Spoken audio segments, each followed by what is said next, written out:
Trapping creatures in the desk. Curses from a ballpoint pen. Phone is dead, ghost your text. I see double, toiling trouble, bust your bubble. Shadows in the swings, laughing like they're gonna snitch. This is where it starts to glitch.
Bangkok, the beating heart of Thailand and the battleground of legends. Now, as the FFWS Fall 2025 begins, the battle returns home.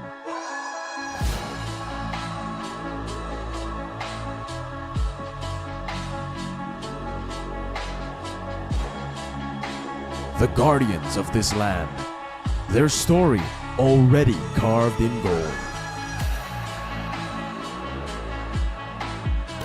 But the walls of legacy always have room for new champions. And for teams who come from overseas, even while enjoying the culture. The grind doesn't stop. Because the real battle has yet to come. Some plan every step, but 3 rivals, 1 zone. Only the bold will rise. And some don't bother with plans. They strike, and the map follows. Each prepares in their own way, step by step, push by push, and strike by strike.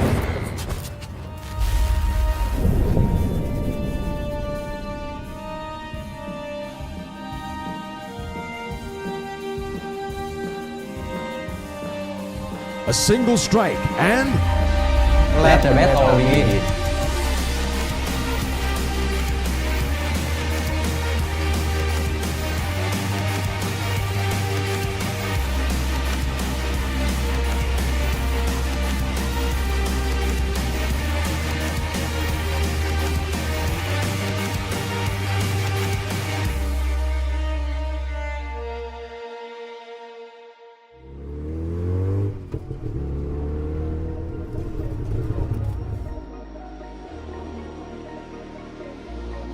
Who will strike first? We already know the answer.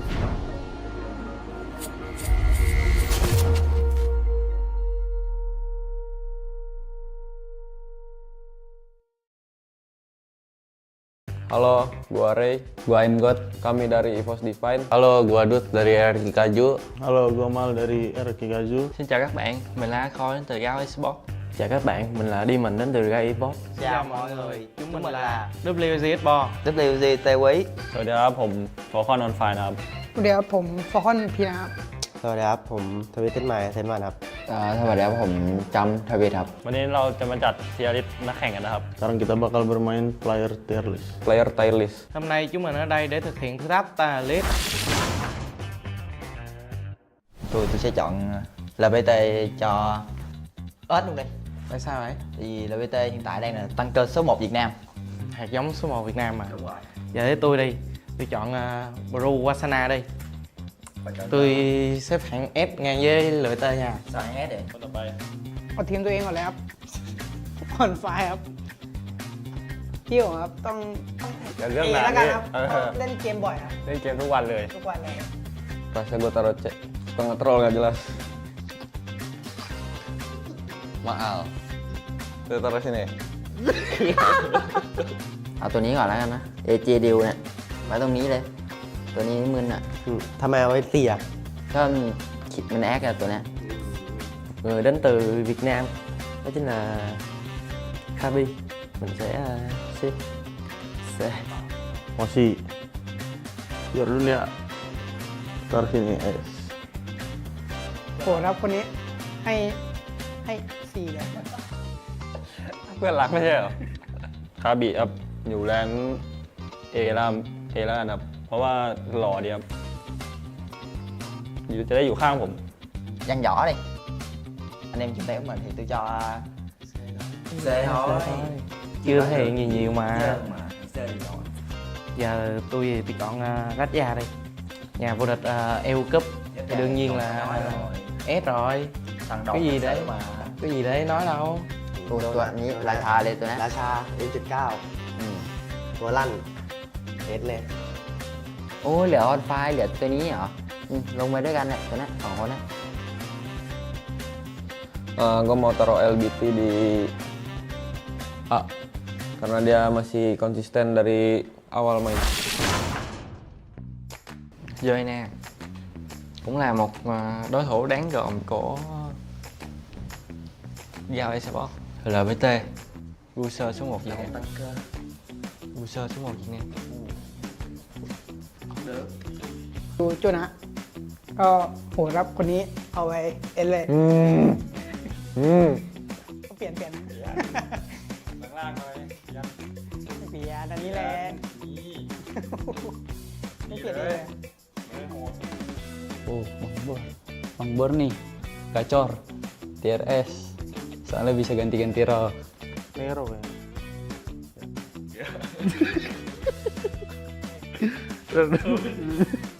Ngetar Bang Re, tier dewa. Gue mau taruh Abai. Abai di sini juga nih Abai nih. King soalnya dia. Tôi thì chắc được biết đi. S này hay nha. Đội trưởng này Đội trưởng này khác hẳn đội trưởng khác luôn á. S đi. tôi thấy hợp lý. Mấy đội trưởng cho S thôi. Giờ chọn นี่ครับดูครับช่วงเนี้ยมาโหดเลยระเบิดเนี่ยเก็บ3เก็บ4เป็นว่านเล่น ผมให้ S เลย 1 A. Gue taruh Kabi di A dah. Soalnya udah ganteng nih. Bang Nero masih kelihatan lah sampai sekarang lah. Hai. C xếp phá giờ bắn rất là hay nha. Ai đi.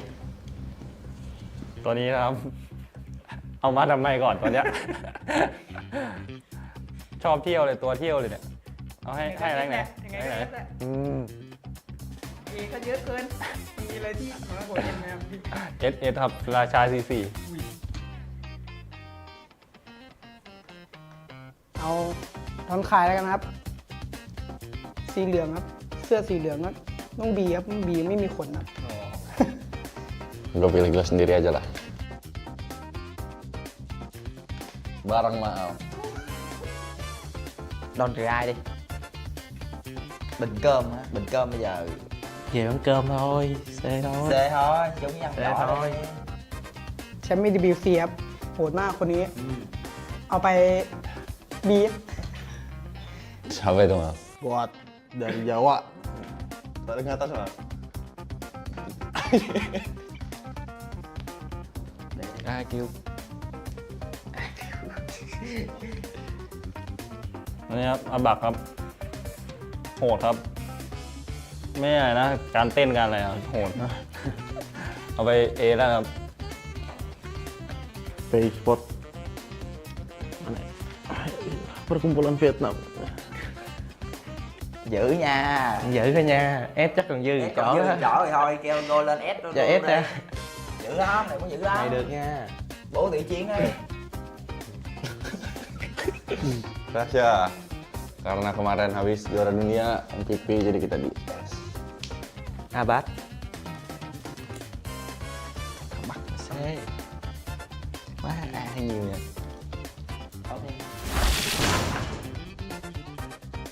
Đây là bảng xếp hạng các tuyển thủ trong giải đấu lần này. Ya dan inilah player tier list dari kita. และนี่คือการจัดเทียร์ลิสต์ของพวกเราครับ เสร็จแล้วครับ Xin chào và hẹn gặp lại.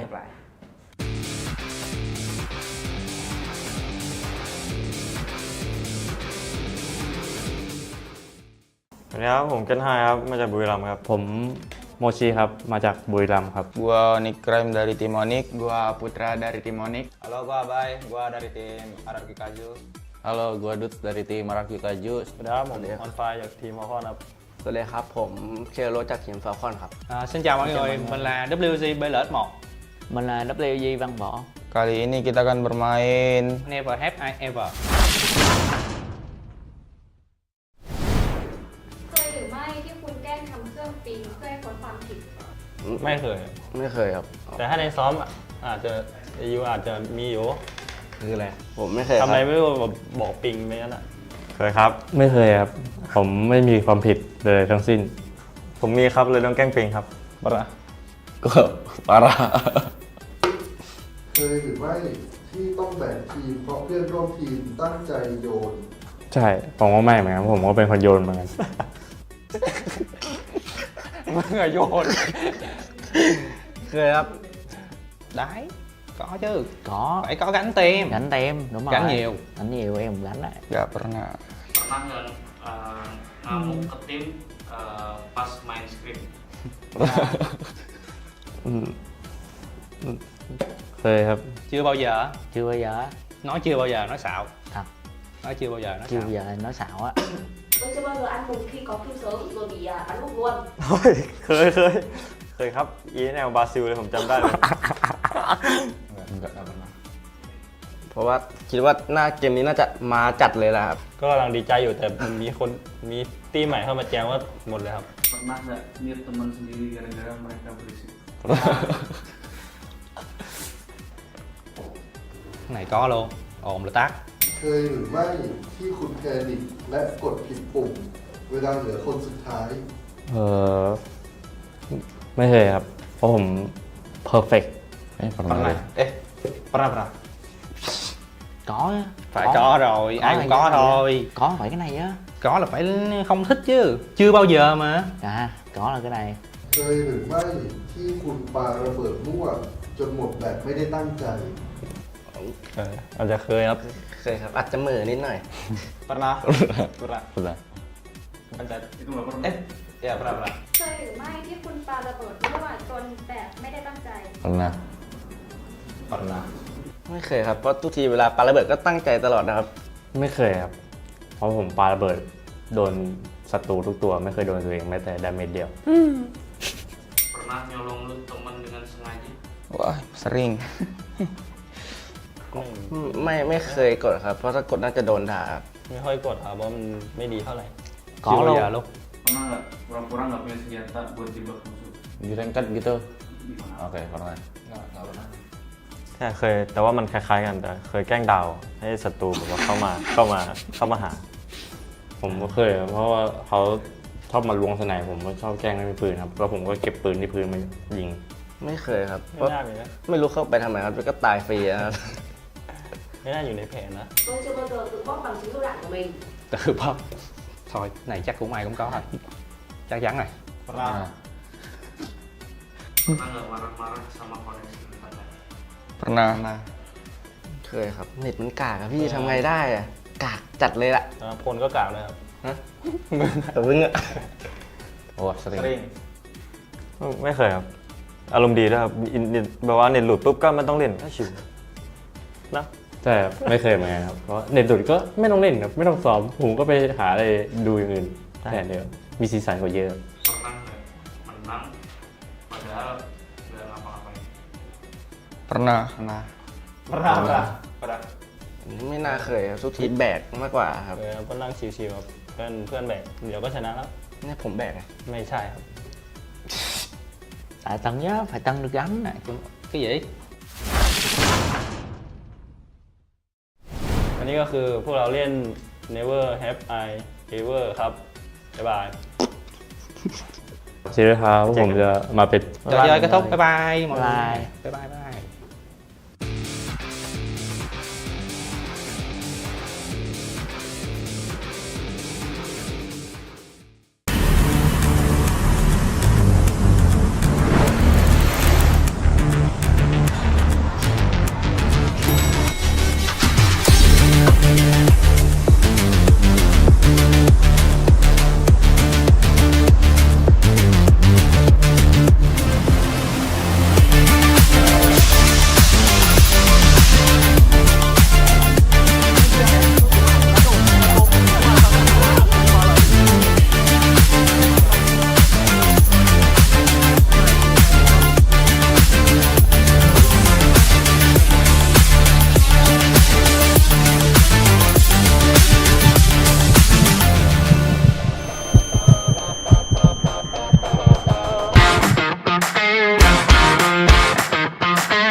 Karena begitu turun, map ini punya kita. Jadi kalau kalian main-main ke tempat kita, kalian pasti tahu resikonya. Kalian udah pasti mati duluan. ที่ทำให้แต่ทีมเอก็น่าจะเป็นเพราะทีมไฟโฮเราครับที่แข่งกันก็คือเจอก็ตีเลยไม่หนีครับแล้วก็ที่ทำให้เจอกันบ่อยก็น่าจะเป็นเพราะว่าลายเดินมันใกล้ๆกันครับก็ทำให้เจอกันบ่อย Tâm lý bất cần mà không biết sợ. Chúng tôi không quan tâm đến hữu trước mặt mình là ai, dù cho có là GGQ hay Team Falcon. Nếu các bạn cho tầm ngắm, chúng tôi sẵn sàng giao tranh. Musim lalu kita yang terbaik. Jadi untuk musim ini nggak ada yang berubah sih. Pialanya ini tetap milik kita.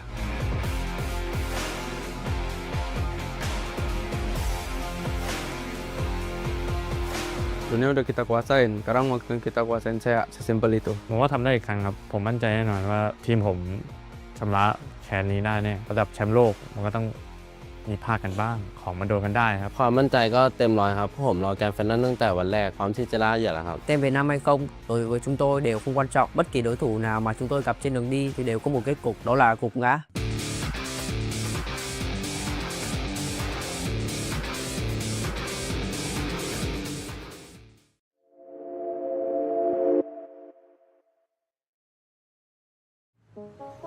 Bangkok, the beating heart of Thailand and the battleground of legends. Now, as the FFWS Seafall 2025 begins, the battle returns home.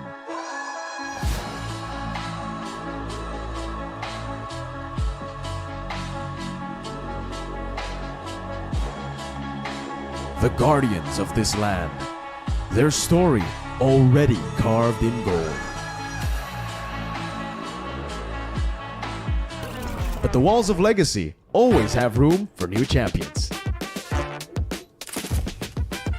And for teams who come from overseas, even while enjoying the culture, the grind doesn't stop. Because the real battle has yet to come. Some plan every step, but 3 rivals, 1 zone. Only the bold will rise. And some don't bother with plans. They strike, and the map follows. Each prepares in their own way, step by step, push by push, and strike by strike.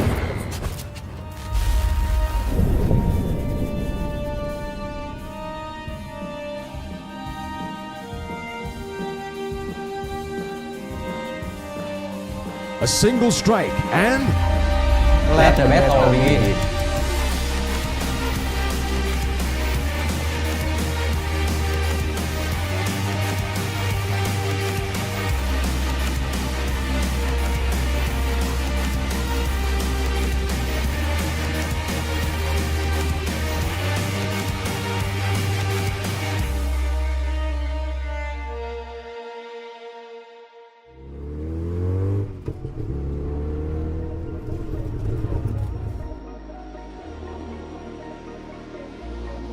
Who will strike first? We already know the answer.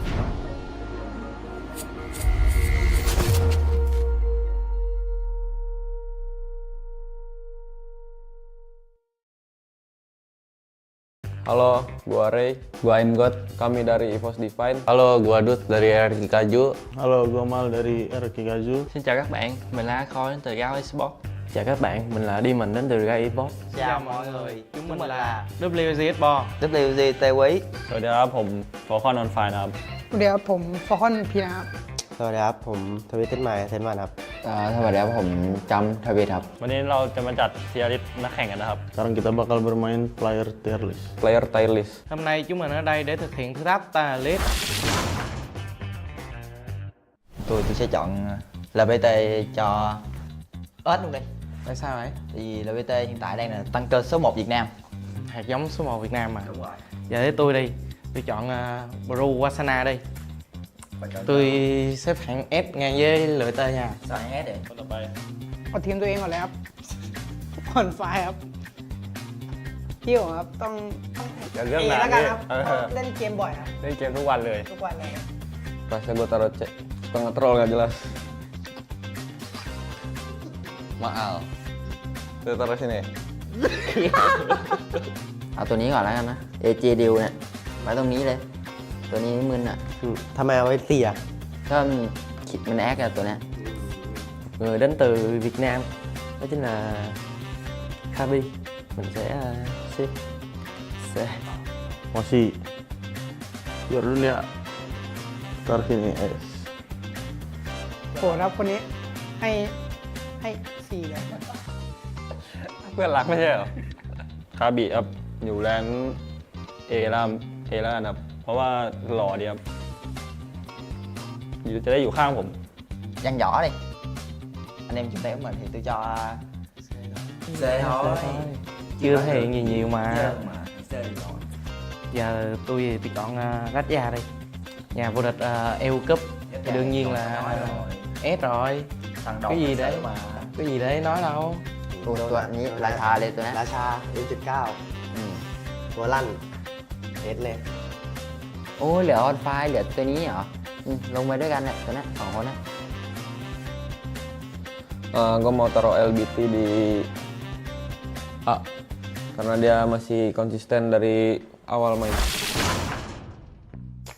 Chơi nè, cũng là một đối thủ đáng gờm của Giao Esports. LBT, User số 1 Việt Nam. User số 1 Việt Nam. ดูจุนะก็โหดครับคนนี้เอาไว้เอ็นเลย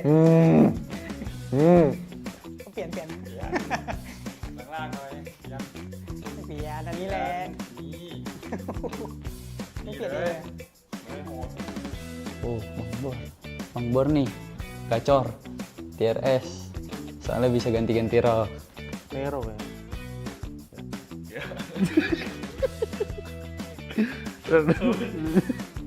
Ntar Bang Re, biar dewa.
Bangkok, the beating heart of Thailand and the battleground of legends.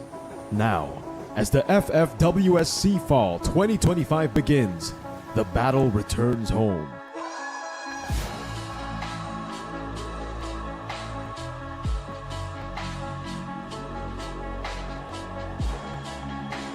The guardians of this land, their story already carved in gold. But the walls of legacy always have room for new champions. And for teams who come from overseas, even while enjoying the culture. The grind doesn't stop. Because the real battle has yet to come. Some plan every step, but 3 rivals, 1 zone. Only the bold will rise. And some don't bother with plans. They strike, and the map follows. Each prepares in their own way, step by step, push by push, and strike by strike.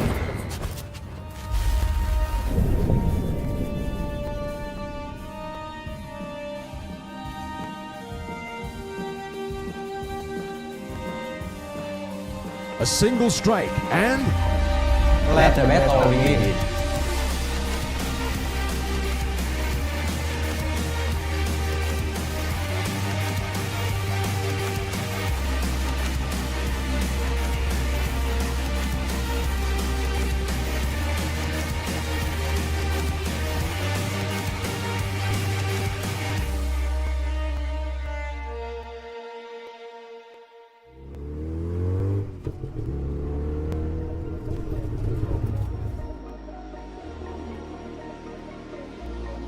Who will strike first? We already know the answer.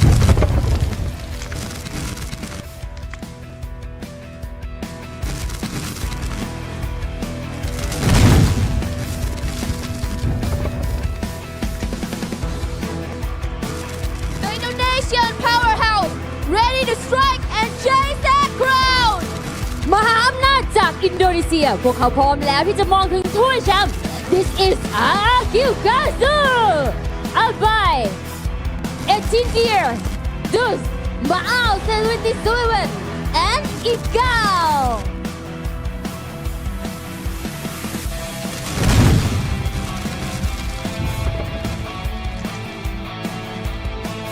Third in C Spring now they are here for more จากที่ 3 ใน C Spring ตอนนี้พวกเขามองในตำแหน่งที่สูงกว่านั้น This is Bigotron by Vitality Kiyok Jig Koja Azriel and Joel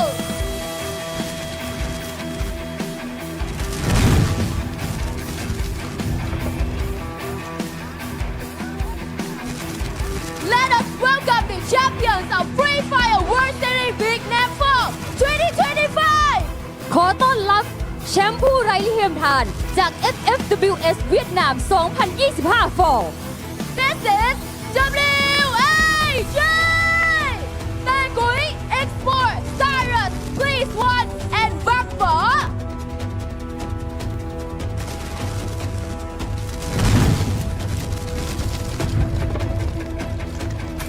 A squad that built on strength, skill and unwavering resilience ทีมที่สร้างด้วยความแข็งแกร่งและไม่มีใครหยุดพวกเขาได้ This is Team Heavy Alan Mufasa Gabi Behui and Don't Cry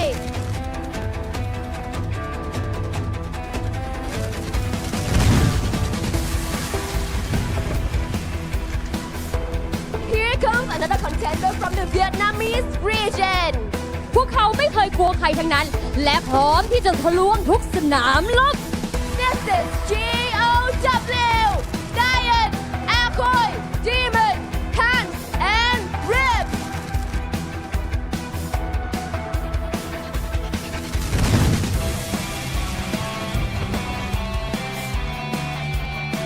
Beyond the champions of Free Fire at EWC 2025 และนี่คือดีกรีแชมป์โลก EWC 2025 Let's make some noise for Evo CY เล่ M God Coachel Abbas and Lasya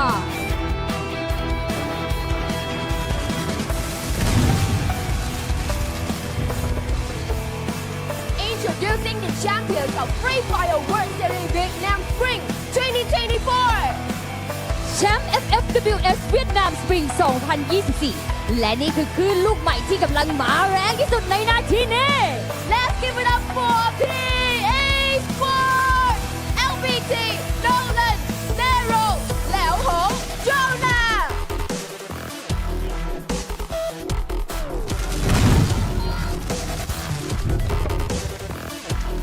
The multi-title powerhouse is here to expand that trophy collection ทีมจากไทยเจ้าของแชมป์หลายรายการมาช่วยกันเชียร์ให้พวกเขาบินสูงขึ้นไปอีก Let's go Team Falcon One more พีนะเคลโล Limit and on fire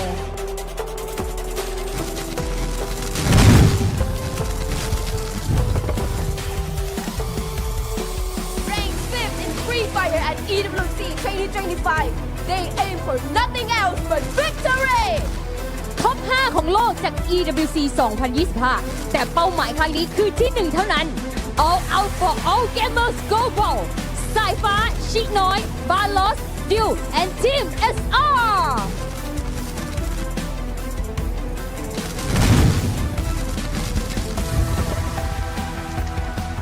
A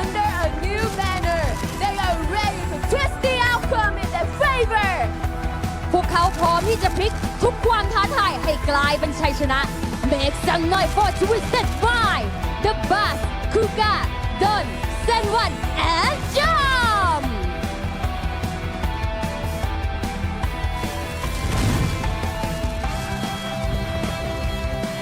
They won the title last fall, and they are here to reclaim the throne. แชมป์เก่าปีที่แล้วขวัญใจมหาชน และพร้อมจะคว้าแชมป์อีกครั้งหนึ่ง Let's cheer for the hometown favorite บุรีรัมย์ยูไนเต็ด Esports วาสนาโจนะเกตไฮโมชิและ The Cruise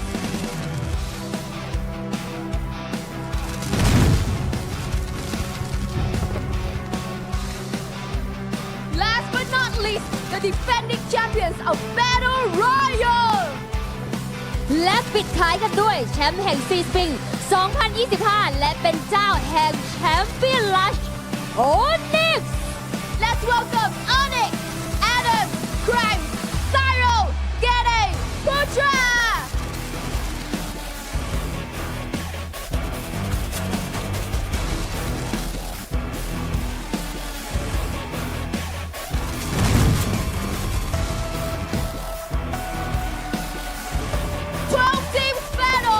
Only one will rise and strike to claim the ultimate prize. 12 ทีมที่ทำการแข่งขันกันในวันนี้ จะมีผู้ชนะเพียงแค่หนึ่งเดียวเท่านั้น ที่จะได้ชัยชนะในครั้งนี้ แต่พวกเขามองไปถึงจุดสูงสุดของการเป็นแชมเปี้ยน Now it is time to begin the Free Fire World Series Southeast Asia 2025 Grand Finals. And now all 12 teams are ready. Let's get ready to see them in the game as I hand things over to the casters.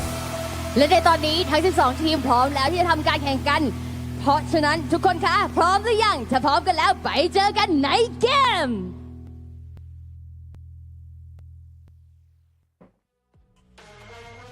Ladies and gentlemen, welcome to the show. This is Free Fire World Series Southeast Asia 2025 Fall Battle Royale. Tonight, the arena shakes. Samyang Mirtown Event Hall rumbles as 12 teams.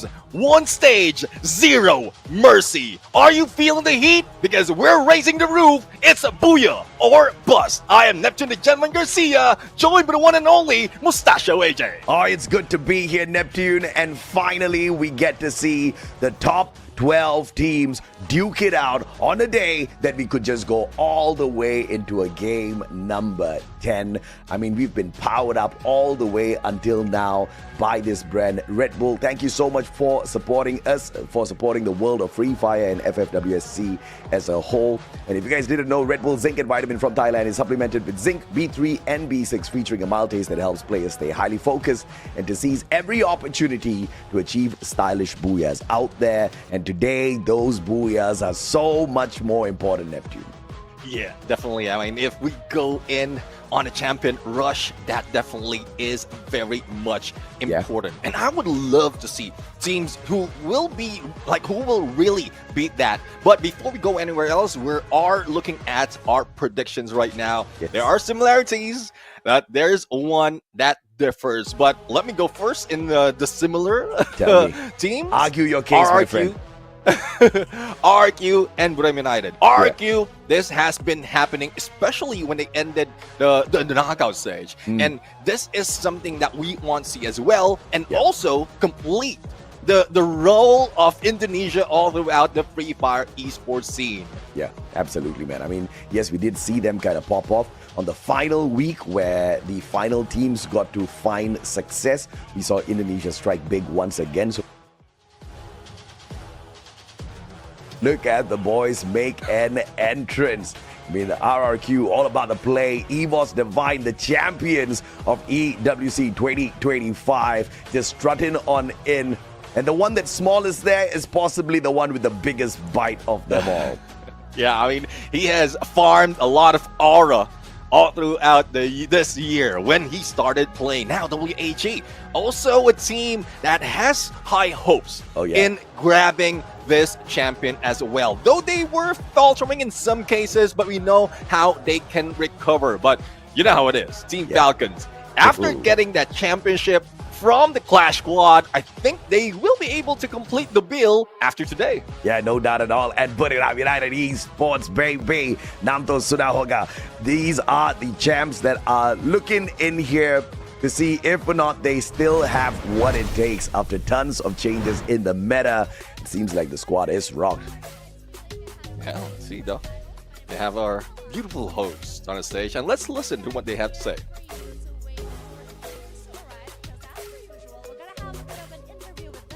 Who do you think is going to win today's grand final? I don't know, but for me, have to say that, of course, I gotta support Thai team. Who's your favorite Thailand team? This question is so hard. I know, I'm putting you on the spot right now.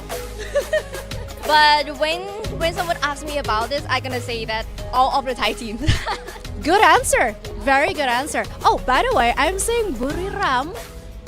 Oh, yeah, they're here. Should we have a bit of a chit chat with them? Who do you think we should interview? Moshi? Oh, sure. Hi, hello. How are you today, Moshi? เป็นไงบ้างวันนี้ Good. Good. Feeling great, feeling confident. What have you prepared for today's grand finals? วันนี้เราเตรียมตัวมายังไงบ้างสำหรับแกรนด์ไฟนอลค่ะ ก็อาบน้ำกินข้าวทำตัวให้สดชื่นครับใช่เฟรชชี่ So you just take a shower and have a breakfast, just make themselves refreshed for today. Okay, his answer is very human, very basic. I was expecting some kind of a, I don't know, a special treatment because it's the grand final, but apparently just showers and breakfast. Okay, second question. Is there anything you'd like to say to the fans of Buriram? Because playing in Thailand obviously is going to give you guys an upper hand, and it must feel so good to be able to play in front of your own fans, families, and of course, friends. วันนี้มีอะไรอยากจะบอกแฟนๆนะเพราะว่าเนี่ยเราแข่งกันอยู่ที่ประเทศไทยก็จะมีความเหมือนแบบแข่งที่บ้านแล้วก็มีความเหนือกว่าทีมอื่นๆมีอะไรอยากจะบอกพวกเขาไหมหรือว่าจะเป็นครอบครัวเพื่อนก็ได้ทั้งแฟนคลับด้วยมีอะไรแบบก็ฝากเชียร์ครับเพราะว่าผมจะมาแก้มือรอบที่แล้วผมได้ที่2รอบนี้ผมจะมาเอาที่1ครับ So thank you for fans that supporting Buriram United Esports and also last time they got a second place. But today, as a grand final, they gonna got champion for fans. I'm so sorry because I know Onyx won the last time, and I think it's still going to be an Indonesian team that's going to lift the trophy today. But that's just me because I have to say that, you know? Yes, of course. But anyway, thank you so much, Moshi. Good luck for today. Have fun, okay? Say hi to the other teammates. Bye. So we're in Japan somehow now. 감사합니다. Korea. Oh my god. Okay. Sorry. But anyway, that is it for us. Thank you so much for watching the interview. Let's get back to the studio.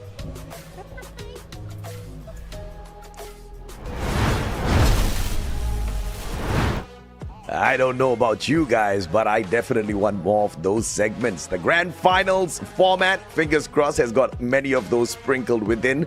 We've got the champion rush activated this time round. In order to activate this, you got to get to 80 points first, and one of your following games, you need to be the first team to score the booyah. If that happens, you're the champion. If by the end of 10 games, no team is able to do that, then we will crown the team with the most number of points as the champion of the day. And speaking of champion, the champion definitely will get a bigger piece of this pie. It's $100,000 for that number 1 spot. It goes down drastically to the second, and it keeps going lower. The good thing, though, is all 12 teams will be getting part of the prize pool, and even the grand finals MVP would have a whopping $4,000. So all across the board, they will be getting that moolah to prepare them to what's up next after this competition. But, well, things that hasn't changed because it's working so fine is a point system. Booyah gives you that 12 points. It goes down to 9 if you get that second, and 1 point as you go through it for up until the 10th place, 0 for 11 to 12. So hopefully they can stack it up with elimination points. Yeah, you know they will be able to, but of course, in some unfortunate circumstance, if we've got such a close fight out there today, we will have to look at the tiebreakers. And how they are looked at is following by the number of booyahs the teams have managed to score within the day. And if that fails, we look at the total number of eliminations. That still fails. We finally go down to the survival rank of the final round, which should be able to save us from any further trouble. And that would be the final tiebreaker available. I am looking forward to having a situation like that where you just don't know, Neptune, who's going to take the trophy back by the end of the day. Definitely, I mean, the champion rush condition gives us that already, and then if it hits the tiebreaker, it will still be mind-boggling. But let's see if our minds will be boggled or twisted, because we're going to start off our team's list with Twisted Mind, followed by PE Sports, Onyx Olympus, Bigatron by Vitality, AGAL or AG Global, GOW Heavy, RRQ Kazu, Team Falcons, Purium United, WAG, and Evo's Divine. And which one of these do you think is going to be able to grab the trophy and run away with it? You see, based on spring, we know that it is impossible to get your guess easily 100% right, because nobody would have bet on Onyx Olympus running away with the spring trophy at the end of the day. But that's exactly what these boys did, and I won't be surprised if we have another shocker today. Yeah, and that's one thing, though. I mean, they were very stealthy. We didn't even see them towards the end of that game. And anyone who will be able to pull that off, especially after they activated that champion rush condition, will be able, or will have that chance to be the champions. On whatever map, we still don't know, but we do have a maximum of 10 to play with. And that really is a long haul when it comes to matches, but they just have to be consistent in grabbing all those points, and then consistent in getting that booyah. So we're just going back to the basic, AJ, on what Free Fire Battle Royale is. Get that booyah towards the end. Yeah, absolutely, man. You score that booyah, but you also got to make sure you are lethal out there and you are a survivor that gets all the way into that final circle. And obviously, with your capabilities and your understanding of the current meta, be able to overwhelm the others and put yourself at the very top of the leaderboard. Because yes, those booyahs are important, but you have seen, I mean, even in the recent EWC, we had to go the distance, so close to that game 10, but finally we get to crown the champion. It could happen here today as well. Teams should be looking to be at the very top if we do happen to look at the overall scores by the end of the day, instead of anyone striking and rising with the champion rush condition. Definitely. I mean, consistency, as we talked about it, gives you that potential. Still be a number one, map ini and punya it kita. doesn't Jadi go kalau to kalian waste, main-main as ke you tempat just kita, explained. kalian pasti But tahu right now, resikonya. we're gonna see, Kalian udah pasti mati we duluan. have been hearing a lot of those interviews, and let's hear a few more from these players, because they're all hyped up from the way I'm looking at it. They look fine and prepared, especially with them coming in front of our screens right now, and this is where they will be featured. Musim lalu kita yang terbaik. Jadi untuk musim ini nggak ada yang berubah sih. Pialanya ini tetap milik kita.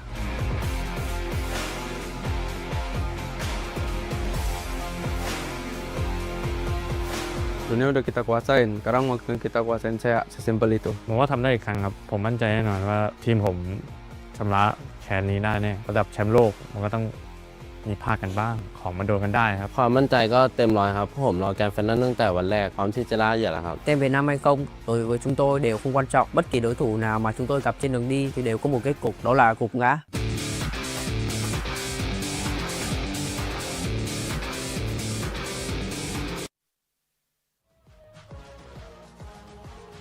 And obviously, we want to see who has got the capability to rise up to the top early and bring out that ferocious consistency that has just been lacking in the competition.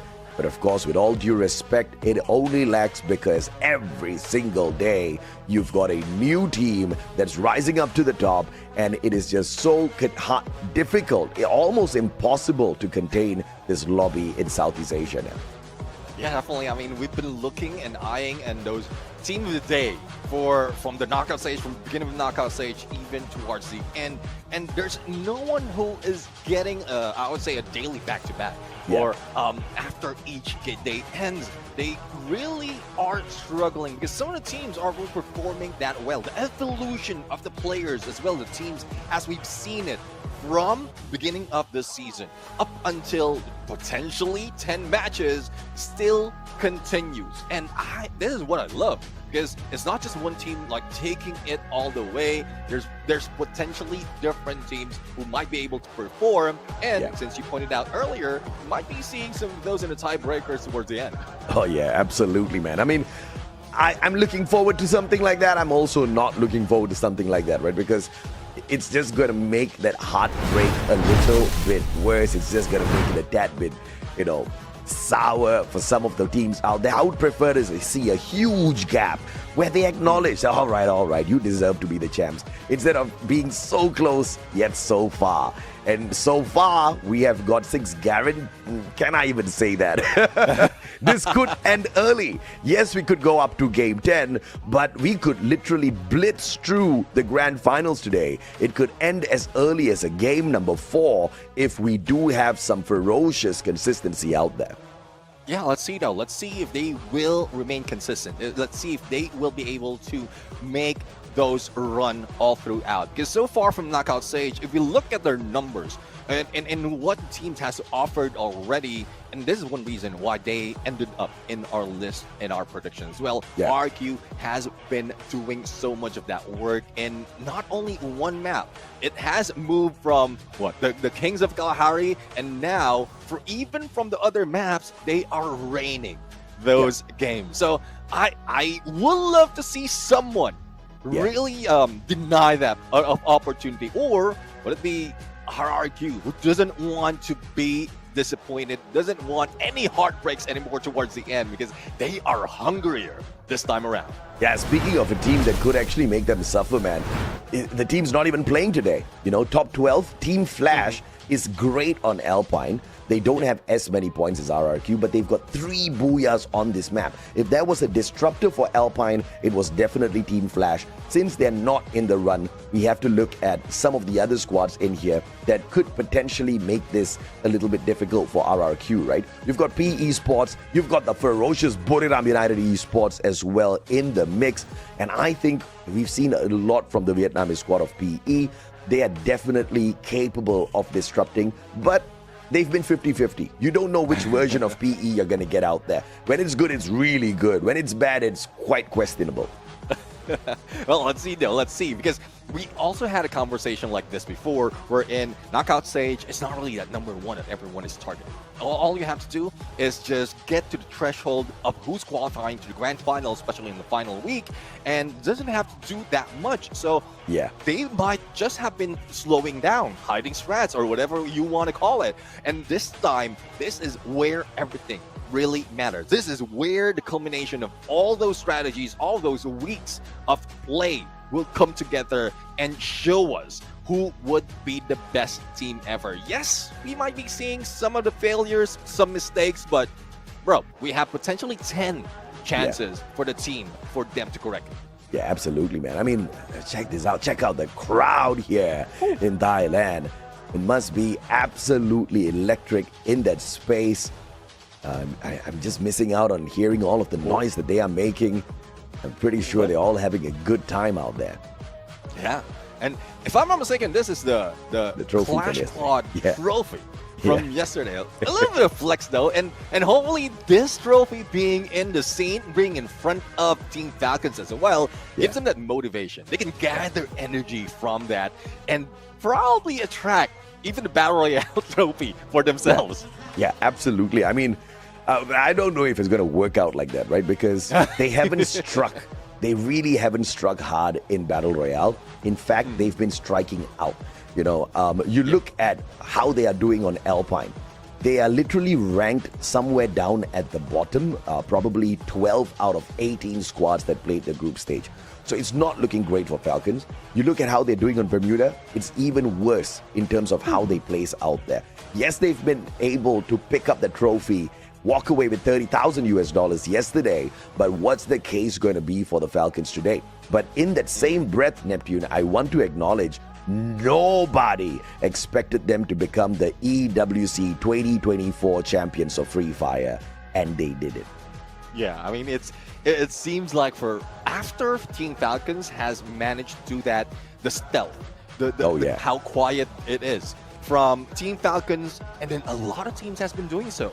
We've seen in EWC, especially in this in this year, we've seen how well some of the teams perform and then falter towards the end. It's more of those who we didn't expect. I know there are potential, but we didn't expect to be those champions. Onyx Olympus for one, like Eva Zivine, and even in Knockout Stage, we've seen so less of those aggressive push, their usual strategy, and it just throws off even our prediction. So again, we still don't know. We still don't know. There's no clear path. There's no clear indication as to who's going to take it home.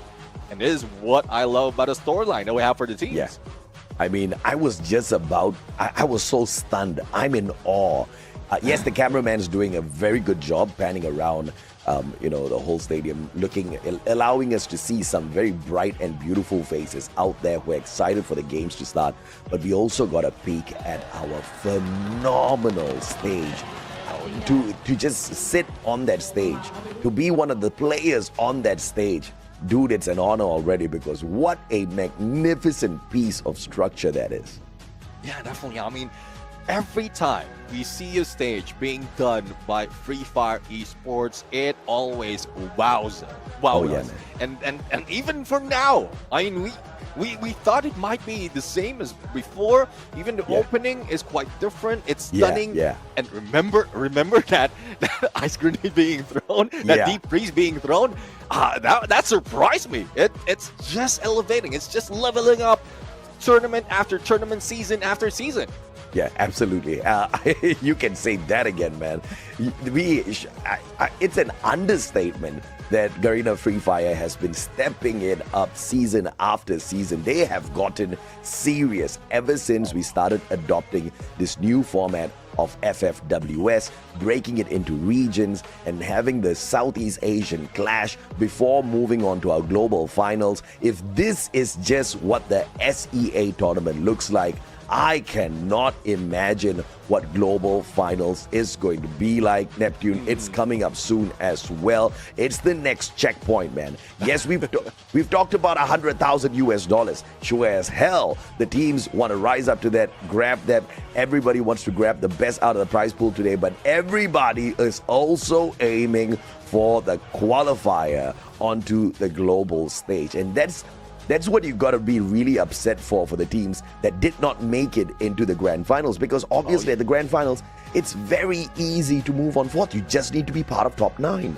Yeah, definitely. I mean, if you will be able to do so, and it's even easier compared to knockout stage, the second phase of knockout stage. It was top 6, and that's how, like, I don't know, the ups and downs, a roller coaster ride overall on how this tournament has been set up. And well, just a little bit of push, a little bit of nudge could have brought them to this moment. And a few more for those who are stepping into the global finals, where everything, I believe everything would be different. They will not be dealing with the same old strategy from Southeast Asia, because it seems like there are a few, though we did mention that there's a few changes that has been done, but there's some consistency, some similarities on how Southeast Asians are playing.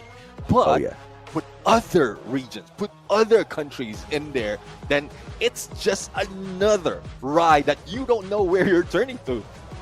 Yeah, I mean, sure as hell. But I would love for the current cameraman to be wherever I'm turning to, because he seems to be capturing all the beautiful images out there today.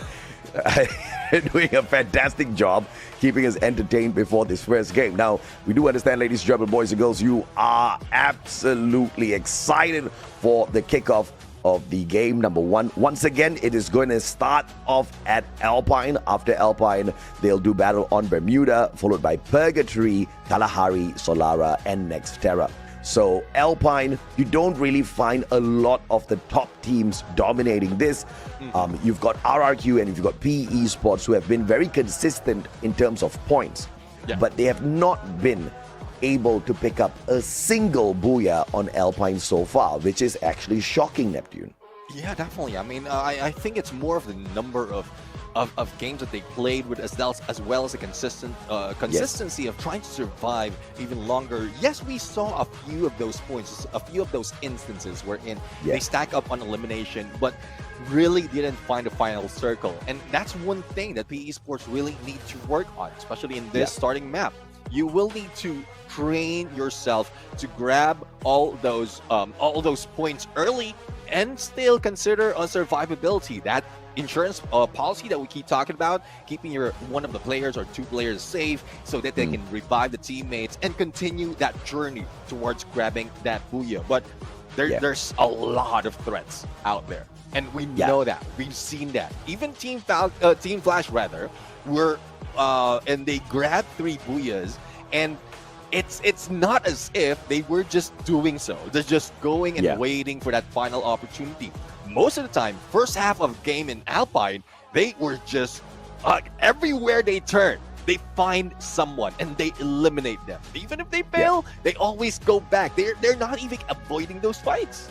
Yeah, and I like the fact that you mentioned that the points when I brought up the top dominating squads are what they have collected over multiple games, and some of them could have played more games, and you are absolutely right about that. If we look at the averages, then the best team on Alpine has to be Twisted Minds. They've got an 18.2 average pointer on Alpine. That's the highest, right? And after them is when you get teams like RRQ, Buriram, and so on. So, that could definitely be a threat as well. I mean, Twisted Minds, they did fairly well for themselves at Clash Squad. Yeah, definitely. I mean, they're one of the few teams, or the first team, who's able to get that top team of the day to move to the grand finals. And I love the storyline from Twisted Mind, because when they were not yet Twisted Mind, most of the time they're always at the bottom. But now, with great motivation, with great determination of proving themselves to Twisted Mind, the brand itself, they're showing up differently. From Clash Squad to Battle Royale, it's just a turning point that they were looking for to be able to perform this well. Absolutely, man. From Pharaohs to Twisted Minds, they did a phenomenal job in the lower brackets with a phenomenal lower bracket run. First of all, kicking Buriram United Esports out of Clash Squad, defeating EVOS Divine, kicking them out of Clash Squad, stopping Virtus Pro and spoiling any chances of Virtus Pro had of becoming champion, because even in Battle Royale, Virtus Pro unfortunately did not make it into the grand finals, ending the dreams of Virtus Pro right there.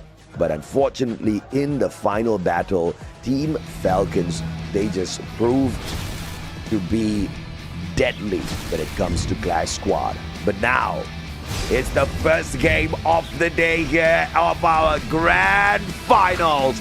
This is the FFWSC 2025 fall opening up at Alpine. Yeah, let's see though, as we are looking at some of the teams already dropping in, the flight path is somewhat in the middle as well. The potential of a hot drop might be happening as we look into where the teams will be dropping. Team Falcons, BTR, very close to each other. This is where the story of these two teams, the Falcon Hunters and the teams being hunted, will continue. For some of the teams right now, they are spreading out really safe though, especially for Buriram United, who didn't drop straight into Snowfall, but a little short, close to heavy. But right now, we are looking at how it is turning up between Team Falcons and BTR.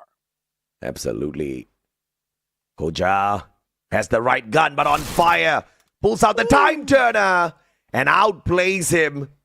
Didn't get a single scratch on him. On fire as he caught Koja out. Megatron starting off on the back foot. Twisted Minds losing a couple. 3 players down on their side. One team eliminated so early from the lobby, Neptune. We might have just jinxed them. I mean, we keep mentioning how well they have done, And it was the reverse when we were talking about PE Sports, but PE Sports might have been mad. They are crazy mad right now, and they want to start it off with a lot of points. Now, let's see if this is the same story that Team Heavy and Evos will be giving us. Now, for AG Global as well as GOW, a lot of early engagement has been happening. I thought it would be safe, but that FGL doesn't make it safe for Rip. But Hans knows the deed, and he just instantly bought his teammates, and there's still a full squad after that. Yeah, Allen finding Ray as well. The battle between Heavy and Evos Divine breaking down off screen. Ray still down on the ground. And Heavy trying to drive around, looking for a better angle on that high ground. Don't cry. They jump out. They attack Rasia from the back. It's fantastic positional play. Mufasa, M1014, but ain't God! Drops by to say hello to protect his brother. Pulls out a double glue wall. Don't cry. Still there with the double barrel. Puts him down. Ray now, final player. And the Valiant Dash with the Thompson. SMG trying to save the day. Cochil says this isn't going our way. And he pulls the exit. Everybody aims for him. Cochil, the final player. And Heavy wants to finish this right here, right now. Kabi, the first one down. VSS, Cochil with the glue wall, protecting himself. But Heavy ends Evos Divine early.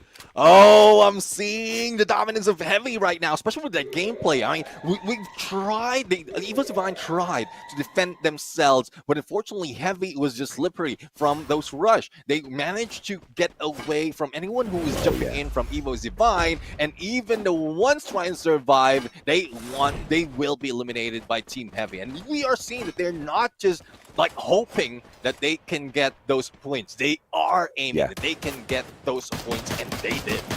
Yeah, I noticed, when Heavy was being introduced, nothing fancy was said about the squad.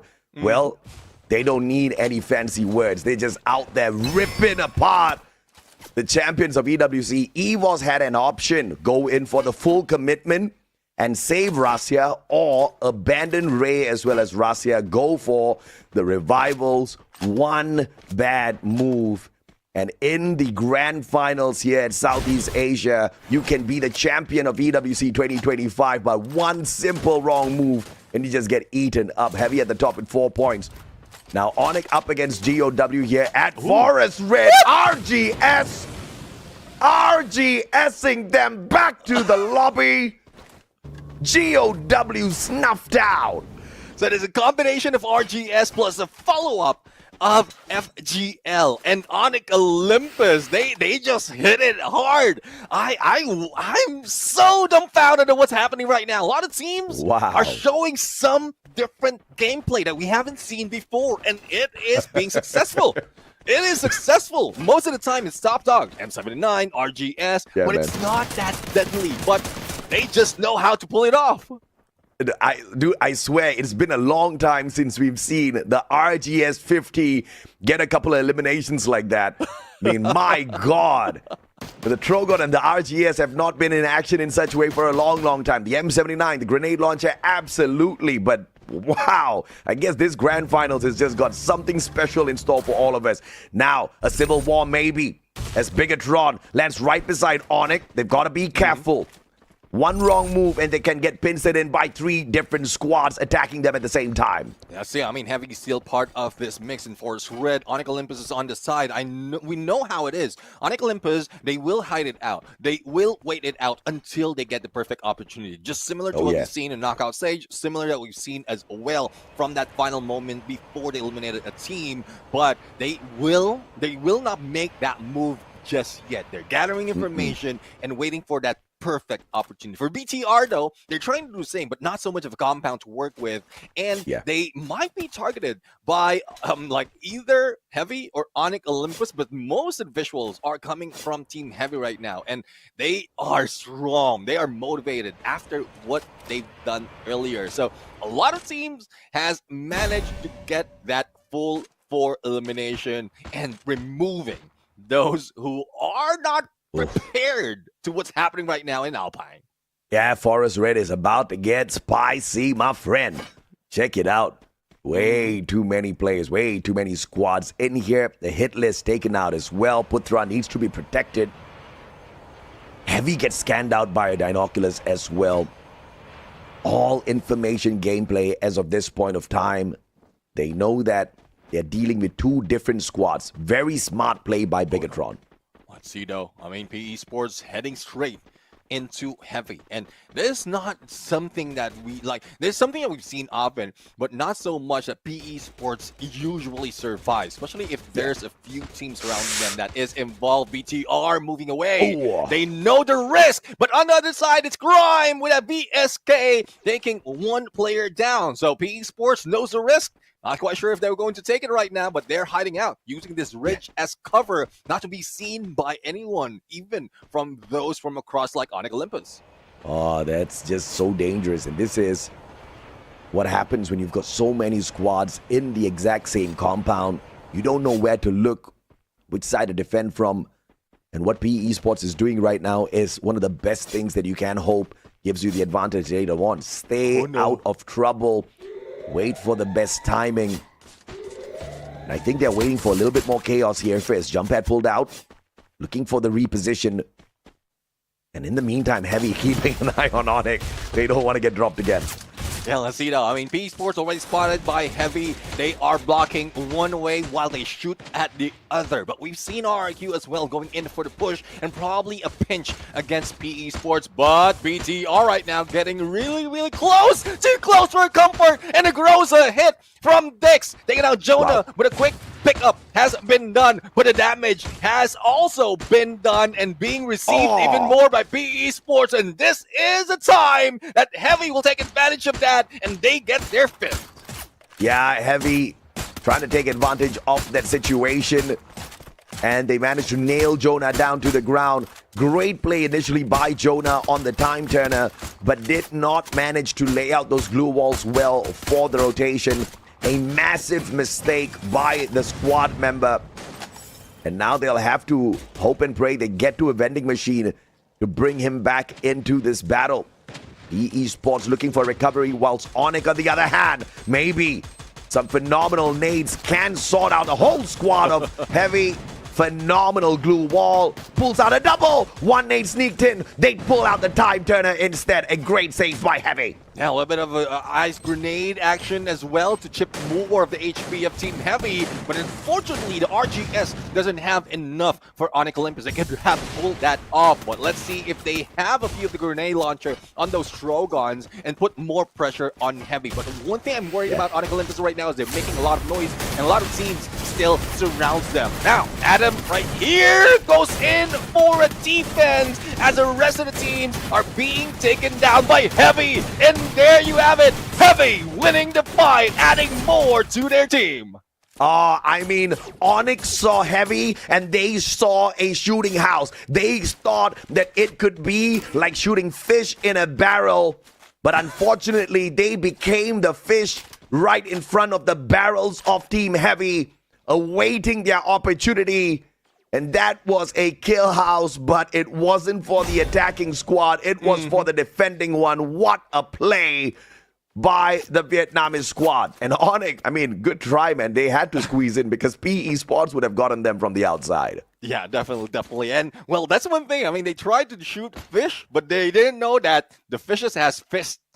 And they started beating against them. Now, as you see the shift of the circle right now, we might be seeing some of the teams just rushing in. Bremen United has delayed their approach, similar to what we've seen before. First 10 minutes, first 15 minutes, we won't see most of them. Team Falcons are doing the same thing.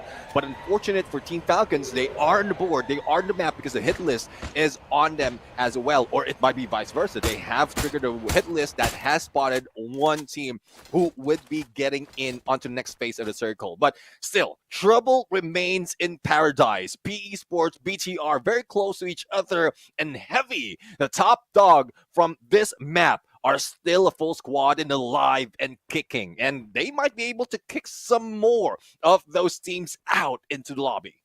And you know, Southeast Asian lobbies are insane, especially when you look at the first match, grand finals, and 3 huge squads are already down for the count.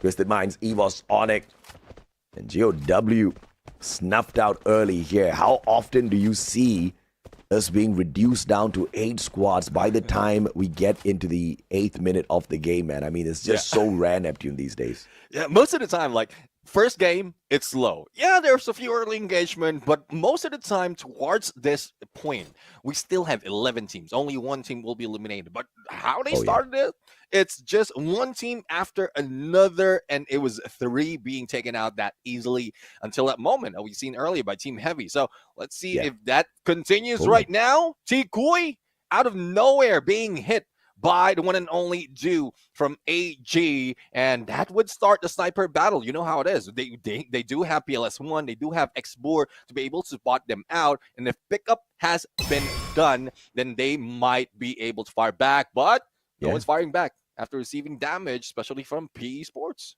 Yeah, absolutely, man. And of course, the fun fact that was flashed on your screen just moments ago, PE's LBT had the most eliminations in Phase 2 of the knockout stage at 64, beating even EVOS Russia as well as Diamond from Virtus Pro. I mean, PE Sports really went berserk in Phase 2. That I definitely can say. And they're one of those teams in the next safe zone as well, so they don't really have to travel around too much. Bigatron by Vitality, if anything, will be in trouble with Falcons Fest, depending on this rotation that Falcons will stick to.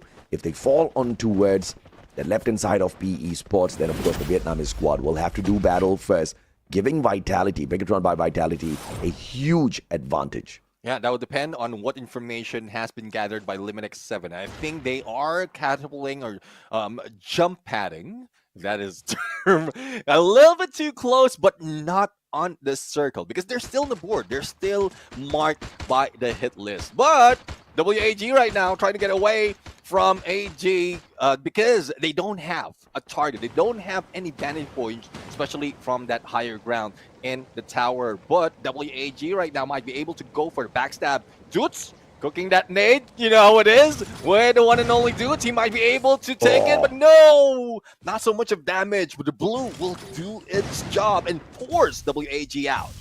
Yeah, absolutely, man. The captain of RRQ, absolutely deadly with those grenades. WAG almost got blown to smithereens, but a smart decision to actually back away. Mostly, it was just those deep freezes tossed out by RRQ. I think they're keeping their lethals for a little bit more of a spicier spot. AJAL spotting out WAG, looking for the shots, helping Buriram. Wasana strikes from the back. Can WAG recover? Bigatron, on the other hand, they've got a little bit of company as Falcons flanks in from the right-hand side, catching out Azrael first, breaking down their defenses as well. Pina not making his mistake, waiting for limit. AWM in his hands, but punished from afar. Heavy gets involved as well. Hell, let's see though if they will be able to get away from that. Though they lost one player, they still have another to make that dream of getting a few more in terms of points. Do right now, combination of that Riptide Rhythm plus that RGS might be able to go for the takedown, but need to regroup with the team. And I love this game coming from Do. He's not just backing off, he's not just a sniper, but he is part of a team that would be steamrolling everyone across the board. Yeah, but the fight isn't over just yet for AGL. They bump into RRQ, and this one is unfortunate. They just got out of that fight, and they get burned down to the ground by the Indonesian Giants. RRQ sorts out another puzzle, getting into their first full skirmish and walking away with 4 points off of that. Bigatron up against Heavy on the other hand. They need to focus on not allowing the recovery here by Koja, forcing him outside of the hut. Dix can't get picked up as Wasana takes advantage from afar as well. Heavy 14 elimination strong. We are left with 3 teams, each with 2 players on their side except Heavy. Let's see though, Mal being taken down by Heavy. A lot of heavy damage. And they didn't even have to pull so much of the blue walls. They do have natural cover on them. Now, Burm United will be rushing in, goes in for the flank. And not only does he have a Rebel the rush, he will be able to get that active skill on. And Wasana managed to break them down. Only one remains. It's Dudes from RQ. And Burm United will be getting their first booyah in today's match. Buriram United Esports, baby. Namtong Sunahonga. They are back with a bang. But of course, we've seen this story before. Neptune getting to the top of the mountain. Never difficult for Buriram. This time, a little late to the circle, but they were in the right place at the right time. It wasn't a massive game at all. It was a guaranteed game. Buriram wasn't going for the eliminations. They were going for the placements. They want to maximize their booyahs by the end of the day. And because of that, Heavy should be able to overtake them on the overall leaderboard. Definitely. I mean, with the number of points that Heavy has farmed all throughout from the beginning up until that moment, it seems like they are strong and they will remain strong. Booyah is something that would help you because of the additional 12 points. It covers to the lack of elimination that you get all throughout this map. But you know how it is. Alpine just wants to prove a statement.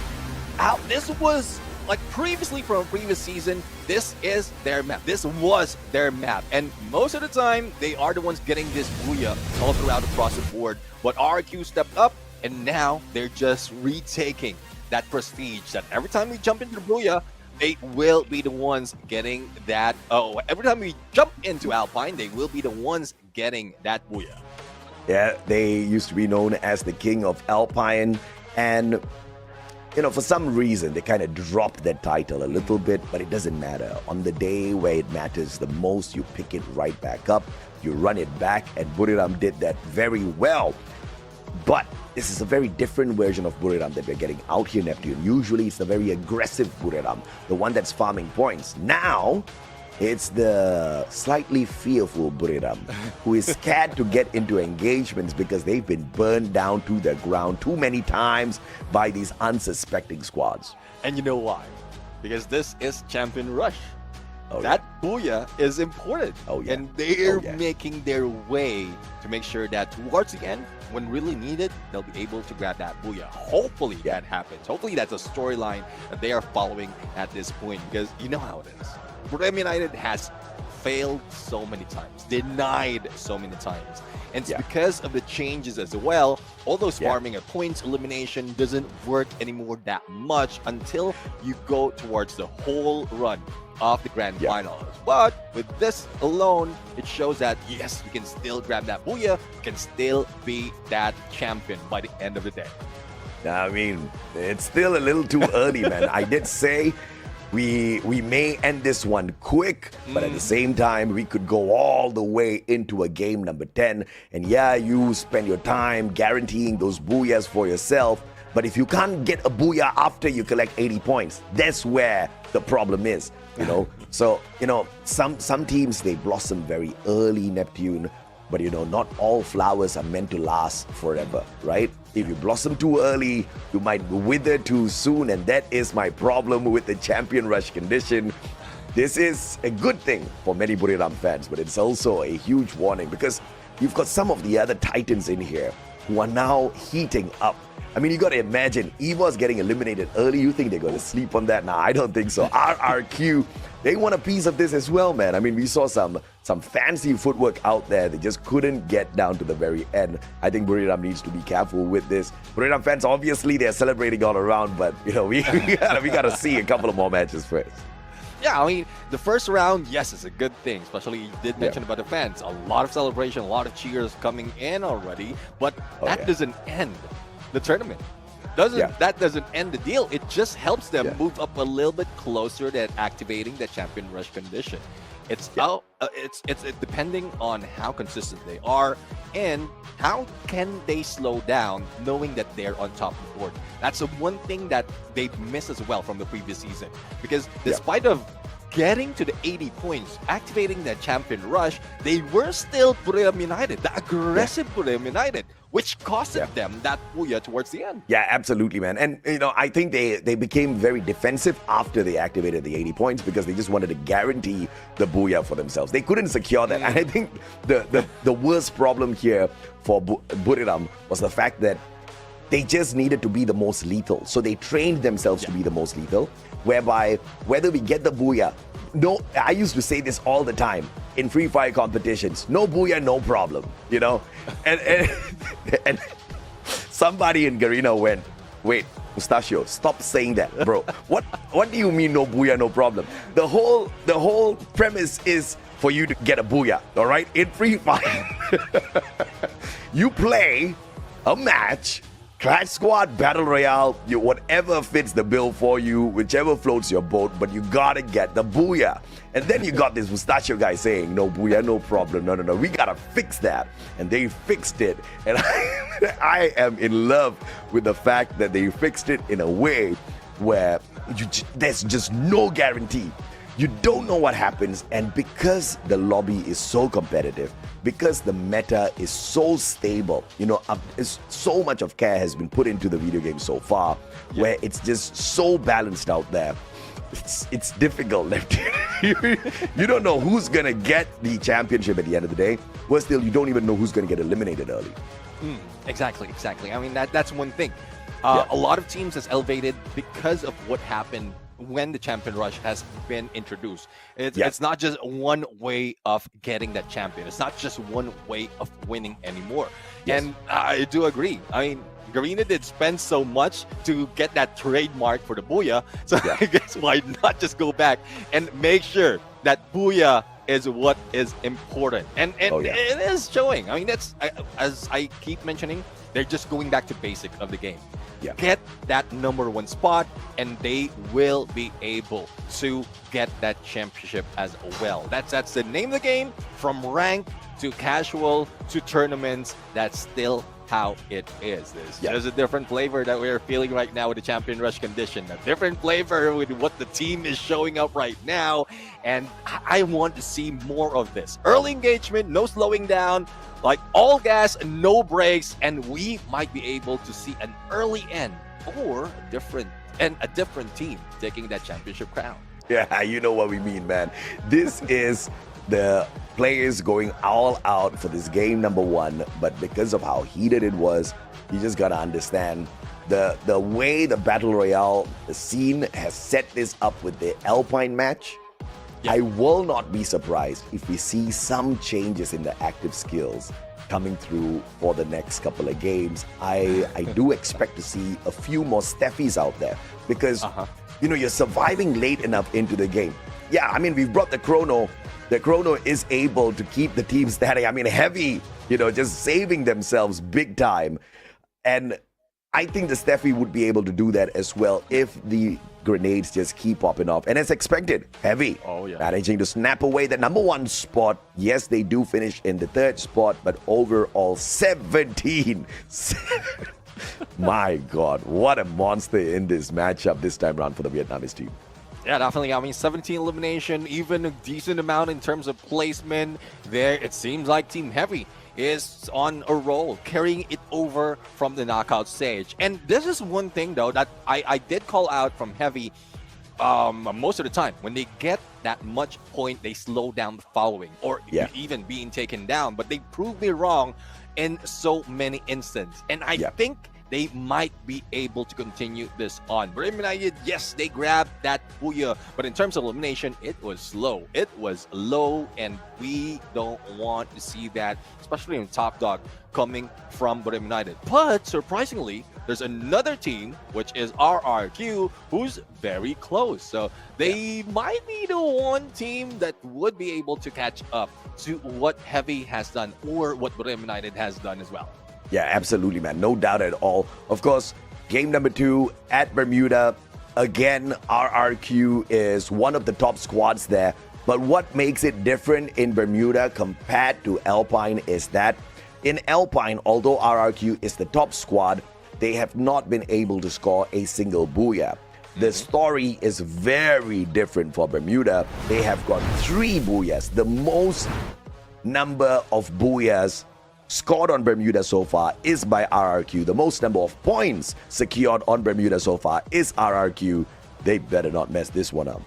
Oh, yeah, definitely. I mean, in all sides, whether it's elimination, whether it's placement, RRQ just beat everyone, left them in the dust. Even Evo's Divine. I mean, imagine the gap that they have against Evo's Divine. It's not low.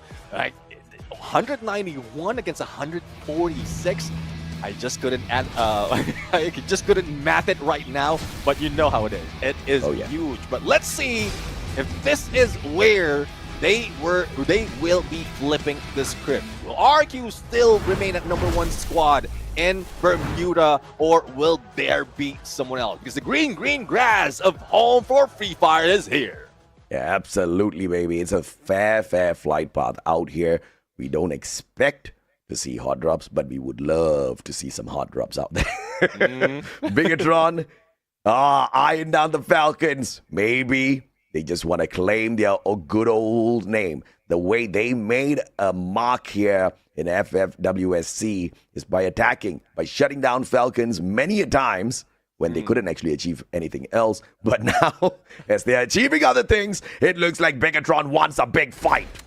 Oh, let's see though if they can bring in the fight. Limit X7 already being taken down by Kyung, and on fire, trying to hide out because Kyung still has visual on him. Good position. An early drop onto Team Falcons is what BTR often uses against the Team Falcons, the green team. Now, let's see if this is something that can be averted, can be denied of for BTR and eliminating them early, because this is what, as you did mention, how BTR, when they were introduced to FFWS Southeast Asia, how they made their name. Kiroro right now, valiant dash, and there goes a takedown with that Thompson. Limit X7 instantly revives Kiroro, but Koja is not done just yet. Woodpecker doesn't work out well against Mac, and there you have it. A payback is being done right now by Team They had his pocket market out, and Kyung is not going to miss that opportunity. Pulls out a glue wall. They taking him down, but from afar, Pina! Big plays! With the VSS, spraying them down. Definitely in meta for the rate of fire and the damage. And Pina keeping them busy as Limit just brings back buddy after buddy. Falcons, even though losing players, look like they are not messed up at all in their heads. They are trying to claim as many points as possible. And now this madman taking on a 1v3 will get the first one, get the second one. Kyung all alone. Pina with the monstrous play for Falcons, looking for the final shutdown. And unbelievable. Falcon Hunters laid out cold by Pina. Don't challenge the Team Falcons. That is a statement that BTR has received right now. And even Pina is not puny at that point. He was a giant going head-to-head against 3 players. Now, let's see, though, if that story would continue on to the next games. But for Twisted Mind right now, Cougar spotted as he flies out. Now, jump on one side, 2 players on the other. They might be able to go for a pinch if WAG will start pushing against them. But it would be trouble if in case they will be left out, because 2 on the push, or 3 on the push right now, plus explore a little bit too far. It makes it even for Twisted Mind to go and fight back. I mean, what a battle we just witnessed. The Falcon Hunters, Bigatron by Vitality, wiped out by the Falcons, who wanted to make a statement. And initially it looked like Falcons were just going to play revive through Limit. But Pina said, what the heck, bro? I can't run. I've got a decent gun. Let me try. 1v3. Got 2 eliminations out of that. Supported later on from the back. Falcons just had a great one. And of course, Bigatron by Vitality, the first team to get eliminated from this Bermuda lobby. Now, the battle. Heavy AGAL. Cypher and Chinoy backing each other up. Barros up on the roof earlier on. Now on his foot. Catches out Mufasa. Pulls out the time turner. And AGAL has got this one in the bag. Looking for yet another up on top of the roof. And AGAL not looking to make a mistake. Outside, time turners. Protection by Don't Cry. Cypher with the Trogon. Glue walls blocking them away. Brilliant defense by Heavy. Yeah, definitely. I mean, Heavy right now has won most of their fight because of defense, but they're not falling down. They are not falling for that game, especially AGAL. They've shown that with Cypher in front of all those engagement, they are potentially about to win that game. But Cabby right now, I think he is trying to wait for that moment, and he managed to do so. But how far can he make it? He managed to revive his teammates because of Vending Machine, and all he had to do is buy a little bit more of time. And it seems like Copy would be in trouble, will be taken down by Barros. Oh, beautifully done. AGAL is on a roll here. Heavy might have used up all of their pixie dust in that first game. Maybe manifested their way to the top. But maybe they needed a little bit more energy to last them throughout these games. Of course, not all is over just yet. The squad able to recover a little bit. Don't cry, Mufasa. Allen back in it. Something Begatron can't do. Yeah, well, unfortunately for them, they were just a little too aggressive, but it is what it is. You play with fire, you deal, you play with smoke, you deal with the fire, and that is what has happened. Now, GOW right now being safe, they have been quiet, and this is what like hampers their approach, especially on the leaderboard.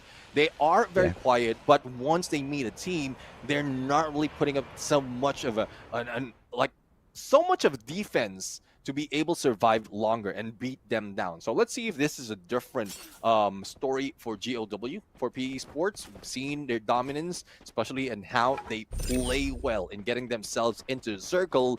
They just need to find a spot where, in spite of everyone surrounding them, they will still be safe. PE Sports on the rotation. Looking to make the jump here. Is keeping a very interesting rotation route, making good use of the high ground, and with these vantage points, perhaps trying to take advantage of the bird's eye view that they get over some of these other squads. They're going to be able to spot out EVOS Divine. The disadvantage of being on this high ground is those headshots become a little bit more easier. So PE Sports needs to manage this situation well here. Just keeping the outside perimeter as they rotate around looking for more loot. Yeah, let's see though. Now it's a little bit slow down from most of the team. Twisted Mind right now, spotting WAG. Cougar, Mag 7 in hand.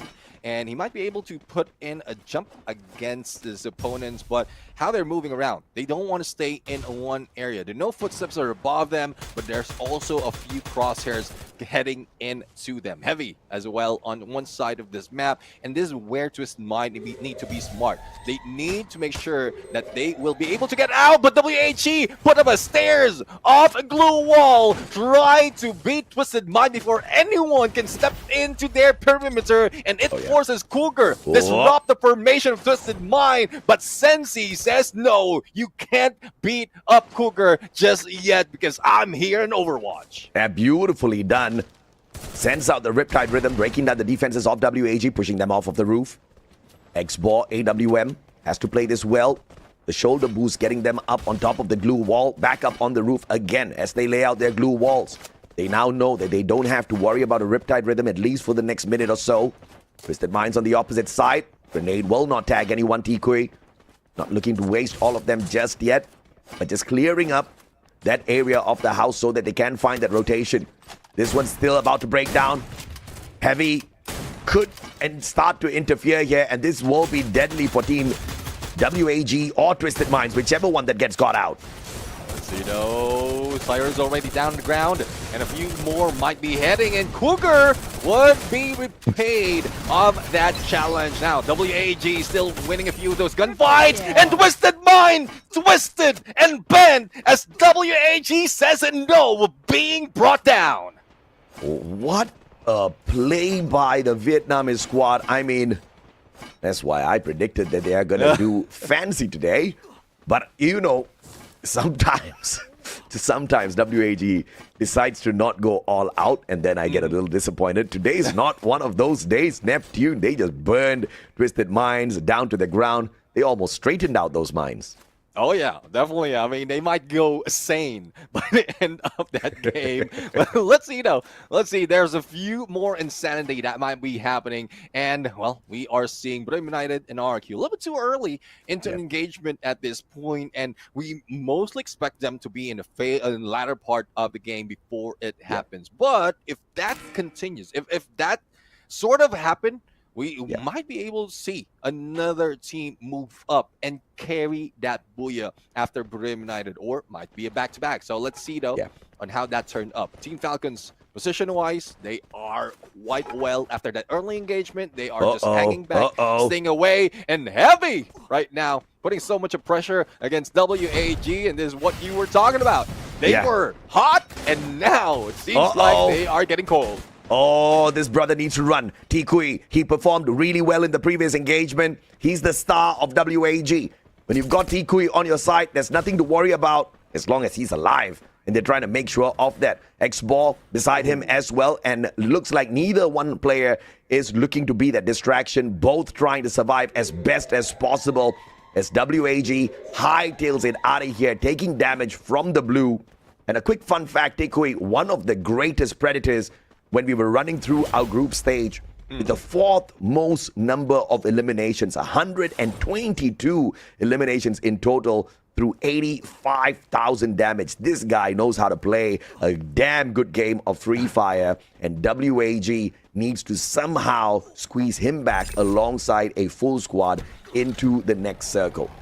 Yeah, let's see though. I mean, PLS1 has been revived. There's more of Cyrus to be seen later on, but PLS1 seems like he's a little bit lost. He's trying to find his way. There you go. And he will be heading in up north, but binoculars would be used and will be spotting Team Falcon. So Beauty. let's see though if that is coming from Evo Divine and hopefully help WAG to be able to get a few more of those loots before they head into the same position. So it looks like WAG has got a little bit of a blessing here because he was keeping Falcons a little distracted as WAG takes a drop right beside them, but Aim God finds Cyrus, puts him out of the equation. WAG going to be forced to play recovery again as Heavy now moves into the circle, pretty far away from the rest of them except Onyx, who has got a great vantage point up against them, shutting down their glue walls one after the other. PLS1 loses his life to Limit X7 as well. WAG continues to suffer as they play those revivals. Dew finding Mufasa from afar. AGAL getting into a little tussle with the high ground advantage alongside Onyx, trying to snuff out Heavy. Alessito, don't cry, will not be crying, but it seems like Alan would be in tears right now because there's no help going into him. Now, WAG would be left with only a few. X4, though, was able to get a few of those loots, a few of those weapons, and is now also putting in a few numbers on their board. Now, AGAL, you know how it is that they've worked out their problem of dealing with the short range with the CQCs, but now they have potential to take down on the long range the Team Falcons, who's just on the other side of this hill. But before they do so, they will need to get away from harm, especially as Onyx Olympus. But this might be the saving grace that AG has been waiting for. RRQ, the distraction that could give them that opening. I mean, RRQ, a few tags there, but Onyx dropping by to say hello. They've got a grenade launcher as well. Dudes takes the headshot. Grenade down on the ground. RRQ interfering in this fight. AGAL throwing it in there as well, stealing the elimination away. 6 eliminations on the side of AGAL as Onyx comes knocking down on their doors. But RRQ from the back, not worrying about who's in front, but AGAL getting spent as well. RRQ sees a big opportunity and they shut down 2 squads at the same time. What a play by RRQ. And they're continuing on the record that they have set in Bermuda. So far, they were safe, and now once engagement is like close, they know how to deal with them. Next target would be PE Sports, who would be on the other side of this hill. And position-wise, that is where RRQ would want to be. A little bit safe, a little bit on the edge, no potential of a backstab that might be happening, but PE Sports has already beat them to it. So it might be same story from what we've seen earlier, how they pushed against WAG as well as Onyx Olympus. But as we look into Brem United right now, Blue slowly taking them in. A little bit of boost to help them up. And that Steppy, as you called it, is saving a few of those teams inside. Evo Divine and GOW, not even damaged by the throwables. Amen, brother. You gotta bring in that Steffi, especially for these final circles. If not, you get spent by Lassia. Jonah, God nade inside. GOW takes advantage from the back. Jonah gets that one elimination, but now Buriram will have to shut down GOW. They see the opportunity. They take advantage. Wasana on the inside. They pop the Steffi. Jonah with the backup. And the rest of the Buriram squad shutting down GOW. But losing 2 in the process as well, so far outside the circle. Hell, let's see now. Team Falcons seems like the ones taking over the circle would be the king of the hill as well because of their position, but they need to be careful. But United still has Moshi, who might be able to spot them with that sniper, as well as Jonah with the grenade launcher who is available, but it seems like he will be cut short. no. Jonah hit that tree. Moshi is able to move in onto PE Sport, but he is still in trouble, hiding away. That is the best that he can do, and PE Sports is not moving an inch as well because they're doing the same thing. They don't want to be hit by RQ on the left and Team Falcons on the right, and they just are forcing each other to fight, and that is when PE Sports might take advantage. Yeah, PE Sports, they see a victim and an easy take here. Narrow charge buster in a level like this. Does manage to get the shot off. RRQ up against Falcons. Valiant dash in and out.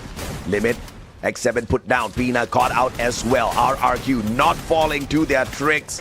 And they're just pumping those bullets through each and every single one of those members. But Karoro still alive and kicking, trying to undo this. The pickup is instantaneous. But PE Sports jumps in for the fight, bringing in the monster truck, running down those glue walls. And that removes RRQ from the equation. What a decision made here by the Vietnamese squad. PE secures Booyah number 2.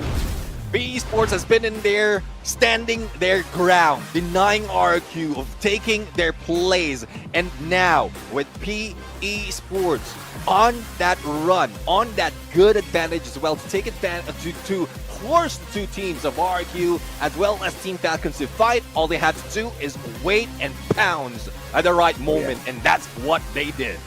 PE Sports in that first game, walking away with a total of 11 points this time.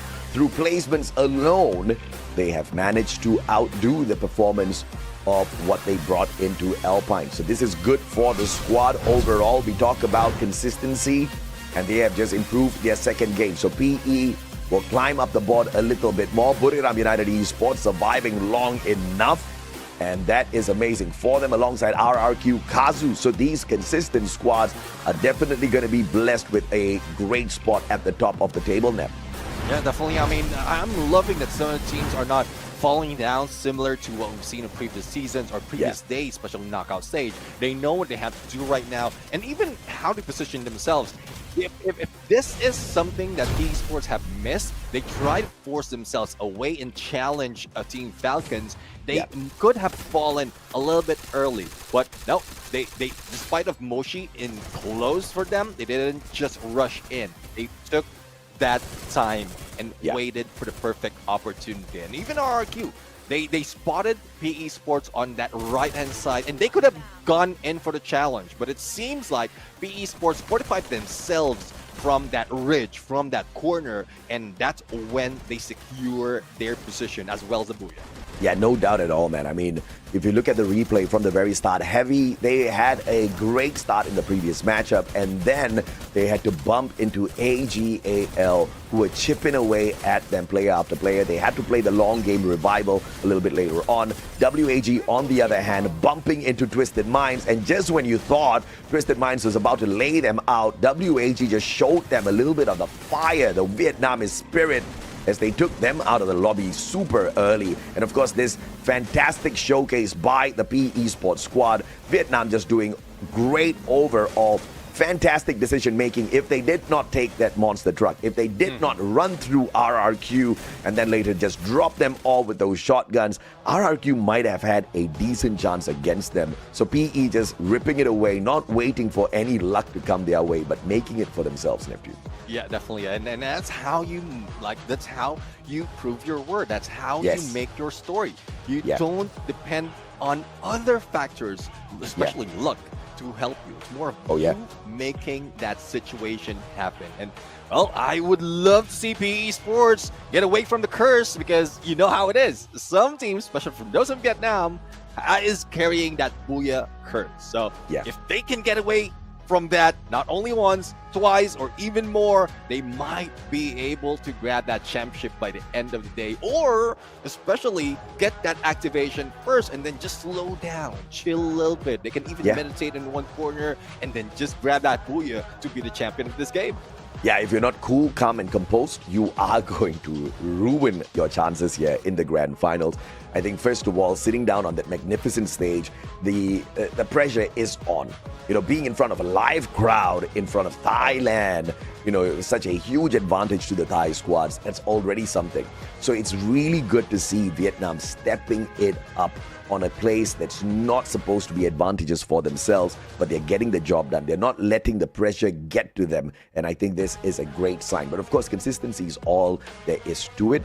RRQ hasn't been able to hit the booyah just yet, but great consistency throughout both games. So this is what you need.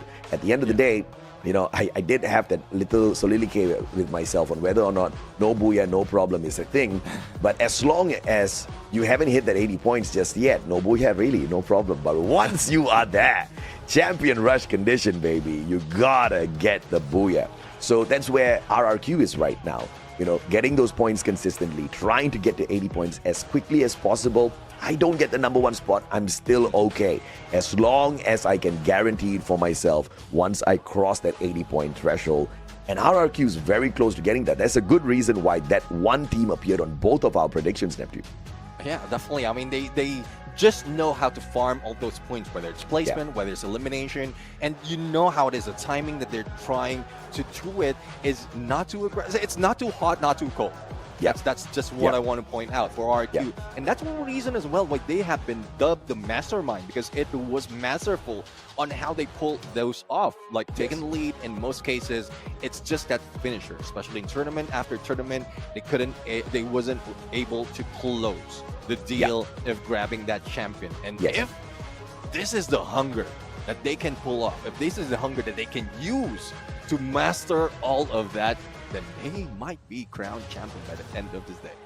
Yeah, I mean, you could say hunger, you could say frustration, right? Because they have come close so many times, but just like you said, could not close it off at the very end. You know, even EVOS has managed to get it done already, and RRQ is lagging behind. This is not good for the brand. This is not good for the spirit of these players, but you can believe in them for sure. I think RRQ is one of the best teams out there when it comes to spirit of the game. And Dudes, man, this guy will blow your mind, literally, with those grenades. So, you know, I've got great trust that RRQ is one of those good reasons why you see a lot of Steffies in the circle now. Yeah, I mean, Dudes, the moment he cooks, like, it is delicious. He eats them up most of the time. Like, it's not just in one squad. We've seen him does it not just in Battle Royale, even in Clash Squad. Give him that opportunity. He will take them out. And like, best grenader ever. That's the first time I will be calling out a name for a title, but he does fit that bill. Yeah, definitely, man. I mean, one of the best naders out there in the game. Very accurate, very deadly. And if you don't have the time turner, if you don't have decent enough number of glue walls on your side, glue walls are still dangerous in front of Dudes. If you don't have the Steffi, then you are going to get cooked. And we saw deep into the Bermuda Circle how many times Steffi appeared on that battlefield and with a single pop was able to save them the trouble of getting naded away, that painted refuge, saving their lives. But of course, the MVP for RRQ in this game is going to be none other than their great sniper Ma'al, walking in here with the Skylar, typical sniper build with the passives, 5 eliminations, 2,367 on the damage. Yeah, and then one of the reasons as well why not only Dudes but the rest of the teams of RRQ are doing well, because you have this guy Ma'al always having your back on his sniper, getting that information as needed, and without those, you won't be able to make that good play. Now, let's see though if this is something that could be proved differently in the next few matches, because PE Sports right now with the Booyah, they did put up a good fight, but not so much to gather as much elimination. As you can see, we have Nero with 2 elimination and LBT with 4, but the rest didn't like bring that much. Even the damage is not that much for the remaining 2, Nolan and Jonah. So that's a little bit slow, a little bit low, but at least additional 12 points would help. Yeah, I mean, I'm okay as long as they're giving consistent games with decent points instead of clunking out with nothing. 2 times now, Twisted Minds have collected nothing. And that's not good for business. Twisted Minds needs to catch up, and they have to at least perform averagely in these matches. If not, even PE Sports is going to leave them in the dust. Nero, LBT, Nolan, Jonah doing really well this time around. Once again, not too great on the eliminations, Neptune, but I mean, I will not be surprised if, just like Onyx Olympus, they steal it away by the end of the day. Even though it's not a lot, they still maintain that #1 spot. RRQ, through the tiebreaker, could not overtake them since they walked away with the Booyah. But look at the eliminations here on the side of RRQ. 10 in total, 8 placement points, massive 18. This is what you need if you're RRQ to get up to the top of the overall leaderboard. Yeah, exactly. I mean, consistency, even tying it up with the Booyah Takers, and this exactly what they need. As long as they continue this on, second place, third place, you get those numbers of elimination in to balance it out, then you would be activating that champion rush condition a little bit early, and even RRQ knows how to deal with Booyah. They know how to plan out every angle, every corner of the map, just to make sure they will not be caught off guard that easily, and then that hits them, or that keep getting that Booyah towards the end. So that's a storyline that they can follow, that I'm putting up for them, but let's see if they'll be able to push that through. Yeah, PE Sports, of course, first game, like I said, decent numbers, and now managing to get, if I'm not mistaken, they got 11 points in the first match. So getting 18 puts them at 29, definitely in the top 3. Only big question is going to be where's RRQ Kazu going to be, because they were a little bit more efficient than PE Sports, even without that Booyah. But of course, a quick recap. First 2 games, it's Buriram and PE Sports grabbing these Booyahs on Alpine and Bermuda. We have got a potential 8 more games to go. Champion rush condition has been activated. Teams need to rush to 80 points, after which they need a Booyah. The first team to score a Booyah after reaching 80 points will be crowned the champion. Let's see though. I mean, it's still a long run for some of the teams. We still just finished 2 matches, and yeah, they are slowly getting close. They are already building up those numbers, but it seems like they still have a lot more to do. And we keep talking about consistency. We keep talking about teams who need it the most, and like Twisted Mind needed even more. Like, I think we jinxed them. They did so well in Knockout Stage, even in Clash Quad, but I think they still are finding their place in every map of Battle Royale, and they couldn't find it. 2 maps already, they falter in both cases. I think they need to take responsibility for their own actions. I have got nothing to do with that. I did not curse anybody. Of course, jokes aside, they sure as hell got cursed by me. I mean, they did have a phenomenal run in Clash Squad. The lower bracket run is no small thing, and Twisted Minds doing it really well there. But of course, it's a totally different game mode. In Battle Royale, where there is so much of chaos erupting all around you, are you able to path a great way into that final circle, or do you get crushed by time and the other squads that jump you? Apparently, Twisted Minds just wasn't ready for the heat. Or you could actually look at it from a totally different perspective. Maybe they're a little demotivated after losing the grand finals yesterday up against Falcons. Let's see though. Let's see. I mean, good storyline. Hopefully they can recover, because despite of them feeling hell at this point, they surely have a good chance to find heaven. And this is what I live for. Always in purgatory, wherein the teams are being put in trial. Somebody gotta get hurt real bad. What a flight path. So much of chaos here, about to erupt in the grand finals of FFWS Fall. Yeah, teams are gonna fall. Let's see now who's going to fall first, who's going to fall and pick themselves up. Now, as the teams are already looting up, we are not seeing that much on the kill feed just yet. They are really being cautious. They know the situation that they're in, and also preparing for what's at hand. Onyx Olympus, very close to BTR right now. We've seen Heavy as well, who have a few on the horizon, but this is where the game sense, the map awareness is. They know where everyone has dropped because it's very close, and those potential hot drops might be averted. But Twisted Mind, I guess this is where the hunger will begin for them if they can survive against the remaining players of AGAL. Yeah, absolutely, man. Twisted Minds. Locking in 0 so far. AGL, no Soul Squad. And look at Chinoy attacking from the back. MP5, the time turners, just helping them out just a little bit. Cypher in a 1v1. About time before Cougar stepped on out, but the Bass gets the headshot. Cypher down. AGL scrambling away. Chinoy managing to get away far enough, but just with the treatment, Sniper couldn't do much as he gets sprayed down. The Bass getting a double for himself with the AUG. And Twisted Minds averting danger early on, picking up their first 3 points in the grand finals today. See, they can continue this on. Sensi right now on the ground. PE Sports is the one putting so much pressure on them. They are doing quite well from the beginning of this game, but with Nolan and LBT, a little bit too slippery. Jump is not given an opportunity to be able to go for that shot. The Baz! It was a little bit too much in terms of trajectory, and Nolan wasn't able to land it on him, but Cougar! As he goes in on his side for the flank, he was spotted being taken down. Yep, fantastic play here. Now Nolan just making one small mistake and leaving LBT in a tight little spot, but he gets the headshot off the Bass. Double kill. Drops Bass. Now all up to Jump to end this. P90 up against the MP5. Jump recovering, valiant dash. The time turner saving his life.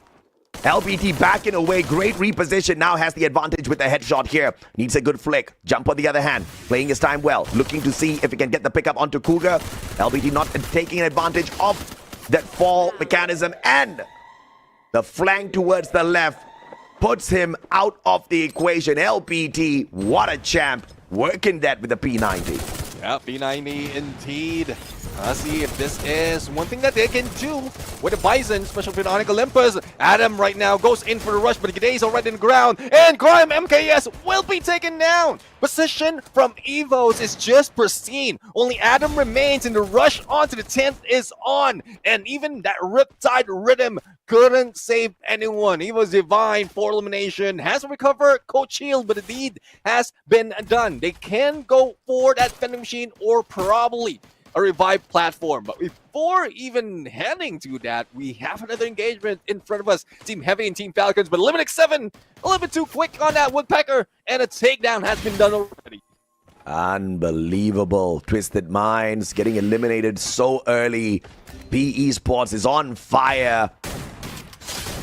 You would have thought that they would be able to get at least one survivor out there into a little bit of a safer haven. Unfortunately, the decision made just did not lead them in that way. Heavy not out of the deep end just yet as they bump into Falcons, losing 2 players. Still high up the leaderboard here. Falcons can do massive damage to Heavy if they take Mufasa out and the revivals just don't go the way of the Vietnamese squad. See though if that's something that they can make work, especially in this next phase of the circle.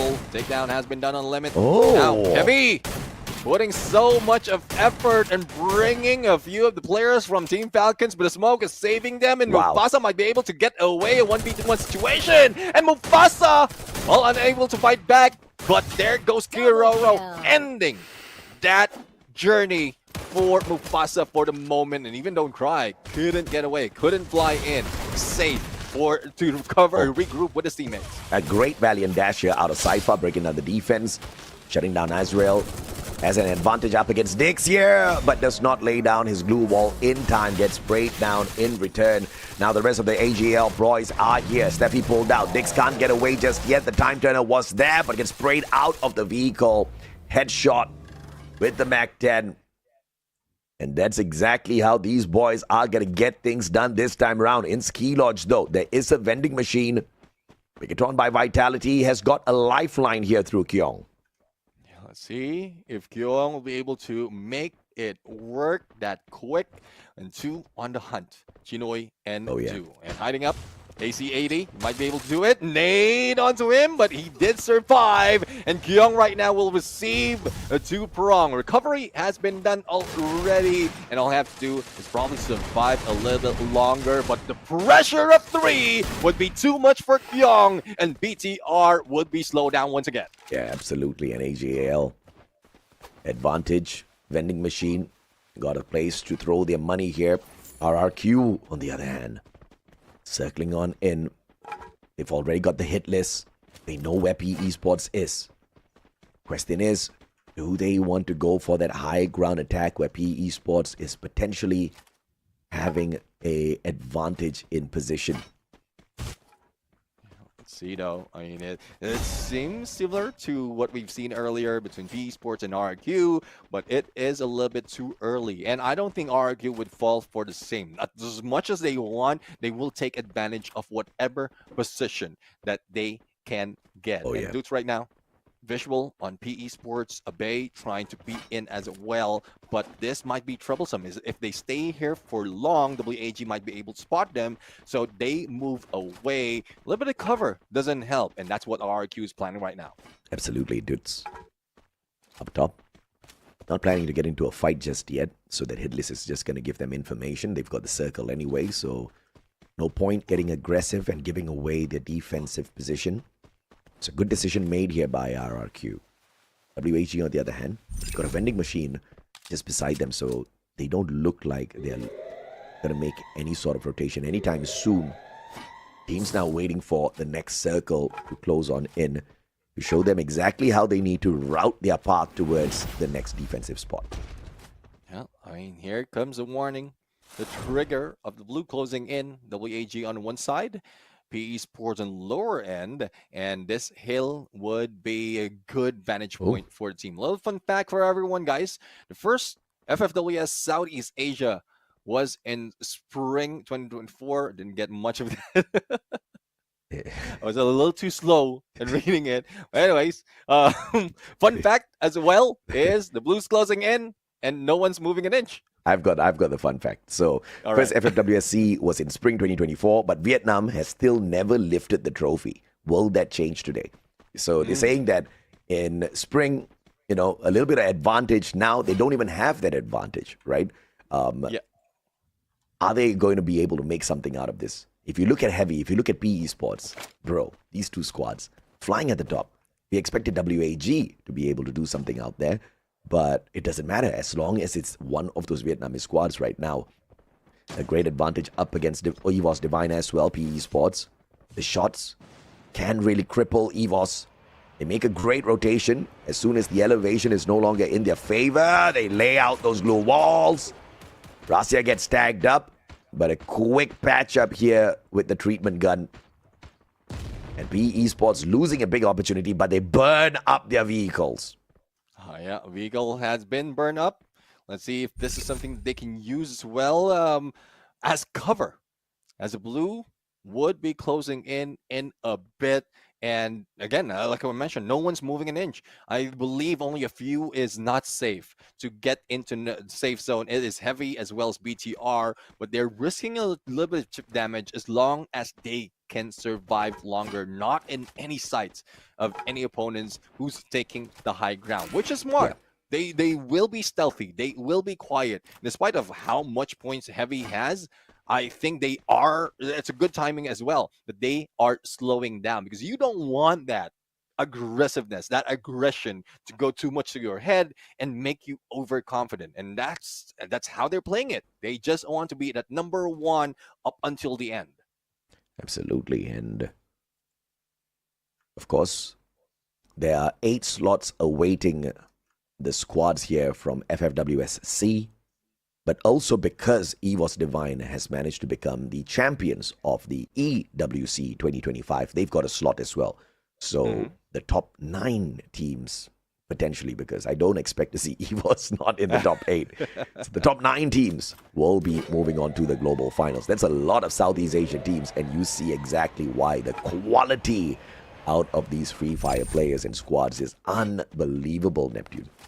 Yeah, definitely. I mean, the quality as well as how they improve time after time. It just shows differently every time. Even those coming from previous tournaments and in a global finals as well as EWC, it shows the tenacity of Southeast Asia. But speaking of tenacity, here comes Team Falcons right now. A little tenacious against AJAL. AJAL has worked out their plan. Barrows almost being taken down, but Guerrero will be taken down by ACAZ coming from Do, and this is what they need to take advantage. Now, let's see if Cypher can rush in together with Chinoy plus Barros into play, and all they need to do is take down Pina, but you know how Pina is. He can take out a 1v3 just like that, and it's still showing.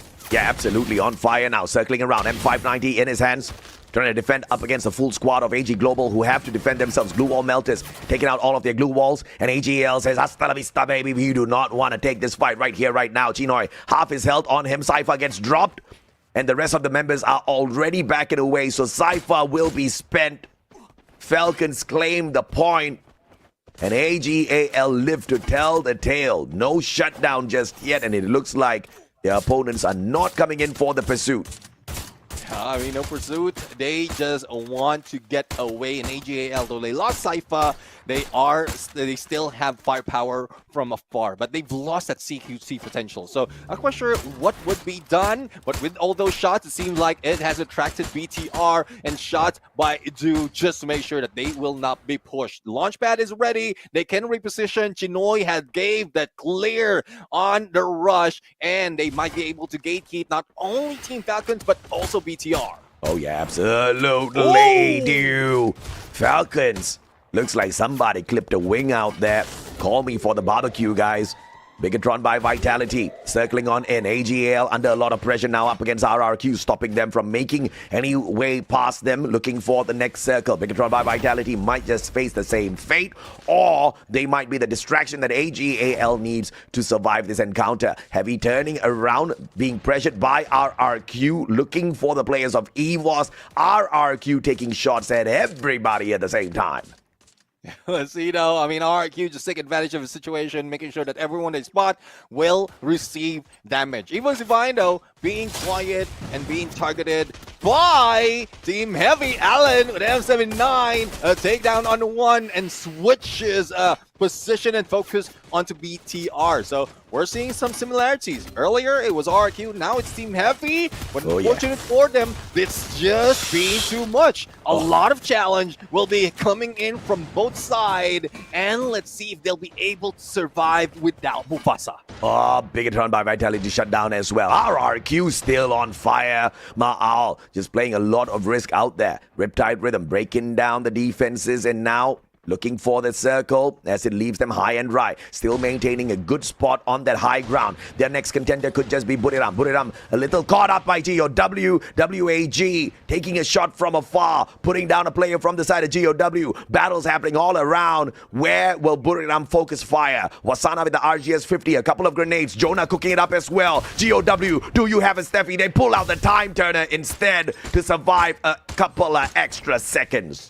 Oh yeah, extra second that they need to be able to dominate this game. But Team Heavy will be taken out, and GOW receiving a lot of damage, a lot of pressure from both sides. From low ground as well as the high ground, RQ would want to end this. And 18 Deer, a little bit too aggressive, cord in hand, might be able to mow down anyone, especially if those glue walls from Buddha United will be let go, will be cleared out. But with that, they go for that rush, and GOW in trouble. Yeah, breaking down the defenses. Jonah gets one. Wasana shut down. WAG hitting far from far. RRQ chipping away at them as well. Buriram 3 players down. Wasana all alone. Has to keep his head down. An advantage taken from afar. GOW bodied by RRQ, and RRQ is the biggest winner of that encounter after ambushing all those players from the back. What an advantage taken by the most consistent team out there. Yeah, definitely. I mean, they do have advantage. They do have visual. The moment they saw Burim United, they just planned it out that quickly on how to approach it. Now, RQ 10 elimination, lost dudes in process, but now 18 Deer, Charge Buster in hand, will try to get a higher ground as long as they're safe, as long as they have potential of moving in and out of that situation, then they will try to do so. But WAG, Riptide Rhythm plus M79, it seems like RRQ would be pushed away. And WAG is the team that's doing it. Yeah, what a nade, bro. What a nade. WAG pelting down RRQ one after the other and removing one of the best grenadiers from the fight. And now another Indonesian contender right in front of them. WAG looking for EVOS themselves. Kochil down on the ground. The pickup is instantaneous. PLS1 pushing on fourth. Tikui looking for the aim with the M79. Grenade launcher. And PLS1 with the M590 finding the perfect connection. Riptide Rhythm falling short. They can't find WAG. And Vietnam is on fire. Definitely. I mean, they are on fire. They're showing everyone that despite of not getting there first, they might be able to end it right here, right now. And it's just the rise of the Vietnamese region in this grand finals. And we're loving every second of that. Yeah, absolutely. You know, we talked about this. We talked about how at EWC 2025, the teams that rose up to the top were all from Indonesia. Vietnam has not had their chance just yet. We started off last year in spring 2024. Vietnam has not scored that top spot just yet. And today, Heavy PE Sports and now WAG. What a crazy climb to the top. But we cannot deny the consistency out of RRQ. Absolutely deadly. But once again, this was that final sequence.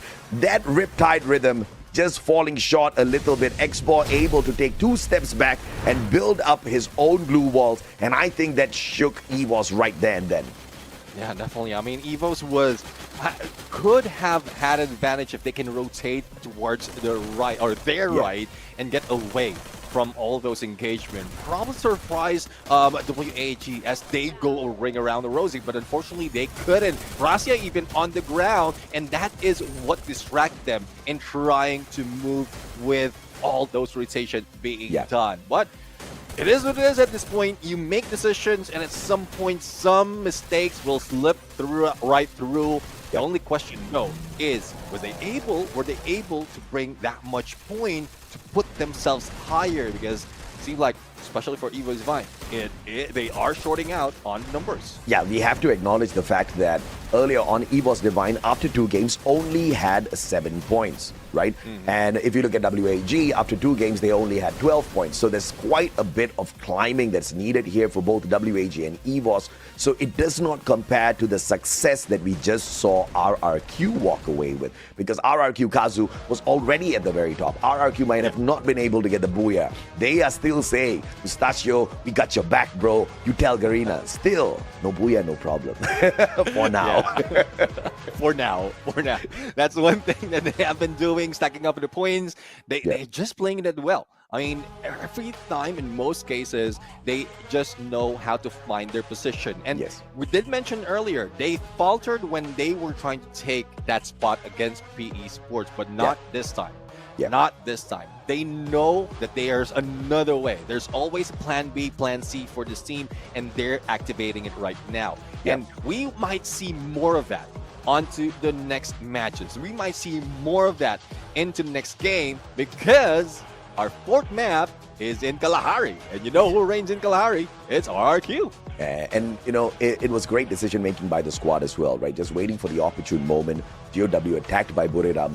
And they could have gone in there for the rush, but they allowed Buriram to do the dirty work first and then came in there not to clean up house in an aggressive manner. They just had the vantage point and they were stealing bodies away from Buriram. Buriram got the knocks. They did the hard work. They were in there with the hustle, and RRQ smiling all the way to the bank because they were cashing out the elimination points by just nicking off a couple of extra shots in there. And then they shut down Buriram as well. Since Wasana was the only one on his feet, everybody else was down on the ground. RRQ just took great advantage, and that's what you need to do if you want to survive such a cutthroat lobby out here in Southeast Asia. That's just 3 games, Neptune. We are just getting started, man. Yeah, definitely. I mean, it might still be a long run, but some of the teams are already getting close in activating that champion rush condition. And again, there's a few more that could have changed, a few more that could have been done to make sure that some of the teams get there faster. But you know how it is. It's not easy. There's a lot of changes that could have been done by the team, but you just couldn't pull away. You just couldn't pull away in what needs to be planned out. What needs to be happen in some instance. Some teams look safe in engagement until someone else knocks at their door. GMW was one of those. Yes. They seem safe on the tower, but who knocked on their door? It was Brim United, and then there was RRQ as well on the high ground.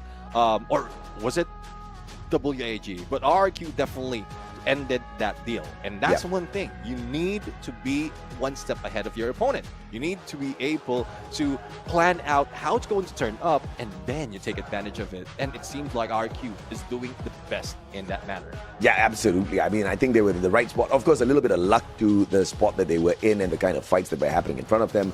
But it was all about that split-second decision-making by the captain. And, you know, it's like, this is what we're going to do. We're going to hold back first, and we're going to try to nick off the points. And, you know, from planning to execution, I think the squad got that done really well. Twisted Minds, again, crashing out very early.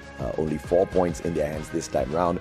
The only points that they have picked up in all 3 games. I think they're suffering a super low season right now, right after the disappointing showing in the Clash Squad Grand Finals. I don't blame them if they're a little bit demotivated after that scoreline, but you got to pick yourself up, right? And you got to hope and pray that the champion rush condition is on your side, that the teams wait long enough for you to recover points, because Twisted Minds currently down dead at the bottom with only 4 points.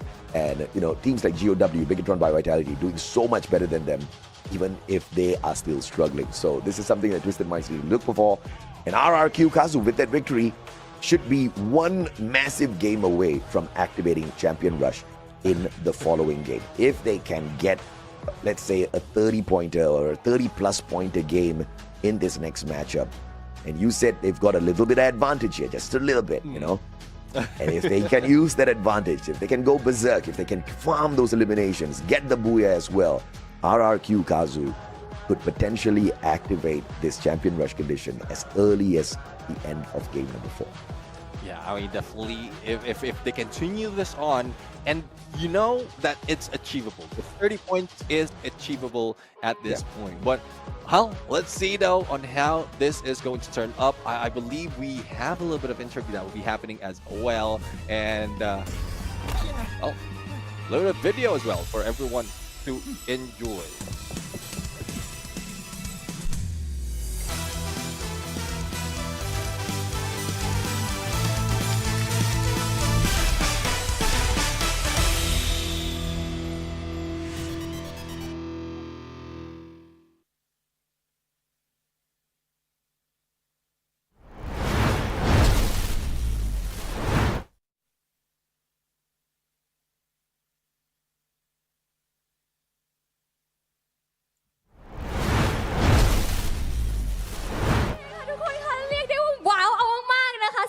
วิดีโอตัวล่าสุดค่ะตอนนี้ทางฟรีไฟของเราตื่นเต้นมากๆเลยค่ะที่จะได้ประกาศอย่างเป็นทางการนะคะกับการคอลแลบครั้งยิ่งใหญ่ครั้งใหม่ของฟรีไฟค่ะคอลแลบกับดิจิมอนแอดเวนเจอร์นั่นเองค่ะทุกคนค่ะถูกใจน้องๆที่นี่ใช่ไหมล่ะคะทุกคนบอกเลยค่ะว่าการคอลแลบครั้งนี้ค่ะจะเต็มไปด้วยความกล้าหาญมิตรภาพและเซอร์ไพรส์แบบจัดเต็มแน่นอนรอกันไม่นานค่ะพฤศจิกายนนี้เจอกันแน่นอนค่ะFree Fire are incredibly excited to announce an epic collaboration with Digimon Adventure. Prepare for an experience packed with courage, friendship, and huge surprises on this November. และในตอนนี้ค่ะทุกคนคะไม่ต้องรอช้าแล้วเพราะว่า Handsome Boy from Indonesia อยู่ตรงนี้แล้วนะคะเราอยู่กับตัวแทนจาก RQDUS นั่นเอง Welcome DUS เย้มีคำถามอยากจะถามหนุ่มหล่อตรงนี้สักหน่อยได้ข่าวว่าเป็นขวัญใจใครหลายๆคนค่ะว่าคู่แข่งเนี่ยได้สร้างความลำบากให้เขาบ้างไหมคะกับเกมที่เพิ่งเล่นจบไป Alright, let's move on to our interview. Hello, Caroline. And hello. Your opponents put up a tough fight. What was the biggest challenge they presented and how did your team adapt to overcome it? Oke, Dots. Jadi pertanyaannya adalah ngelihat gimana penampilan dari lawan tadi yang luar biasa banget, memberikan perlawanan yang cukup menyulitkan juga buat RRQ. Gimana kalian tadi beradaptasi dan gimana juga akhirnya kalian bisa kemudian menjadi tim dengan salah satu torehan poin terbanyak sejauh ini? Gak ada sih, kita cuma do the best aja sih, lakuin yang terbaik. Ya pengen jadi yang paling terbaik lah.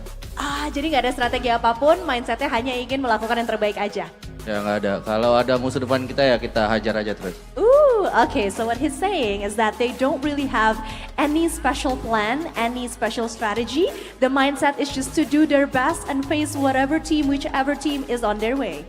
The adaptation is so good right here. I know, right? Really cool. That is the part that I really like about RQ. About you, Yuki? ดูไม่ค่อยกลัวอะไรเลยอ่ะไม่ได้มีแผนอะไรเป็นพิเศษอ่ะรู้แต่ว่าทีมไหนเข้ามาก็พร้อมเจอหมดนี่ไว้ธรรมดาจริงๆนะคะสำหรับทีมนี้ไม่แปลกใจเลยว่าปีนี้เขามาแรงเอามากๆค่ะทุกคนคะอ่ะอยากรู้ค่ะคือว่าเราอ่ะเคยฟังกันมาแล้วทีมไทยเราสื่อสารอินเกมกันยังไงอยากรู้ค่ะว่าปกติแล้วสไตล์การสื่อสารภายในทีมของทางอินโดนีเซียเนี่ยเขาสื่อสารกันยังไงคะเล่าให้ฟังหน่อยได้ไหมAlright, the second question. The teamwork today was incredible. Can you talk about the team's communication? And is there a special shout out you want to give a teammate for a key play? Oke, jadi mereka ngelihat kalau teamwork dari RRQ Kazu tuh hari ini luar biasa bagus banget. Apa sih kuncinya dan bisa nggak mungkin disampaikan siapa yang berperan penting dalam menyampaikan pesan-pesan itu? Siapa yang bisa dikatakan sebagai shot caller dan ada nggak teman yang mau kamu kasih shout out juga di momen ini karena komunikasinya sangat baik di game tadi? Ya nggak ada sih, kayaknya semuanya juga lakuin yang terbaik lah. Jadi semuanya yang terbaik lah pokoknya. Semua lakuin yang terbaik. Shot callernya siapa? Kamu? Semuanya. Semuanya. Bukan kamu nih? Bukan. So he's saying that everyone communicates really well. He can't really pinpoint someone who does better because right now they're all trying to give their best and it actually shows. Even Duts is usually the shot caller of the game, but today everyone just do everything in sync. Just one of those days where RRQ is having such a great time playing together, and I think the chemistry just shows. Okay, so who did he give the shout out to? He didn't really give any specific shout out because he thinks that each and every single one of the team members played really well, so it's a whole team effort. Good captain. โอ้โหเป็นกัปตันแต่เขาแบบไม่เทเครดิตเลยนะเขาบอกว่าทั้งทีมมันคือเล่นดีกันหมดเลยก็แบบจะเลือก MVP 1 คนมันเลือกยากอะเนาะงั้นเอาอย่างนี้ดีกว่าเดาว่าแฟนๆนะคะทั้งที่นี่แล้วก็ที่รับชมอยู่ที่อินโดนีเซียออนไลน์ทั่วไปเลยในตอนนี้ที่กำลังรับชมอยู่เนี่ยน่าจะอยากได้ยินข้อความจากทาง RQ และฝากอะไรถึงแฟนๆหน่อยดีกว่าค่ะAlright, so do you have any message you want to send to everyone, the viewers, your fans, or your supporters? Ya buat Kingdom support kita terus lah sampai turnamen ini selesai. Semoga kita bisa ambil lah piala di sini. To all Kingdom out there, please continue on supporting us. Hopefully we can lift and bring this trophy home for RRQ Kazu and for all Kingdoms out there. They're in a very good way, so good luck. Thank you.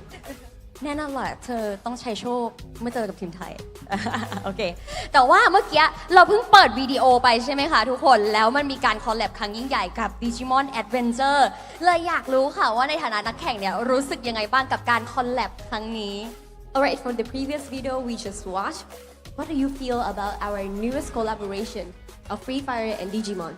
Gimana pendapat kamu ngelihat kolaborasi terbarunya Free Fire sama Digimon dan tadi kita udah saksikan juga sama-sama seperti apa VT trailer ya? Keren sih, semoga collab-collabnya makin keren aja. It's a really cool collaboration and he look forward into seeing much more collaborations between Free Fire and many other things in the future. Glad to hear. Alright then, this is the end of our interview. Thank you so much and congratulations to Dudes and RQ are having such a great performance today. Thank you, Yuki, and thank you to our translator, Caroline. So this is the end of our interview.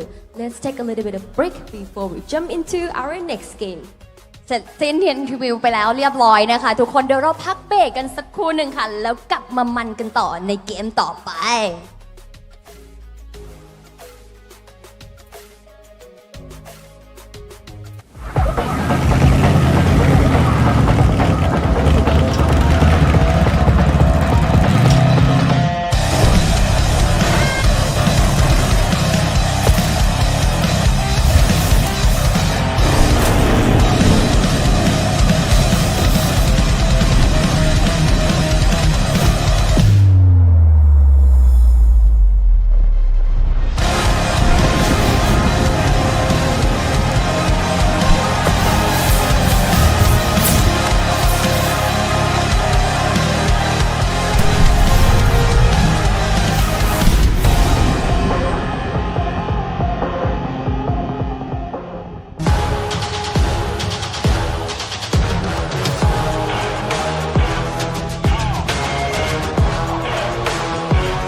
Xin chào mọi người, mình là WZ Bo. สวัสดีครับ ผมเบียร์ยูโมชิครับ สวัสดีครับผมวันมอครับมาจากทีมฟอร์คอนครับ Nama gue Rasya, gue dari tim EVOS Divine. Kalau gue Dudes dari tim RRQ dan hari ini gue bakal main Repeat Point Creation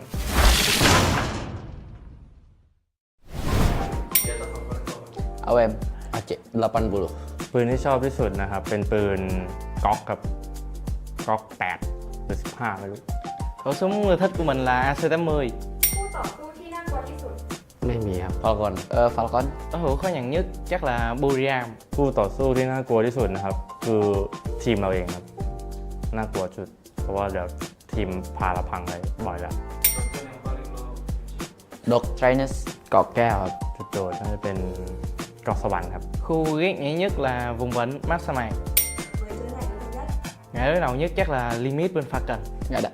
วันมอครับ Gak ada แข่งที่น่ากลัวไม่มีใครน่ากลัว หนึ่งคำเพื่ออธิบายเกมตัวเอง ดุดัน Harimau putih. Hai. โง่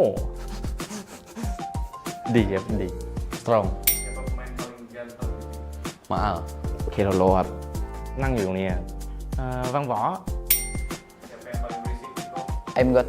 วาสนาครับ Maal พีนาครับ วาสนา I'm God. ลิมิตครับ Maal Ray. วาสนา ออนไฟครับ Racing. Sekolah. ไปชกมวย Ngày ước chắc là Văn Võ. Pro player game lain ผมจะเป็นนักธุรกิจพันล้านเป็นคนที่รวยที่สุดอันดับหนึ่งของโลก แผนที่ที่ชอบที่สุด เนคทาร่าครับ Kalahari. Purgatory ทะเลทรายครับเพราะว่ามีสลิงเคลื่อนที่ไหวครับ ai là người tức giận nhất team của chị thua Chắc là em luôn. Thích Bo. Mang. I'm God. เคโรโลครับ Abai วาสนาครับ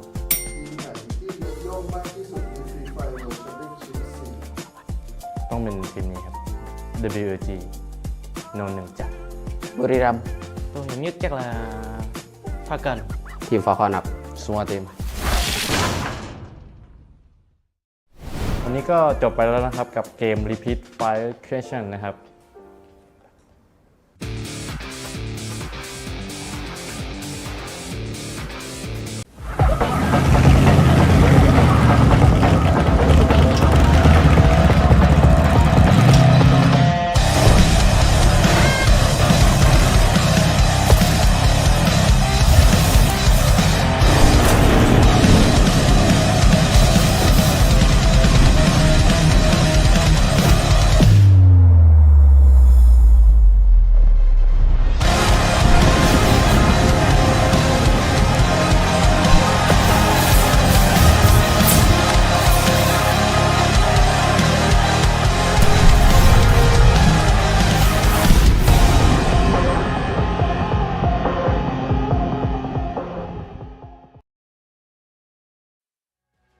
Welcome, ladies and gentlemen, boys and girls, survivors of all ages. This is once again the Free Fire World Series Southeast Asia 2025 fall season, the grand finals, where Champion Rush is finally in activation. My name is AJ. I'm the Mustachio, down here with my brother Neptune, the gentleman Garcia.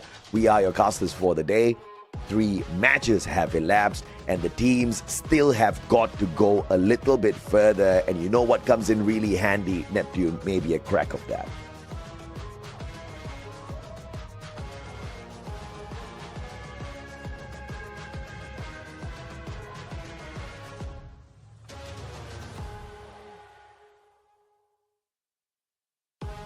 Yeah.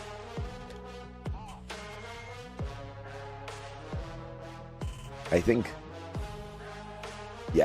Neptune, you got to check your microphone. So some people are saying, Neptune's lips look sexy when they're moving, but we do not understand what he's saying. Yeah, as I was saying, I mean, they need to trust that energy. They need to make sure that they maintain that all throughout, because some of the teams are really showing up right now, and that's RRQ. The reason why Zeus has been interviewed as well, and we want to see more of that.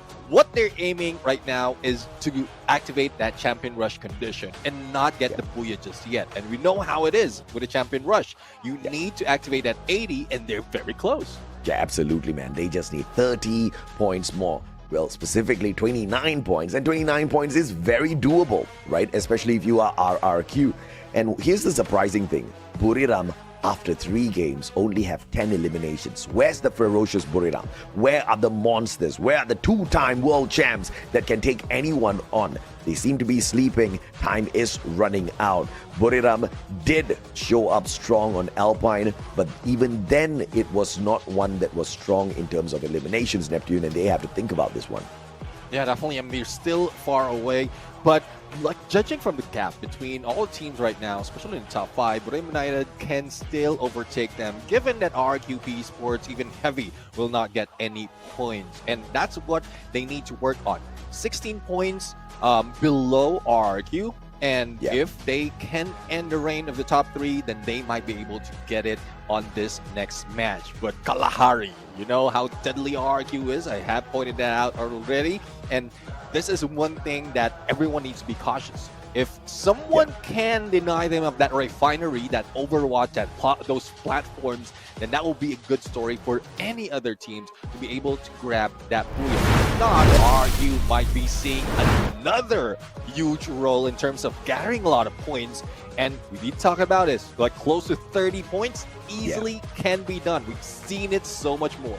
Yes, basically, Neptune, what you are trying to tell me is Buriram is trying to say to the whole world, calm down. Picture abhi baki hai mera dost. There's still a little bit more in this movie. We haven't even reached the climax just yet.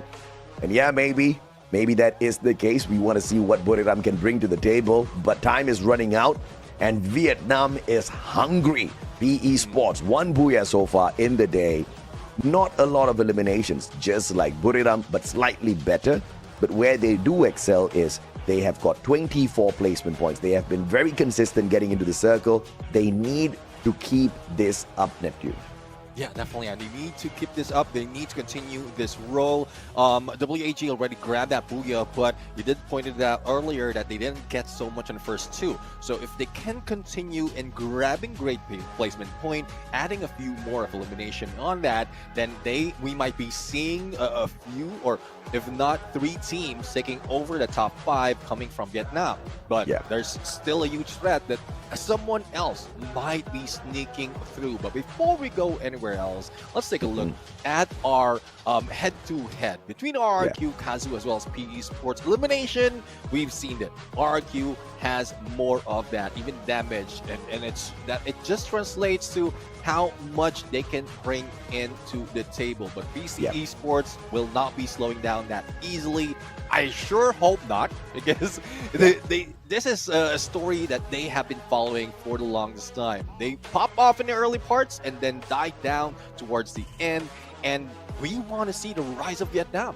Yeah, absolutely. And PE Sports is not too far away from RRQ. Only 11 points sit between them, and 10 out of those 11 points are the difference in terms of eliminations. So PE Sports needs to kind of twerk it up a little bit in terms of what they can do out there with the eliminations, but maintain a decent balance to not go all out where they start making mistakes, because consistency is still key here. Just because RRQ makes it past the 80 points does not mean that they cannot make it into the 80 points as well. So consistency still remains to be key for PE Sports. Heavy not too far away from them, if I've talked so well about PE, with Heavy just 1 point behind PE Sports. Obviously, this Vietnamese team can do something great out there as well. You mentioned that Buriram can still catch up because there's not too many points. WAG 6 points behind Buriram. Vietnam again, I mean, this is great. This is something that we were hoping for them, but to see them actually do it out there is beautiful, Neb. Yeah, well, it's so beautiful, similar to what we're seeing from the crowd right now. I'm not talking about Lady, but everyone out there anticipating what's about to happen. The beauty of having everyone in one stage just brings that energy into the battlefield. That brings that energy into pouring to the teams right now who really needs it. And hopefully You're lucky, they can... You're lucky because you said, not just the ladies, because I was about to call your wife. You see what Neptune's saying on broadcast. I'm pretty sure she's listening right now. But of course, the chat is loving the cameraman. The chat wants the cameraman to get a raise. The chat is saying the cameraman knows his priorities. Yeah, he knows the assignment, bro. He knows, he knows the understood. assignment. Understood the assignment. Takes his job very seriously. Cameraman's still going at it. Yeah, it's a good thing that there's plenty of view to show.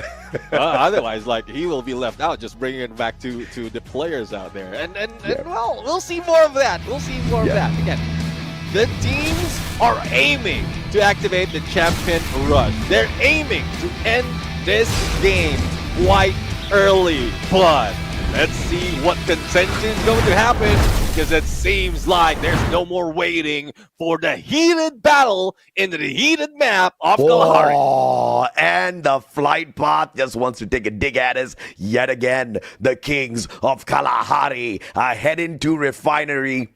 They want to milk out as much of that oil from the ground as they can from this high ground advantage here, RRQ.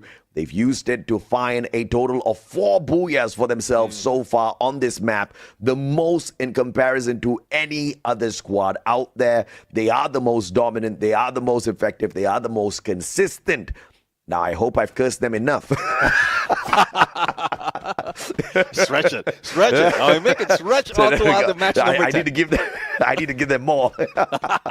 Okay, let's save RRQ a little bit of the curses. We don't want to focus too much on them. For all you know, they might put a Twisted Minds on me, bro. Twisted Mind, real twisted at this point, but or on fire, missing that shot.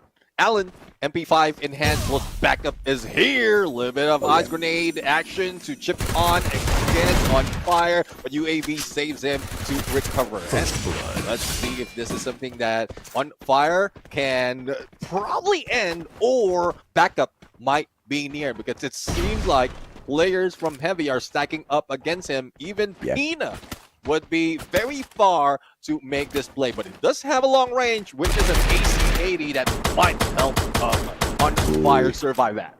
Barros stealing some shots, has the time turn and buy himself a little bit more time, but what a flick by Abe. Barros shut down by an LMG. So unlucky. Just needed one more jump away. And the mechanism kicked in at the wrong time. Putting him down and out. AGAL, one final survivor as Heavy finds Falcons. Falcons, Heavy going in for the fight. And it's a good thing that recovery has been done by On Fire, buys a lot more time for the rest of the teams to move in and help him out. Now, we are still seeing a few of the players from the outside, like Happy as well as Mufasa, who will not be helping out Alan and Don't Cry right now. So they are building that insurance policy at this point so that not everything is at risk. And let's see if Team Falcons can get away, because it's just taking so much time and they don't play this way. Yeah, AG looking for that hit list on the final survivor of AG Global. Chinoy down. AG's not catching a break at all as Carrera finds Alan's head. And Koda already used earlier on Mufasa as he tries to get up close and personal. Carrera stops him with the M590. Phenomenally done by Falcons. Mufasa expanded, On Fire turning the corner, and the Drogon gets Don't Cry as well. Falcons going for the ones that are leading the top of the leaderboard with RRQ. Hell, let's see, I mean, Team Falcons, they are close in terms of scores before this game started, and then they are now slowly building that up. 3 eliminations already to their side, and this is what we see often from Team Falcons. The moment that they see themselves a little bit low or lower compared to what they expect them to be, they slowly build up that momentum. And it's seldom that we see Team Falcons go this aggressive in the early part and even wait it out with the team that they're targeting. So I guess it's still paying dividends for them, but they need to move. Because in a bit, a lot more of teams will be closing in. And WAG seeing Onyx Olympus slowly closing the gap between them, but PLS1 might be in trouble in a bit because he's out and open. Only glue walls and a few compounds can save him. Good day, Drogon in hand. Players on the side of WAG not close enough to him just yet. And Onyx just waiting patiently. The XM8 could get the range though. PE Sports spotting out Aim God. He was Divine, not looking very divine at this point of time in this clash up against PE. Time Turner pulled out, Kochil out top, Jonah spots out Rasya, but doesn't turn around to take him down just yet. Kochil hanging on for his dear life. LPT looking for that cover as Jonah catches up with him. Ray on the rotation, Drogon meeting the players of PE, but a fantastic blue wall still keeping them alive. From up top, Kochil M590 as well, and RRQ dropping on in at the wrong time. Thankfully, it was just one player, expanded instantaneously. Yeah, I mean, Dutz is in there trying to surprise everyone, lobbing a grenade in through the window, but he was spotted out. Now, he was Divine winning this fight, 3 elimination on the end, and it seems like PE Sports would be in trouble. This is the place that we don't want them to be seen, and a quick recovery has been done onto Nero, but a 1v1 to the side! Max turn against Ray, and he will be taken down, but still, they managed to bring back their teammates. PE Sports is not down just yet. Not down indeed, and that was a valiant save by Nero. Hopping on outside, the finisher came a little slow, and that allowed PE Sports to hit that double revival. LBT brought back by Nolan, returning the favor, and PE Sports continue to survive. Bigatron by Vitality, on the other hand, have shrines all to themselves, but I would not get too comfortable there. Let's see though, if there's something that they can work on. Brim United taking high ground as well. BTR targeting PE Sports. And 18 Deer on the hit list. They know they're coming in, and Jonah will not survive Koja at that point. Quick putback will be done by onto 1 players, and Nolan as well needs to be revived. The rest of PE Sports already out of Old Hampton. They will be going into a new place as BTR right now is trying to race to get those points. They are currently in 9th place or 10th place before this game, and they will be able to get a few more points in because they're still a full squad. For GOW though, a team from Vietnam that needs those points are just laying about waiting for the perfect opportunity, but we've seen them do this. It's just when someone has a jump on them, they fall. Oh, now AG Global looking for PE Sports. We'll find Nolan first off. Not before he takes Barros down onto the ground. Nero waiting to strike, and AG actually backing away from this engagement. There is a vending machine here. Nero needs to sneak in. He's got 400 coins. He can only have one revival. Does he sacrifice himself to get one of his team members back in here? PE Sports looks like he doesn't even need to do that, but he's going to be the one that needs a little bit of reviving. Yeah, he needs reviving. He needs a little bit of help. And let's see if that would happen. Kabi right now might be able to spot out LBT. A little bit of damage. And there goes the shot. Her chase is on. And Heavy just putting so much of firefight in this. As despite of Don't Cry putting one man down, the rest of the team's always on there on the hunt. Yeah, smart play there. But PE Sports, they are crippled. They just keep fighting for revivals here. Revive after revive. Now Nero hitting a double revive again, bringing back his members into this match. If they don't slip away on the outskirts of the circle and get lucky with the loot, this could just be an early end for PE as Buriram looks for Onyx. They find the first target, all thanks to Wasana and that god. Putra on the left, he's gonna stay silent. Crime made some noise and he's gonna pay for it.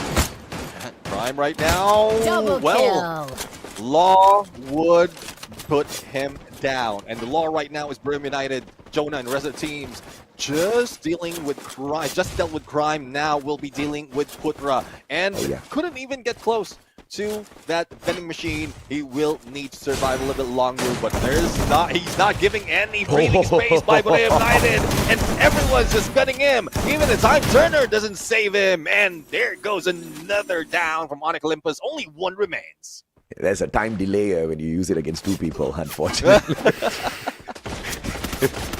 Doesn't turn time around, just pauses it for a moment before you get eliminated. Kyung trying to fly over WAG. They instantly shoot him out of the sky. AGL up against WAG this time round. Riptide Rhythm breaking down the defenses up front, but they pull out the Steffi. Smart play by the Vietnamese squad. They respond with 2 grenades, massive ones. Steffi still keeping them up on their feet, but Cypher and Chinoy cutting down the distance. He's got a Max 7 in his hands as well, leaving Cyrus now to defend the front lines. The rest of WAG, they say hasta la vista and they get out of there. Yeah, Cyrus right now. Let's see if he'll be able to get away. A good shot might bring him down, and he does go down from the hands of one of the best snipers from Southeast Asia, Ju. And let's see, in the 3 eliminations already for AG Global, team that was almost being taken down earlier in the early engagement and the onset of this game. But WAG, the ones in trouble, and who's hunting them? It's Buriram United, who's getting very, very close. Oh yeah, absolutely. Buriram just on the left-hand side of WAG. One mistake in this rotation could mean the end for WAG as they look for those revivals. Evos, on the other hand, in great vantage point to engage with Heavy. Megatron on the double revival. But Falcons will find a couple of their players. Getting them out of the equation. Twisted Minds. Getting twisted inside out by RRQ. This is their house. Twisted Minds seem to have it twisted in their heads, thinking that they belong on Refinery. RRQ about to tell them they don't. Yeah, definitely. I mean, SBD from Dutz to bring him down. Only one remains. And again, trouble spurs for Twisted Mind. As we look into the most elimination coming from 3 players. Maal with 11, LBT with 10, and Allen with 9. And Vietnam is really showing up right now, not only for its as a team, but also as individuals. But let's see if that continues on. There's a few more that would be happening, and all they have to do is wait, especially for Heavy. a lot is swarming, a lot of teams swarming towards them or surrounding them, and it would be even more because as the blue closes in, we still have 12 teams remaining, and all those engagements might be happening real soon. If Twisted Minds is hiding away some strats, they better be showing it to us right here, right now. They've got only one final survivor in there. I at least hope he's got some money to buy his friends back. PE Sports dealing with a little bit of heavy fire, courtesy of Pina. But he will have to move eventually as the circle leaves them high and dry. Jump pad to catch up with Kororo, who went there as the scout to make sure the drop spot is all clear. Fantastic rotation by Falcons. This is what the other teams, you hope to see them do, but then sometimes the chaos out there is just too much now. Yeah, let's see if they'll be able to get through the chaos or probably calm it down. And unfortunate for them, into the crosshairs, not only onto RRQ, who's slowly putting them down, but also GOW, only PLS1 only remaining. Let's see if he will be pleading for his life at this point, because Abe will not be slowing down. M590 is both in the hands of both players, but a 1v2 might be something that he can wish he can win, and he did so. He survived, but pickup has been done. Recovery is the best that he can do for the moment. WAG standing up against RRQ, winning it out as well.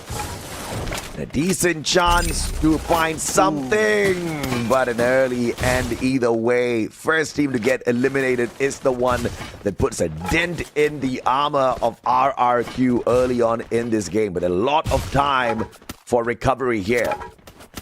Let's see. Time is not on anyone's side at this point. A lot is already being pushed in against each other, and one of those is Twisted Mind, who leads most of the points. Pressure from Onyx Olympus that has been pulled away by Putra, but BTR is also into the mix. But right now, just weaving in through, but Kyung up close and personal against Bass and Jump. But the first team to be taken out with the Onyx Olympus. Putra, the only guy remaining, has been taken out by Twisted Mind. But the pressure of the blue, the pressure of all those gunshots is near. Yeah, now Twisted Minds is fighting against the circle and their own dead weight, trying to circle around. And the timing has to be right here up against GOW as EVOS now gets eliminated prematurely. Heavy finding the players on the side of Bigatron as well. Falcons from the outside, dropping in those shots. Geroro gets traded out, but the instantaneous pickup. Falcons focusing on keeping their numbers alive as PE Sports falters up against Heavy. Bro, in the last 2 minutes, I would say 1 minute, we've seen a lot, 4 if not 5 teams eliminated. That is the threat of having 12 teams in this phase of the circle. Heavy. Oh yeah. Facing heavy damage. Only 3 remains, and GOW above yeah. them. RQ eliminated by GOW, and there will be a new king of Kalahari by the end of this game. And let's see who will that be. Yep, and they're also flattening out their brothers from Vietnam. Heavy. Facing heavy losses up against GOW, but did that luck run out? Falcons now aiming for the boys of GOW Limit. So managing the deep freeze, snuck in there. There's a few more HP and he manages to get that knock. RIP all alone in here, tagged up by Limit as well. A sliver of health left on him. Grenade does not clip him, all thanks to the time turner, but the circle for RIP had the super med, and that's his only lifeline right now. Let's see if he can still move in, because the targets, they are targeting Kororo with a God Nade, ending GOW. AG right now, a little bit distracted by Bremen United, but Falcons have a good chance to go in for the flank. A good backstab might happen with all those hookers activated. Limit 7 with a group into the time turner. They go, and VRU backs away. Now pressure from 2 or make that 3 Thailand teams in here, and AG Global is just waiting it out. Good from side rhythm as Bremen United deals with Team Falcons. This might be a chance that AG Global can end this game and grab that booyah. Putting on a show for Thailand. The home crowd absolutely delighted. It was an all-out final Thai circle. And you know it was spicy. What a play by AGL. Taking advantage at the right time, in the right place. Buriram got far though. This is that opportunity since the previous Kings of Kalahari got toppled here on the grand finals. Now, we don't know if or not we're going to get another Kalahari if we do go the distance today. Maybe then RRQ can plan a little bit of a comeback. But this time around, Thailand wanted to insist that this map does not belong to Indonesia anymore. Definitely. I mean, even Eva's Divided Earth didn't survive longer to see the end of that fight. But this is the final moment where we've seen a lot of pressure being put in against Brave United and Team Falcons, and that's what AG Global was waiting for. They have a good spot from far away, even a slower circle, to go against them, to force them in. And with the firepower that they have, and we know that they have evolved in not just a long-range team, but also a CQC-enabled team, they could have just ended it right there. But still, the tactics remains for a team. They want to be safe. They want to be cautious and secure that with a full squad. AGAL is only 7 points behind Buriram.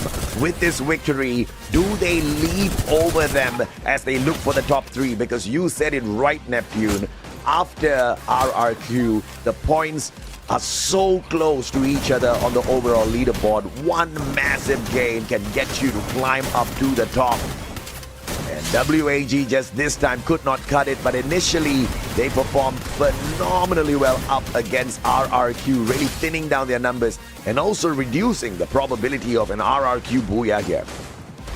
Yeah, let's see though. I mean, I'm excited to see how many points they have grabbed in this game, because so far that storyline that we just mentioned, I mean, how we set it up, wherein there's only a few gaps between them. Yes, they managed to get points, but it's not that much, because it's only towards the end when everyone was targeting each other. It's not just one team dominating. A lot of those elimination has been spread out, and it might be close to whoever would be on that number 1. But before we go anywhere else, we are energized right now to really bring on the game to a close to an end, if it is what the teams need, because we are powered up by Red Bull, and definitely the zinc and vitamins does work. You do have that can.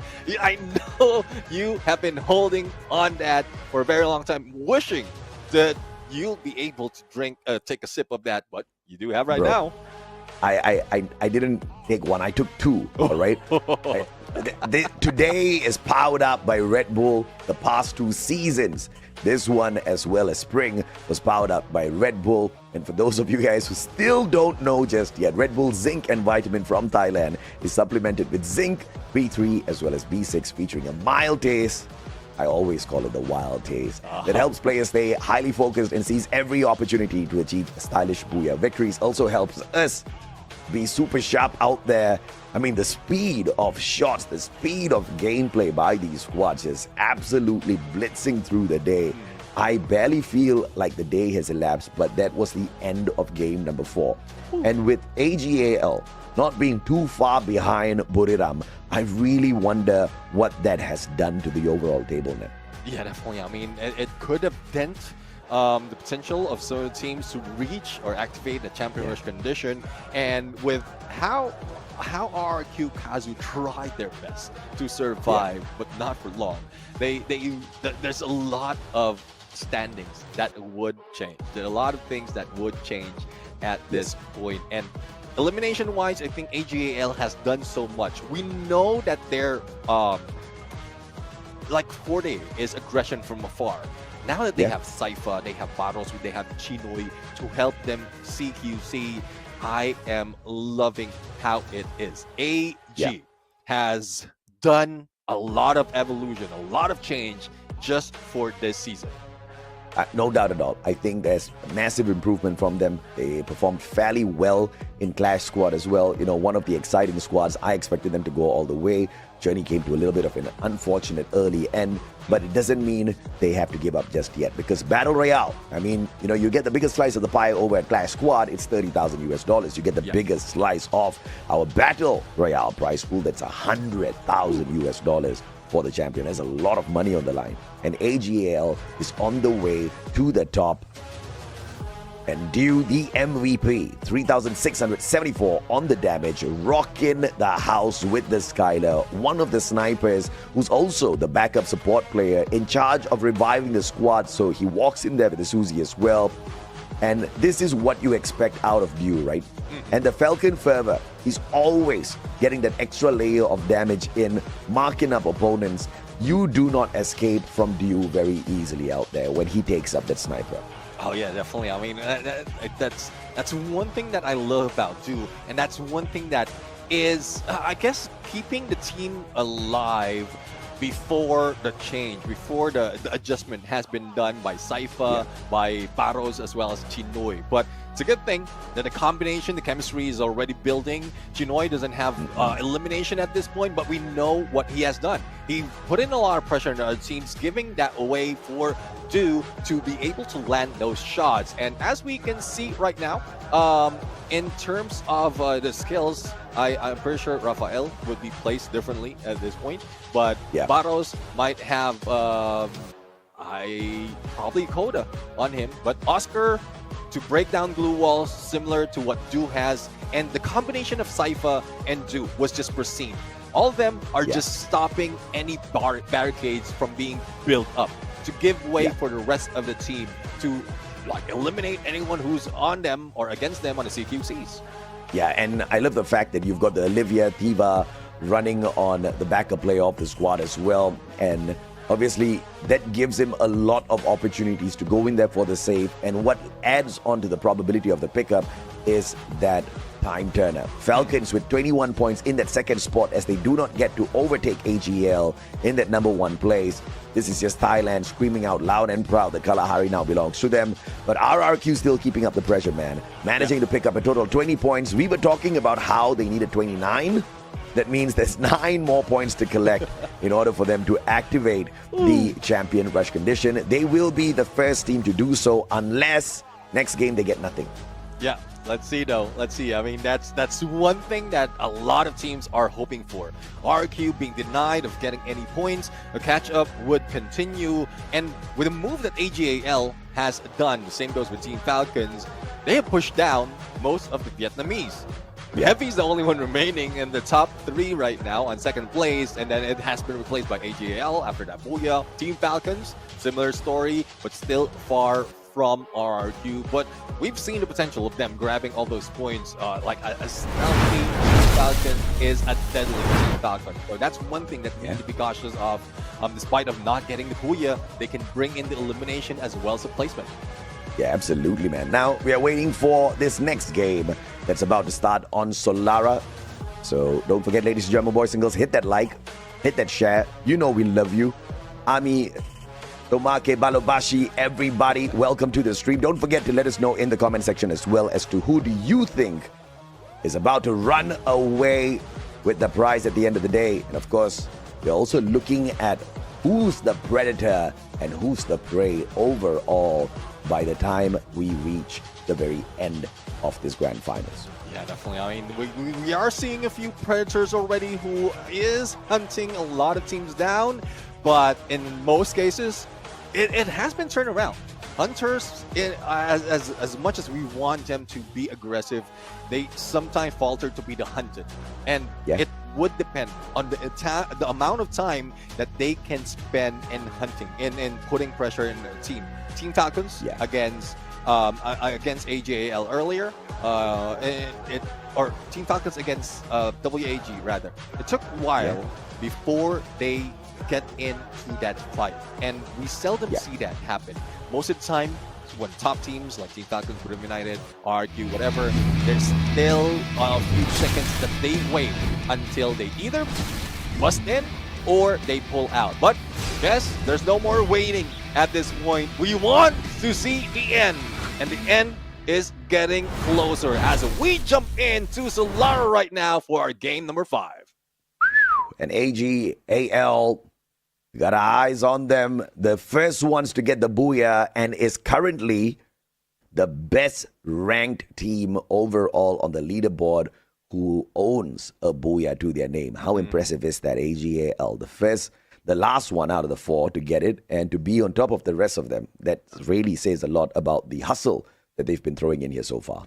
Yeah, let's see though. I mean, it can continue right now, but Chinoy out in the blue. I'm not sure what the distraction or what happened right here, because he could have landed together with the rest of the team. WAG though might be meeting up with Evo's Divine. Minigun has been put in, as well as trying to regroup using the slide rail. So a lot of teams has been spread out right now because of how quick you can move around in Solara because of the slide rails. And let's see if they can converge in one position, because from what I've seen, especially in WAG, they're placed in different areas of the map, covering so much of that, but there's a risk of one of them, or not multiple of them, would be taken down. But AG, after feeling Onyx just next to them, this might be start.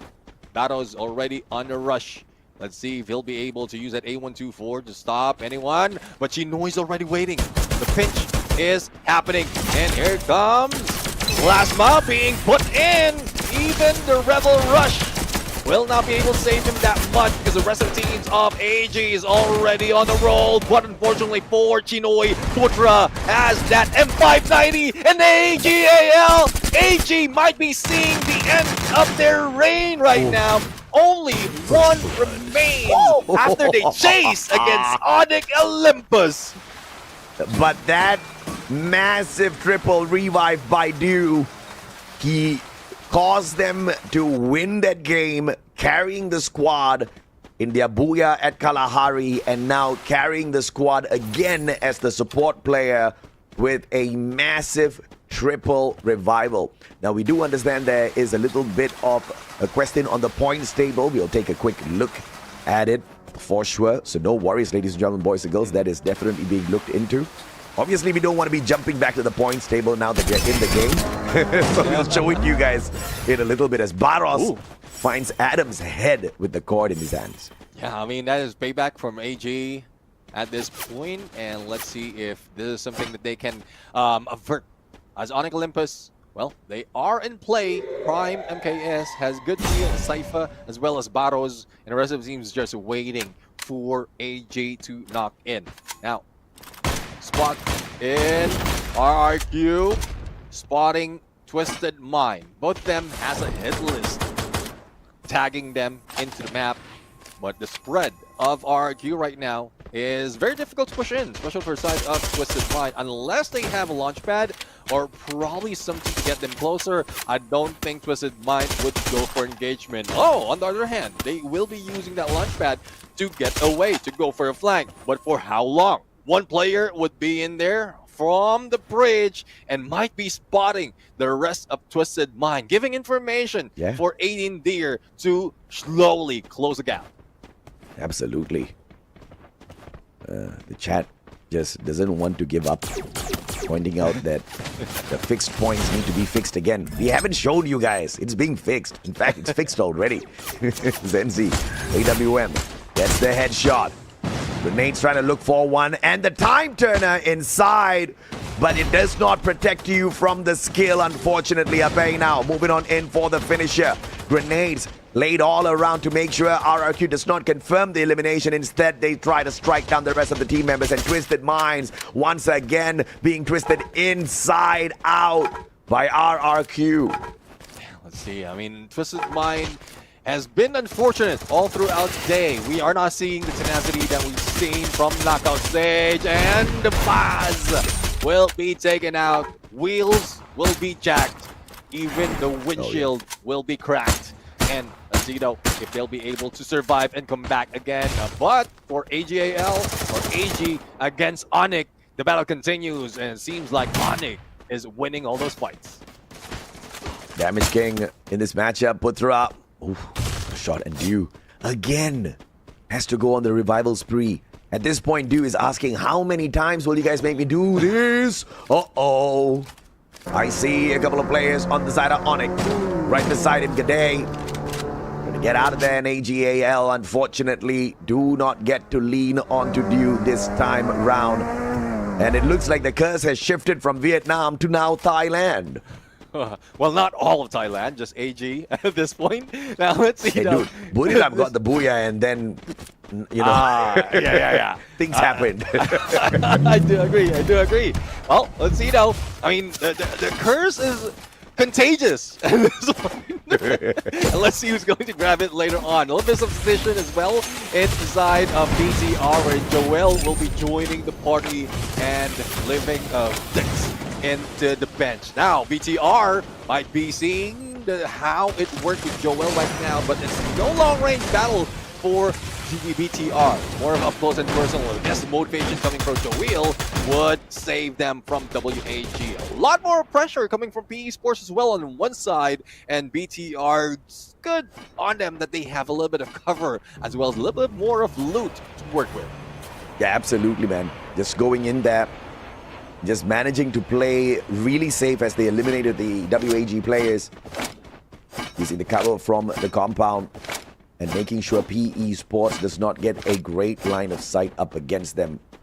The weapons arsenal providing that best defense naturally, so no glue walls wasted on top of that. Very efficient engagement here by the squad.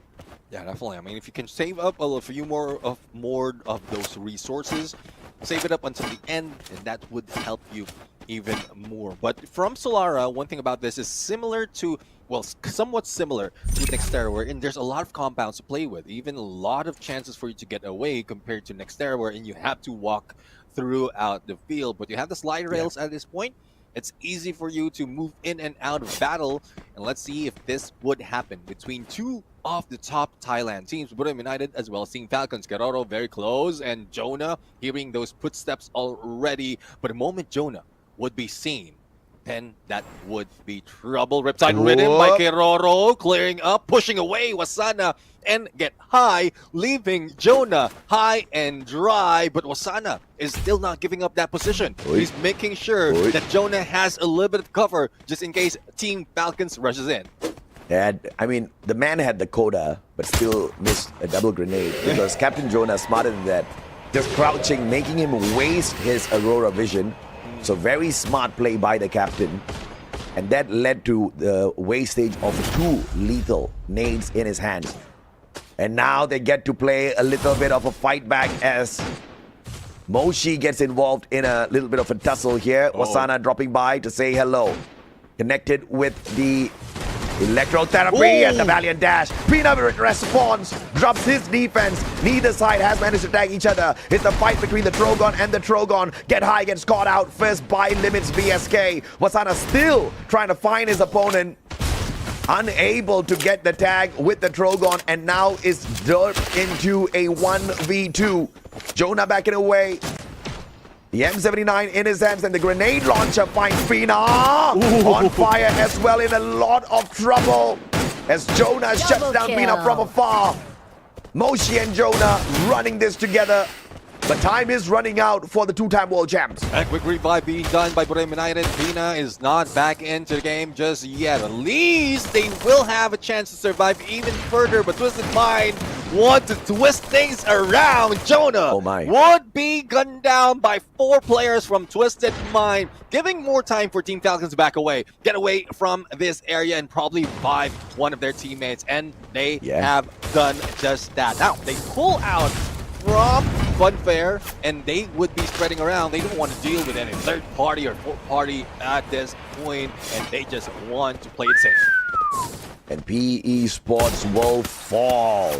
Vietnam had a great start, but now some of the others are starting to wake up in the competition. Took them a while to heat their engines up, and PE Sports finding it tough to keep up with them. Pina with a headshot, P90 on the Wasana drop.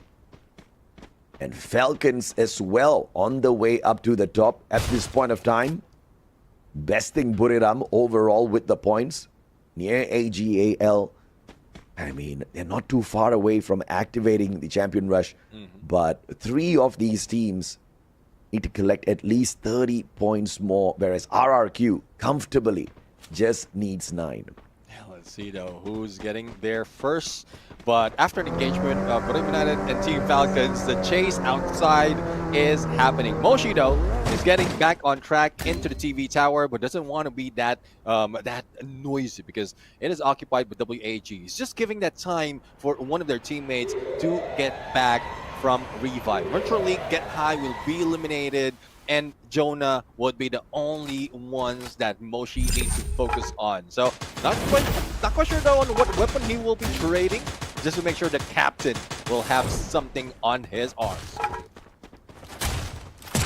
One player down, WAG needs to make sure they don't lose more here. X-Born needs to activate. Bigatron by Vitality, giving the rest of his players a bit of too much of trouble. Whoop. Shooting the foot, Tikui. Managing to find colors behind the tires, but Kyong, Valiant dash inside, looking for one, and Koja drops Tikui. WAG, heavy losses, Riptide Rhythm goes wide. Cyrus all alone, barricades up. Still inside the circle, trying to take advantage of the zone, and the time turner dropped by Bigatron, but unfortunately clipped from the back.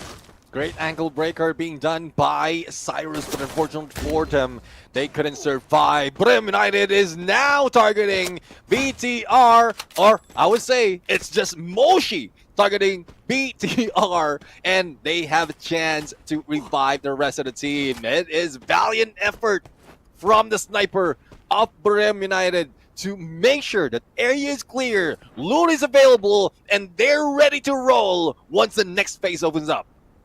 Yeah, absolutely. This is a tense situation for sure. How will they get away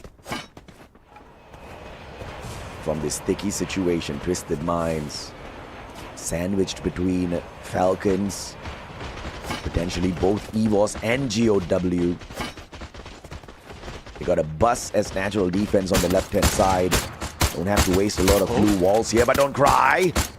Tagged up, but Onyx. Oh, I was about to think that he's gotten away with it, but G'day puts an end to that with a Kingfisher.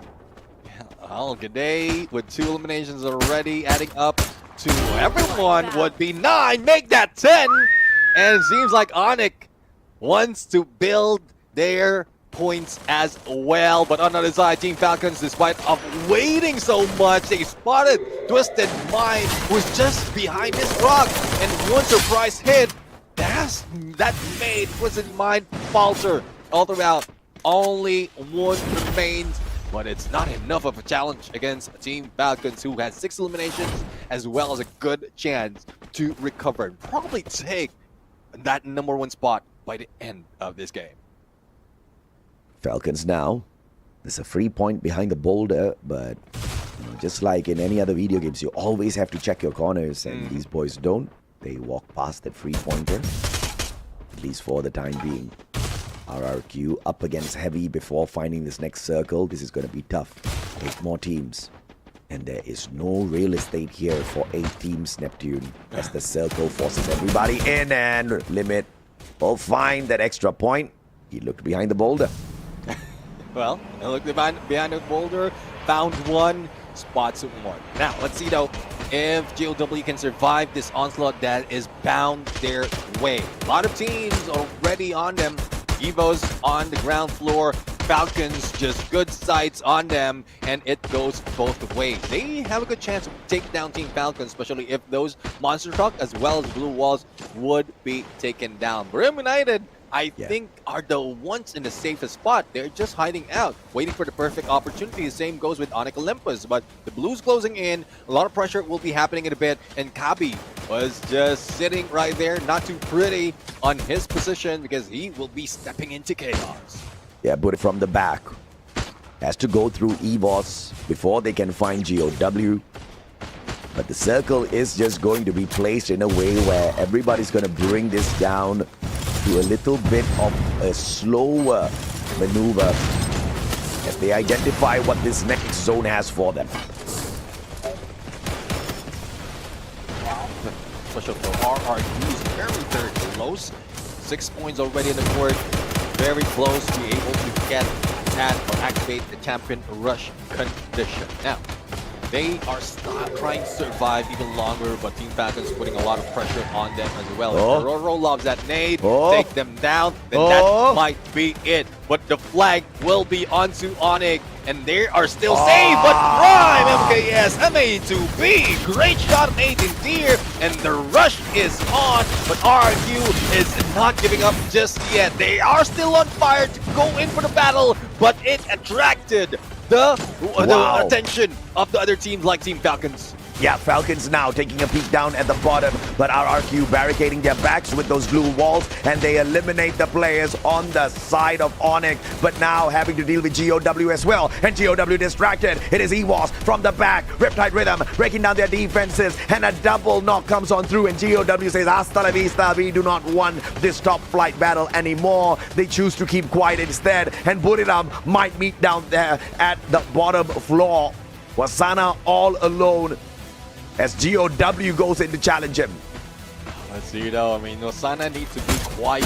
Focus is being drawn outside of the compound, and RRQ are feeling it. Only question is, we are seeing one player, but had they done enough to activate that champion rush condition? Otherwise, it would be another run for them, and someone else might be overtaking them. No, am I trying to survive even longer? But that's it for RRQ, taken out, and well, have they been taken down? Now, GOW, good rotation from being pressured by a lot of teams, now in a good spot to move against Team Falcons. Absolutely, and Buriram falters as well as EWAS with that final nail on the coffin.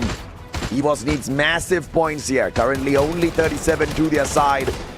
They want to climb up higher. Riptide Rhythm going wide, but they have got bigger things to worry about as Falcons come flanking in from the right-hand side. Ray moving down halfway to meet them. M1817 in hand. Bursts to the back. Finds limit. Drops the sniper. Turns around. Pina ends the run of Ray. And EWAS losing two key players to Falcons. Oh, the same goes for Team Falcons because GOW is steamrolling everyone. A full squad against only the stragglers from two teams. Evo's only one player remains and still putting in a good fight. Rasia, the Wonder Kid, still alive and kicking and managing to get away from GOW, but it won't be that long. Even Team Falcons have one chance to be able to finish them off, but I don't think Limit would be having that opportunity. Shots on him, and GOW for the booyah. What a play. Puri team Gai, baby. GOW wiped the floor with them. Subkatam. That's what they say. Moving into Thailand and dominating one of the lobbies that had to go to the home crowd's favorites.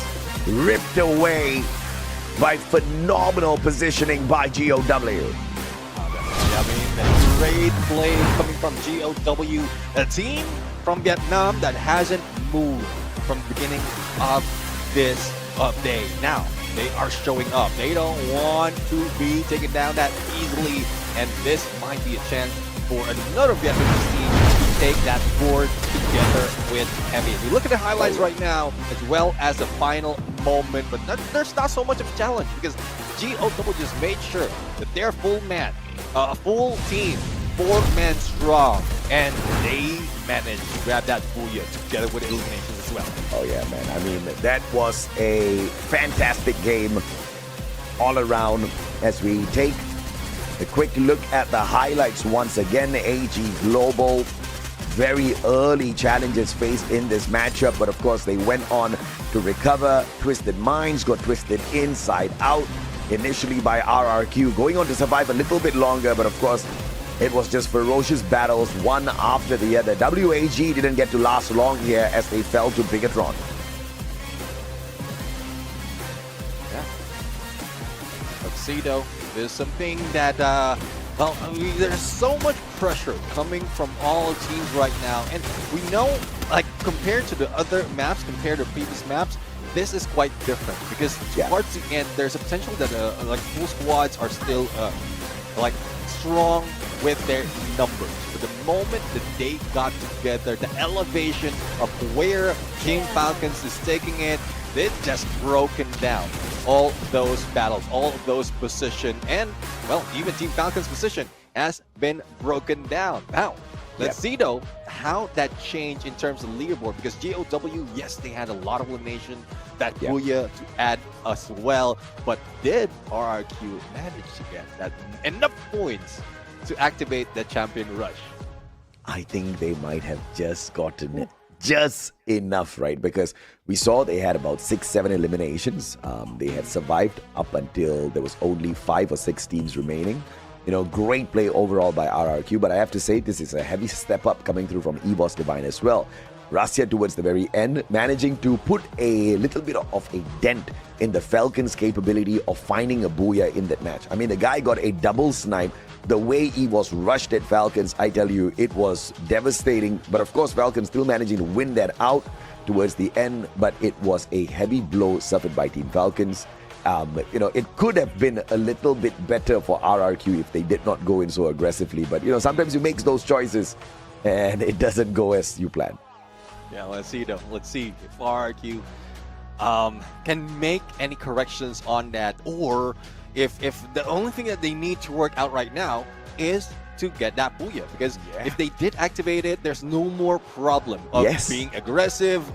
Like, no more problem of, like, positioning-wise, that's the only problem they have. Survivability, bringing their teammates back, that's the only problem. And RRQ, we keep talking about from the beginning of this season. RRQ might be another team who might give Indonesia that prestige for the whole year. Onyx Olympus started it from spring. EVOS from EWC. RRQ very close for fall. Hey, you know what? RRQ likes the sound of that, man. And now, like you said, they have activated, they've definitely activated Champion Rush for themselves already. So far, not a single game RRQ has gotten the Booyah. From no Booyah, no problem, to now, no Booyah, big problem. Okay? RRQ cannot depend on points anymore. RRQ needs a Booyah. RRQ has not secured a single Booyah on our grand finals here. If just like their brothers Onyx, they are the first ones there. As soon as they get in there, they follow up on the next game with a Booyah. You know what? We'll be very happy for them. But if they don't, this is where some savagery comes into play. Do we see any hot drops on RRQ? Because if they are not stopped, they can end the competition. $100,000 US is on the line, Neptune. Yeah, definitely. And we're still within that first 6 maps. So pretty much there's no surprise on what would be the next map as to where they will be dropping next. If RRQ has been read by everyone else, especially for those trying to catch up, they can hot drop them on Nextera. End that run and then take over that champion rush condition. One hope that we are, like, one wish that we're asking for teams like, who was it? Heavy was second place earlier. Brave United, Team Falcons very close as well. And especially with GOW, with that Booyah, I believe they're also very close. So if they are bold enough to change that storyline for RRQ, they can go for the hot drop. GOW, Buriram United Esports, Heavy, Falcons, they can look to activate the Champion Rush in this following game. But we need to highlight first our MVP out of GOW, Dian, 7 eliminations. What a solid comeback here. And he is one of those that have taken the nading very seriously and has brought the Steffi in here to save the squad. You've got the Susie, they run the Joseph, they run the J Beams there as well. Functioning as a decent enough tanker for the squad as well as a backup support player. And when you've got your support cranking in points like these for the team, you know you are having fun out there. Oh, definitely. I mean, fun, not only the elimination, but also the damage. And, well, it seems like he had so much fun that he has stolen away some of those fun from their teammates. But it doesn't matter. They were 4-man strong. It's just whoever gets those elimination, landing all those shots in, and that's what they are doing right now. And again, you did mention the Steffi is what saves them from potential danger, not only from RRQ, but everyone else who will be finding that final circle. So let's see if there's something that we would see more from this Vietnamese team. 25 solid points out of this one game, followed by Team Falcons with 18, Onyx Olympus slowly rising, and RRQ 13. And if with the corrected numbers, I believe this had indicated, this had triggered them to activate that champion rush. Absolutely, man. And GOW putting themselves so close as well to the activation of Champion Rush. They'll need another 20 points. And RRQ, they almost look like kings with the crown beside their name. But it's not done just yet. Now big problems, big problems. Nobuya, very big problem for RRQ. Can they get the job done? Do we have some party poopers in here? Do we have teams who are brave enough to mess with the other squad called RRQ to stop them and then to go on to activate Champion Rush for themselves as well? Will we find drama out here? We need drama or else it's going to end at Nextera. Let's see though. I mean, one potential team who might be able to do so is Twisted Mind. Because down at the 12th spot, there's little chance for them to race to get that number 1 spot, to race for the top 8, I would say. All they have to do right now is to stop RRQ from getting that booyah, and it saves the other teams to grab it against them, or probably make it run long enough and they might be able to catch up with the points. Yeah, absolutely, man. I mean, I think this is trouble time for RRQ. Are you going to take your usual drop, or will you run away in hopes to not get caught but make a mistake with where you choose? What will be the fate of RRQ if they go in for their usual drop, and if they get fished out early? We get our competition extended just a tad bit. Either way, I am loving it, Nep. Yeah, definitely. This is what we live for. The potential of grabbing the championship is on the hands, like arm's length to RRQ. But those arms can be cut off easily. Yeah. That would depend on who's going to challenge them. That would depend on the survivability instincts of RQ as well. And Nextera is something that they tried their best to be able to be the best at this point. They managed to get 3 booyahs overall out of all the games that they played here. Still the most out of everyone. So the potential of them ending it right here, right now is there. Flight path is decent. And it looks like RRQ is going to bide their time here and fly all the way across, potentially towards Decker Square or Boxing Gym. Mudside is still open for them to change their trajectory if they see all of these bodies around them. GOWS has Twisted Minds, though. This is going to start things off hot here for us, Neptune. Yeah, let's see, though. I mean, like next to each other, both teams might be able to get the first weapon to start it off. Team Falcons, though, from Mortar, will they be able to find Onyx Olympus? From many of the engagement that we've seen in Nextera, Onyx Olympus potentially, or most of the time, is the target of Team Falcons. Now, onto the other side, WAG meeting up with AG Global, the rivalry that has been happening all throughout this season. Unfortunate that that engagement did end at least one player's run here, but instant enough with the revival. RRQ, on the other hand, scouting out PE Sports outside, I'd say inside of Mudside. Late India with the P90 looking for the flank onto Nolan as well, carrying the Bison. And not so much of range coming from Bison, but I saw that cord, and the moment Nolan shows up, he will be gunned down. Like damage, range, even stability in terms of shots can be put in, but Team Falcons wants to follow through against Onyx Olympus, and one down already. Adam Pudra will try to save him unless Keroro ends him right here, and well, not quite sure what's happening with Keroro. Oh. Probably it's a range, probably it's just the angle, but there's still a chance for a pickup, and Pina would be the one being taken down. Yeah, okay, now Keroro rushing in here.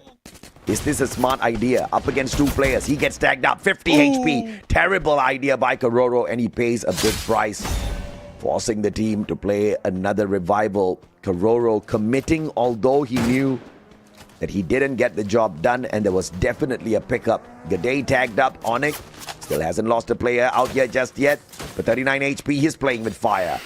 Lucido with fire. He will be able to snuff out, but GOW on that high ground. We saw them in the horizon, but then see that this would be a huge threat against the two teams that's battling it out on the lower ground. But this is what they want. Continuous momentum after grabbing that booyah and stacking more in the point. Now on deck square right now, AG with 1 point already, dealing with PE Sports, and PE Sports would need two of their teammates revive, but like AG is not giving them that chance to get close to the vending machine. Oh, PE. Double revival coming on through. Buriram needs 17 points. Heavy needs 14. Falcons need 13. But of course, RRQ just needs a booyah. As difficult as that is, what a shot from Deanne. VSK finding the connection limit down. And confirmed GOW 2 eliminations up. It's so much closer. 18 points away from activating Champion Rush. Let's see though, they'll be able to get that 18 points, or probably a little short and miss that opportunity. But Evos try and take down two. A little bit of footwork coming from the sniper of AG, and he managed to pull away. To where? That is a question though, on how AG is going to survive this, but seems like with that portal, he managed to get away from Evos and position themselves to better the White Tigers. Yeah, but Rasya though is on a really good vantage point. But he gets tagged up. Play recovery. The rest of the EVOS players shutting one down. Cypher a little bit too late to the party and won't be able to pull the defense in here. But you, dangerous. Looking for Baros to push Rasya out. And you looking to take advantage from the back, but Rasya shuts down Baros and will stay safe. That fails. Cypher with a double revival. Here comes Evos trying to snuff out Cypher in a 2v1. Ooh. 17 HP, still survives, but Aim God doesn't let him get away with the M590. It's tough. It's tough. I mean, he managed to bring back teammates, but hopefully they will be able to get away from Evos Divine. Now, we are seeing hit list after hit list, Evos as well as GOW on the board. And it's Heavy who triggered that for GOW. So Heavy's team right now is being targeted, hunted, but there's no way out just yet. It's a good thing they're still inside the space of this safe zone, and there's not much of pressure. It was Heavy felt that pressure, knowing that GOW has vantage point and it's very, very close, so they don't want to deal with that much. Blue closing in. A lot of teams still spread out, but there's also a lot of plenty of real estate to play with, especially in this map. Falcons, decent high ground, spotting out RRQ. The spray down is there. Kororo and Limit both getting the double tags. Riptide Rhythm breaking down their defenses as well. They can't back away and flank around from the right hand side. Ma'al stuck in the middle. Bye-bye RRQ, they want to say, but Abe still staying alive. Falcons trying to put an end to RRQ right here, right now, as Ma'al expires. On fire, rotating around.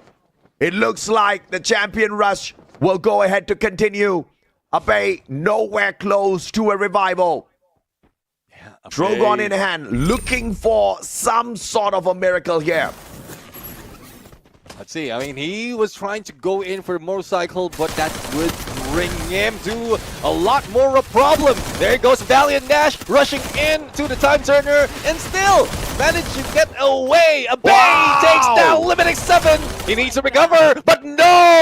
RQ denied the booyah. And who's the one denying them? The team that is next to achieving that champion rush condition. Falcons have gotten their priorities right, and they have snuffed out the only team that could bring the competition to an end. Everybody bow down to the Falcons, baby, because we get to enjoy a little bit more. Buriram, on the other hand, the team that needs 17 points out there through eliminations, through placements, either way, as Moshi knocks Putra down to the ground. Wasanha, look at this. Greedy for the points. Tries to make the rotation first, but he's going to be the scout now as he calls the clear. The rest of the Buriram players joining him as well as they chase down the circle. Yeah, let's see now. I mean, the chase down doesn't hurt that much. It's only second going third phase of a circle, but as you can see, the movement is not like it's pretty much the same as how the blue is closing as well. The circle is closing as well. On the other side, BE Sports, WAG, Heavy, a three-way civil war is bound to happen, and they end up in the middle of the next phase. And this is troublesome right now for Vietnam. There might not be any survivors out of the three teams because a lot of teams will be gunning them in a bit. He was up almost, but all thanks to the electrotherapy, Ray still stands on his feet. Almost got knocked down there by the flurry of shots received. Now they're trying to rotate in towards WAG, but Falcons are on this high ground. Could also be, oh goodness me, Falcons is going to be very difficult to cross by. Limit spotting out EVOS, but a good landing time turner here by EVOS. And barricades themselves with the glue walls to make sure they don't become Falcon food. Definitely. I mean, you know how it is when the Falcons take flight.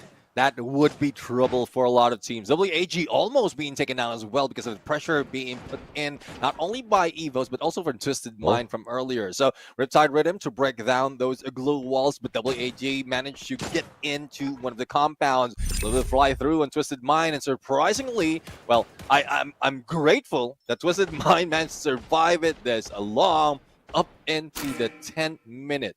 But it will still be trouble if in case one of the teams like Team Falcons or probably EVOS Divine run into that compound once the next phase shows up.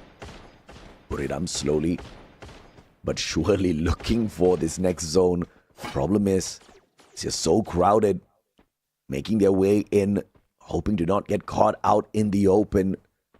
Main point running through the minds of the Buriram players. But if they get lucky with the placement of the next circle, at least they still do get to rotate in towards Mortar Ruins. And you can see that's their binoculars, making sure the coast is clear right ahead of them. But for Falcons, this is going to be a bumpy ride.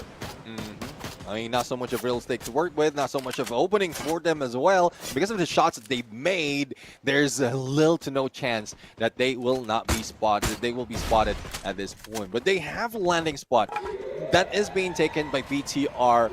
And fortunately, it's BTR because they've been hunting them from the beginning and still a challenge against Team Falcon. So they just need to clear the area before they jump in, and that could be a good plan for Team Falcons. Yep, absolutely do. On the rotation here, looking for Onyx. As Putra backs away. Dew daringly stepping up. But of course, not going to find anything there with that nade. As Cypher now takes the tunnels towards the opposite end. Dew finally spots one. Cypher, what a timing. Takes out Putra. Adam knocked down by Kororo as well. And Onyx, just two more players left on their side. And AG Global uses that opening to get into the circle. Let's see if this would be an opening for them as well to grab a compound other than a circle. Now, BE Sports, pressure from AGAL exposes their position. Thus, with those throwables, it's seems like AGL or AG would be backing away. Bait and switch time coming from Saifa, and Nolan will be taken down. Nearer right now will try to go for the pick up, but unfortunately for them, it's just so strong. Riptide rhythm out of two, clears it up, and Jonah, the only remaining, might be taken down. Yeah, Dew just helping out his team members there, just clearing the vision. So that the rest of them can take a slam dunk, and it looks like that's what AGAL did. PE Sports, unfortunately, knocked out alongside Onyx. BTR right now, they've been quiet, too quiet that they haven't had any elimination just yet. But it's good that they have great position, stopping Team Falcons from rushing in, getting that compound, and we've seen Team Falcons drop in that area and win against Onyx Olympus. Now they are very close. That monster truck might help them move down, especially the circle is moving away from them. Rim United is also away from next phase of the circle, but might need to deal with GOW. So let's see if GOW has already sensed the brew blood brewing at this point. Absolutely, and the teams that are in the top 5 looking for about 20 points, and one of them is GOW, who needs literally 20 points. Right behind them is Buriram, looking for the activation of Champion Rush as well. A total of 17 points required for Buriram. Heavy on the approach. Also one of the teams that's looking for the points to activate Champion Rush. 15 needed by Heavy. The teams that need it desperately are in battle, and so does Falcons. Looking for AG Global. If AG ends Falcons right here, right now, without giving them a single point, maybe they get to stop the Falcons. Let's see, though, if they can stop the Falcons. It seems 1, like 2. Unix 7 will be spot. Fina is down, and GG! Slow Roro remains. This might be it, and the wipeout has been done. What a play by AG. Ending the run of Falcons. Falcons just needing a little bit more. But AG just said, hell no. And onto GOW drops Buriram, eliminating them from the run. GOW will not activate that as well. Let's see, though. Let's see. You have 6 teams remaining. AG. The pressure that they have put into Team Falcons is pristine, but now that they have, I would say, 3 players in this fight, they would need to move fast. Wait for that perfect moment to rush in, and it seems like they'll be able to take it, but Battle United is also getting into this chaos in this part map, and look who's safe! Team Heavy, far away from everyone. Yeah, what a rotation here for Buriram, but now they're stuck outside in a glue wall maze that they need to chuck and break down instantaneously. But the circle is moving towards Buriram. They just need to hang on, and they will get that first defensive spot, but they gotta be really careful with this. I mean, they did use that launch pad already. Not quite sure if they still have something on them. They can jump in farther away from everyone else, beat them to it, or just wait for everyone to be able to take advantage of their position. Heavy receiving heavy damage, especially from Moshi, and good distraction indeed, but slowly and surely.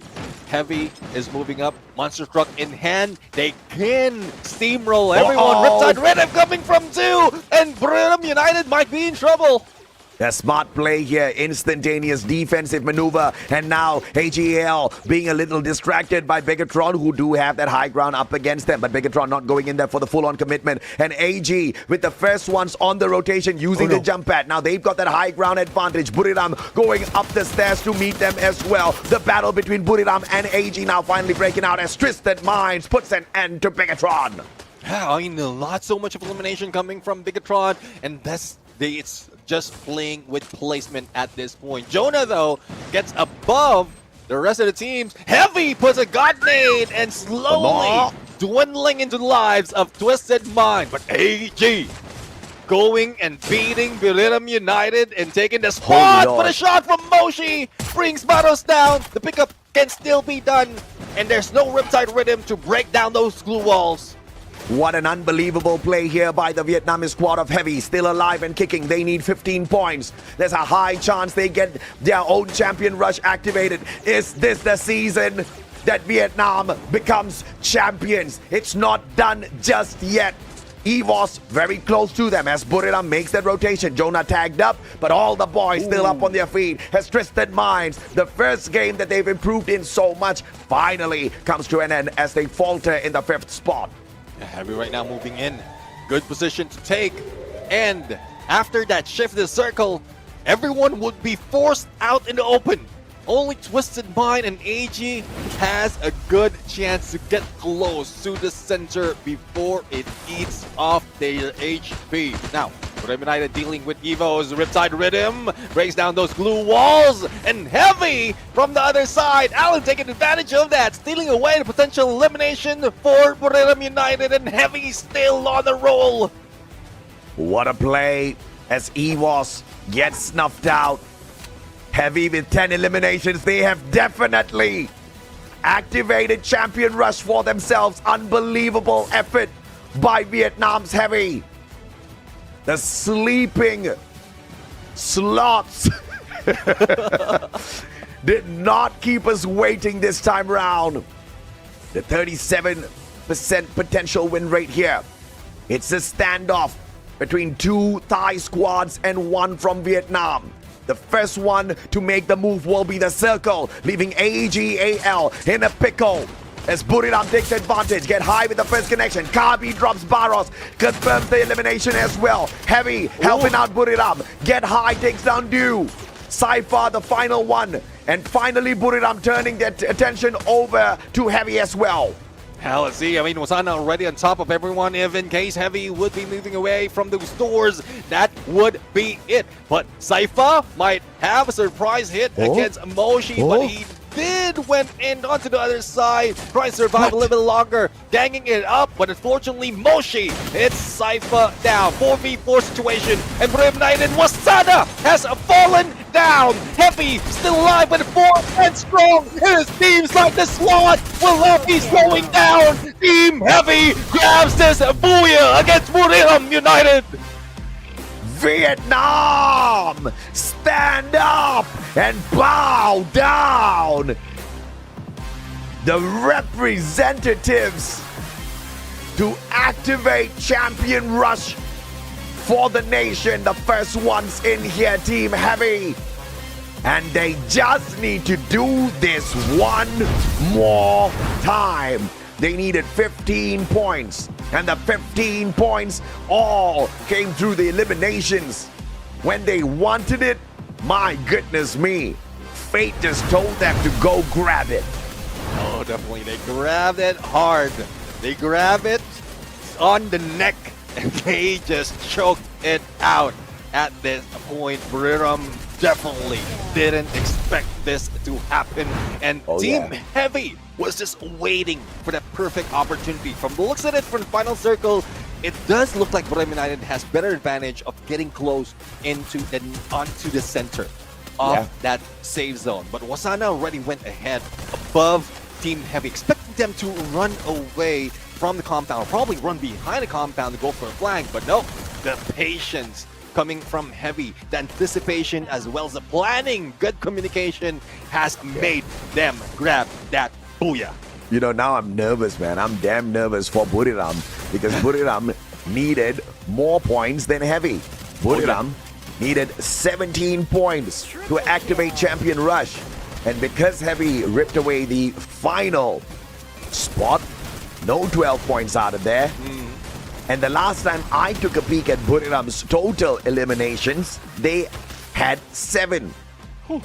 9 points out of placement plus the 7 elimination gets them 16 points, which is not enough.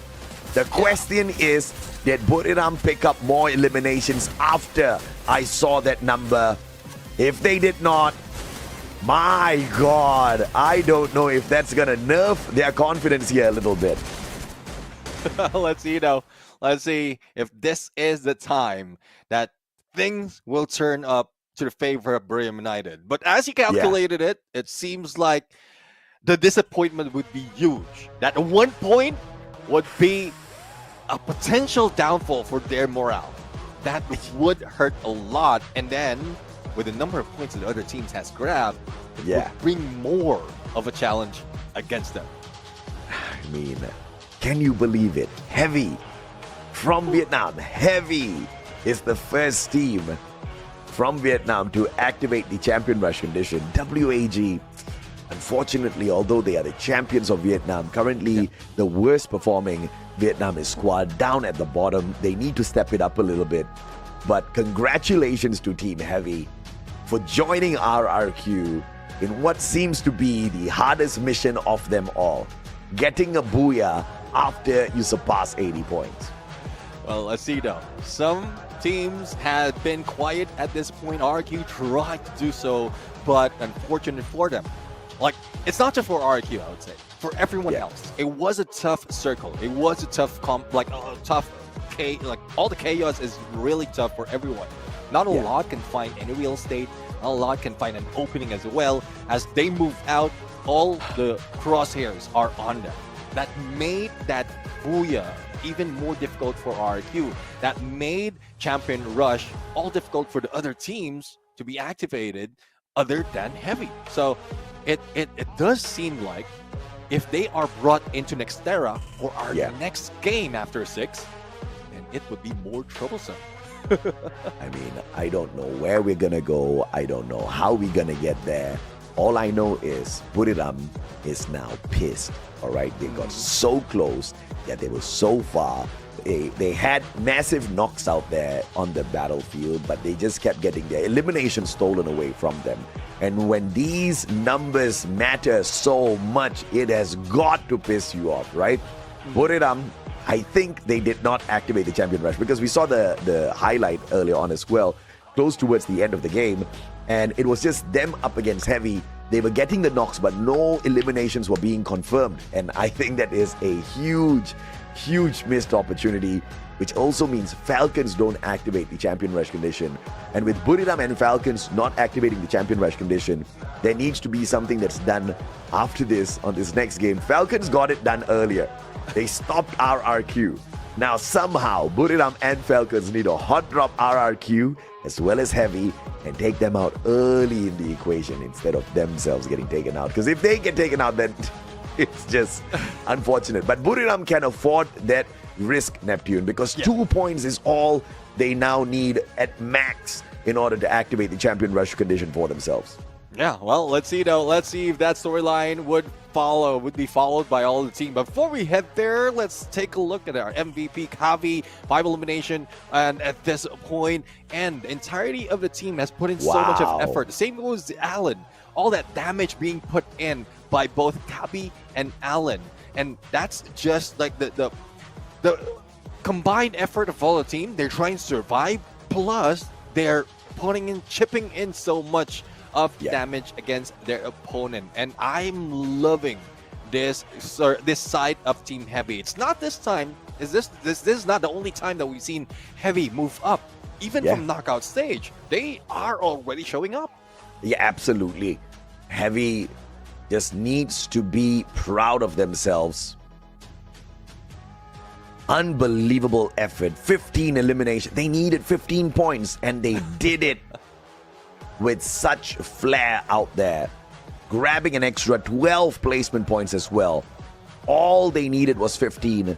But now they've boosted themselves even past RRQ based on this performance, because RRQ just ate up 2 points in this match and they could not believe it, just like the rest of our fans out there. And Heavy joins RRQ, overtakes them, and has done something RRQ hasn't been able to do, which is get the booyah. No booyah, big problem.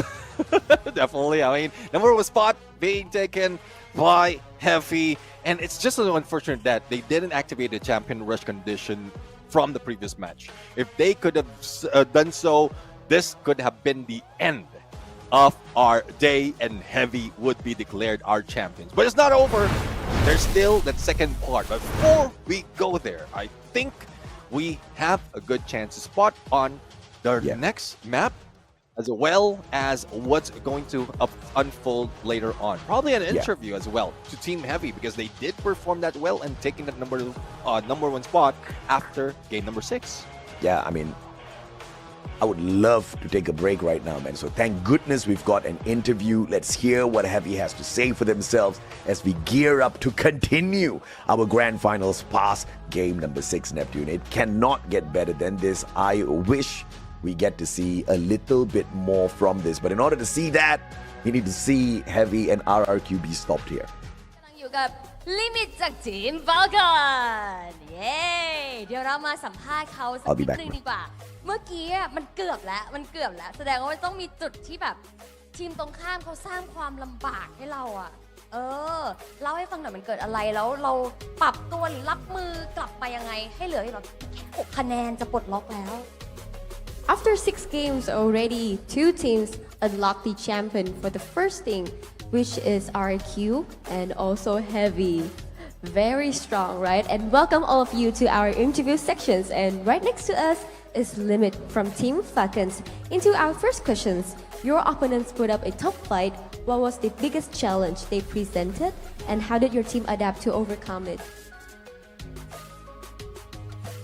ก็เมื่อกี้น่าจะเป็นความผิดพลาดของพวกเราเองครับ แล้วก็เรื่องของวงด้วยที่วงไม่ได้อยู่บนสะพานครับ เพราะว่าทีมเราอยู่บนสะพานครับผมก็เลยต้องเลือกหาที่เล่นถ้าเมื่อกี้ไฟชนะ AT ก็น่าจะปลดล็อกแล้วครับแต่ว่าพลาดแพ้ไฟ So it's about their mistake. It's about their position is on the bridge, which is when the areas just come is not on their way. So that's why. And about the fight, they just lost to WAT also. So that's why. Understandable. ค่ะต่อไปนะอยากถามว่าคือฟาลคอนเป็นทีมหนึ่งที่พี่รู้สึกว่าในเรื่องของการ call เกมเป็นหนึ่งในทีมที่เด่นมากๆแล้วพี่ถามเพื่อนเราไปก่อนหน้าเนี่ยแคโรโลไม่ได้คำตอบถามนิดนึงดีกว่าจุ้ยต้องให้คำตอบพี่แล้วปกติสไตล์การ call เกมของทีมฟาลคอนเนี่ยเป็นยังไงใคร call เกมเก่งสุดAlright, so for the teamwork today of Team Falcons was very incredible. Can you talk about the team's communication? And is there a special shout out you want to give for your teammate for a key play? คอเกมก็ไม่ค่อยเห็นนะมีแต่คอกับสาวครับทีมผมครับ So about the communication in the team when they have a shot caller, right? But Limit say that in the team, no one call because most of the player in the team just call to the girl. Yeah, just call with a girlfriend, just that. No one just call with a communication at all. Is that the source of power of everyone in Team Falcons? อันนี้คือเป็นพลังหรือเปล่าของทีมฟาลคอนในการคุยกับสาวๆมันเป็นกำลังใจเหรอยังไงมันเป็นแบบการบัฟจากคุณแฟนหรืออะไรอย่างเงี้ยหรออาจจะใช่นะแต่ผมไม่มีนะ อุ้ย Yes maybe but Limit still single no one at all Oh okay so on live you heard that Yuki third questions โอเคค่ะอยากฝากอะไรถึงกองเชียร์หน่อยดีกว่าได้ข่าวว่ากรี๊ดกันสนั่นโดยเฉพาะแถบซ้ายของเวที Alright so everyone here is I saw a lot of people supporting for Team Falcons, but I do believe all live is as well. So, do you have anything you want to send to your viewers, supporters, or your friends, anyone, to Team Falcons? ก็อยู่กันเยอะจัดเลยดีนึกว่ากลับกันแล้วก็เกมน่าจะปลดล็อกให้ได้แล้วก็อีกเกมก็จะแชมป์ไม่ได้ครับ So he said that at first he think that our fans gonna go back already, but yeah, thank you for staying here. And next game, Falcon gonna get the champion rush, and then we gonna get Booyah to get champion. Very confident. So this is the end of our interview. Good luck to you, Limit, and also to Team Falcons. And we all hope that you can unlock the champion rush to get your second champion cup right here at Free Fire World Series Southeast Asia 2025 fall. And this is the end of our interview. Thank you so much for watching. Let's take a break before we jump into our next 7th game. ยังไงก็ฝากเชียร์นะคะทั้งทีมไฟคอนแล้วก็ทีมไทยทุกทีมด้วยนะทุกคนเดี๋ยวเราพักเบรกกันแป๊บเดียวเท่านั้นค่ะแล้วเดี๋ยวมาดูว่าเกมต่อไปเขาจะปลดล็อกจริงหรือเปล่าไปรอสักครู่ค่ะ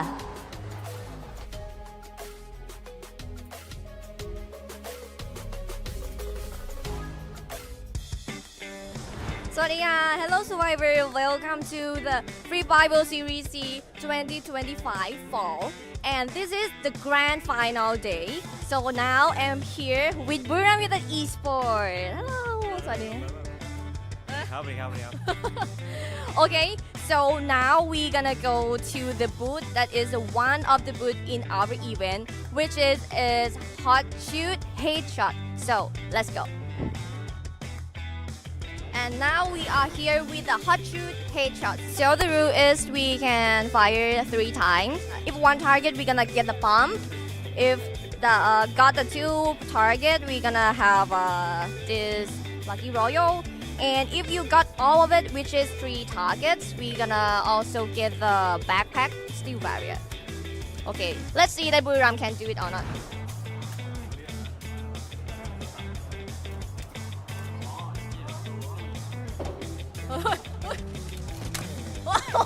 And Nico.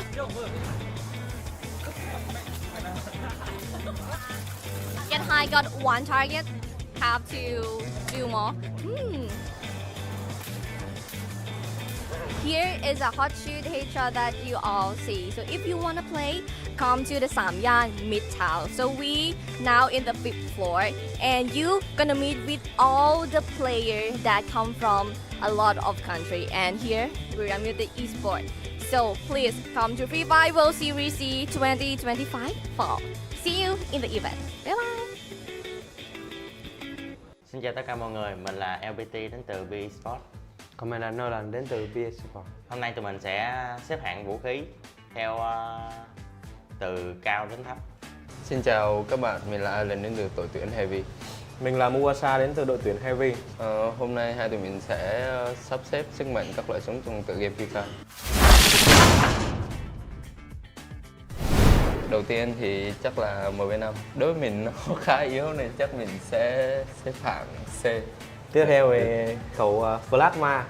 Đối với mình khẩu này khá là mạnh nên mình xếp hạng A đi, không mạnh. FFWS mình nghĩ là tier S. Cho con mình cũng nghĩ là đây là cho con, một cái súng cũng khá đáng nhớ và kỷ niệm với mình nên mình sẽ xếp hạng S cho cái cho con này. Này anh cân 4G Beyond thôi, hết meta rồi. Tiếp theo là khẩu Beyond đi. Khẩu này khá là mạnh nên em xếp hạng là B đi. M24 C. Tiếp theo là Adux. Cái súng này thì gọi là có thể là mạnh nhất FIFA rồi nên là mình sẽ xếp hạng S. Lửa đi mày. 1887 bắn cũng được, cho đứng chung hàng với. Tiếp theo M1887. Khẩu này khá là mạnh khi bắn vào đầu. Em thích bắn khẩu này lắm, do S đi. Thích luôn hả? MV40. Lại thêm một cây tỉa nữa đó chính là M24, cực kỳ yếu nên là mình sẽ xếp hạng C. GB8 không thích khẩu này, đáp dù cầm hoài, cho C đi. Tới với khẩu M873 đi. Khẩu này em thấy khá là cùi bắp, em không thích bắn khẩu này. Khẩu này cho C đi. B910 đáp dù còn nhiều lắm. FB luôn đi. VSS cây này bắn cũng tạm được, dòng A hợp lý. Tới cây Vector thì cây này đã từng một thời gọi là hot meta nhất nên đối với mình hiện tại bây giờ chắc cũng xếp hạng B. Tiếp theo đây lại là một khẩu súng lục. Khẩu này khá là mạnh trong tử chiến nhưng mà đối với em mình chơi sinh tồn nhiều nên khẩu này nó hơi cùi lắm. Cho C đi. K98 để B. Đây là một cây tiểu liên khá hot trong gọi là tử chiến nên mình sẽ xếp hạng S. Plasma cây này đầu game bắn cũng khá là ok, cho dòng A. AK47 B. Tiếp theo là khẩu B90 đi. Khẩu này lúc mà mình hồi sinh 60 xu thì mình sẽ được khẩu súng này và nó sát thương của nó khá là đau. Khẩu này khá là ok á, cho xếp hạng là A đi. MV5 cây này bắn cũng ok, Nếu mà không có súng mình ưa thích thì xài cũng ổn ha. Tiếp theo là cây VSS. Đối với một người chơi game lâu và dùng tư duy thay vì kỹ năng như mình thì mấy cây cắn trộm như này thì nó có ít với mình nhiều hơn, nên là mình sẽ xếp hạng S đối với VSS. Vector. Em thấy khẩu này đầu game mạnh, có thể để vị trí B. Tiếp theo là cây K98. Cây này em khá là thích bắn nếu mà nó có 3 chip. Vì cái lúc mà địch bay trên trời bắn auto dính, nên em xếp hạng nó S đi. AK47, AK rộng xanh. M1873. Cây này không thích chút nào, đầu game hơi phế. Tiếp theo là khẩu AUG. Khẩu này thì lúc mà mình bắn được nhiều đam thì được nâng cấp lên 3 chip. Khẩu này khá là mạnh. Em xếp hạng cho B đi. M4A1. Mấy khẩu này em chưa cầm bao giờ nên em để C. Bắn thì nhanh nhưng mà tâm thì nó hơi bự, nên đối với mình chắc cũng hạng C. UMP. Cây này bắn khó nói lắm, lúc được lúc không, nó giật tâm rất ảo. Thêm cây cuối cùng đi là cây M4A1. Cây này nó hơi yếu, em cũng không thích bắn khẩu này, em xếp hạng là S đi. AUG em thấy lúc bắn được, lúc bắn không được nên em để B luôn.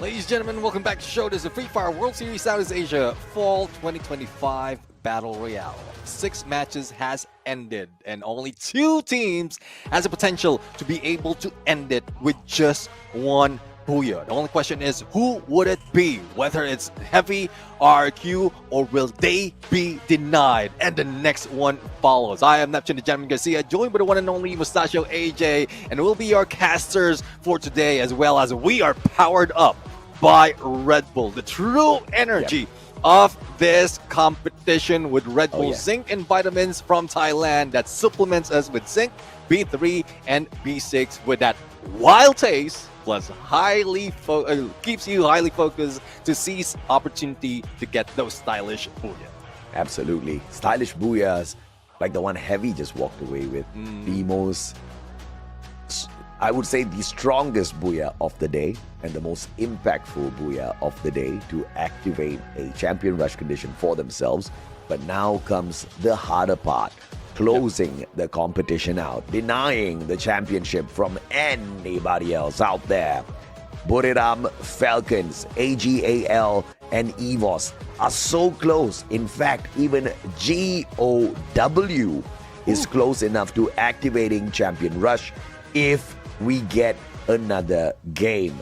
That is insane. EVOS, can you imagine after not really performing so well, EVOS Divine, one more match, they take it all away. And by the way, a throwback quickly, the grand finals, 9 games of Free Fire EWC. RRQ came close to glory, but was stopped by Falcons in the last round. And history just repeated itself. But of course, that wasn't the last round just yet. Yeah. Does RRQ get a little bit of revenge? Or will Falcons do it again? Because those guys still have not activated Champion Rush for themselves. Yeah, definitely. I mean, they want to have a little bit more of nudge. And what would help them is to take out both RQ and Heavy. And then that's where they move up. It did mention it's very, very close. I mean, for Buriram United, only 2 points remain to be able to activate it. 6 points for Team Falcons. AG would need 8 points and 10 from EVOS. Now, let's see though which map we're going to play into. And this might dictate who would be taking advantage. And we go to Purgatory. And you know how it is. What I wish for Purgatory is to have a cruel flight path to start those engagements. Absolutely, man. And earlier in Purgatory, it was WAG that rose up to the top to grab the Booyah. This time, I mean, they could do it again, but they're so far away down at the bottom. 38 points in total. They need 42 points in order to activate Champion Rush. And I don't know if I would be dreaming if I say that's possible in just one game for WAG. Let's see now. Let's see. I mean, there's one game, if they'll be able to catch up, then that would be phenomenal. But we've seen how they tried. They tried their best, but they have been pushed down too deep into not even into like close to catching up. They were too far behind in spite of them grabbing that Booyah for the earlier games. Yeah, absolutely, man. And of course, we have a few other contenders here. Buriram and Falcons, you guys know. But AGAL and GOW are now close enough to activate Champion Rush for themselves as well. AGAL has already done that Booyah game. They secured it at Kalahari. What if AGAL unlocks the Champion Rush condition in this game? They only need 8 points. And in the next random map, we secure a Kalahari. What happens then? Could AGAL go on to take that home ground advantage and run with it all the way to the end? So much of drama here at the grand finals. Definitely. I mean, a lot more of drama if some teams will be denied once again of that opportunity. We've seen how some has been hurt. And that is just one preview from earlier, from one of the fun facts that has been shown to us. And it might happen once again. It might continue on with that. It's up to the teams from keeping that from happening again. Get away from Team Falcons if I'm RRQ. Try to avoid as much engagement as possible. They have potential of spotting out their opponents with the help of Ma'al and Dukes. They have the sniper capability, and if they just plan their rotation quite well, it would get them closer and closer to grab that Booyah, as we are getting closer to see if this would be heaven, would this would be hell, or will this continue on to limbo for all the teams aiming to be champions? With this cameraman, we are always going to be in heaven, Neptune. Let me assure you of that.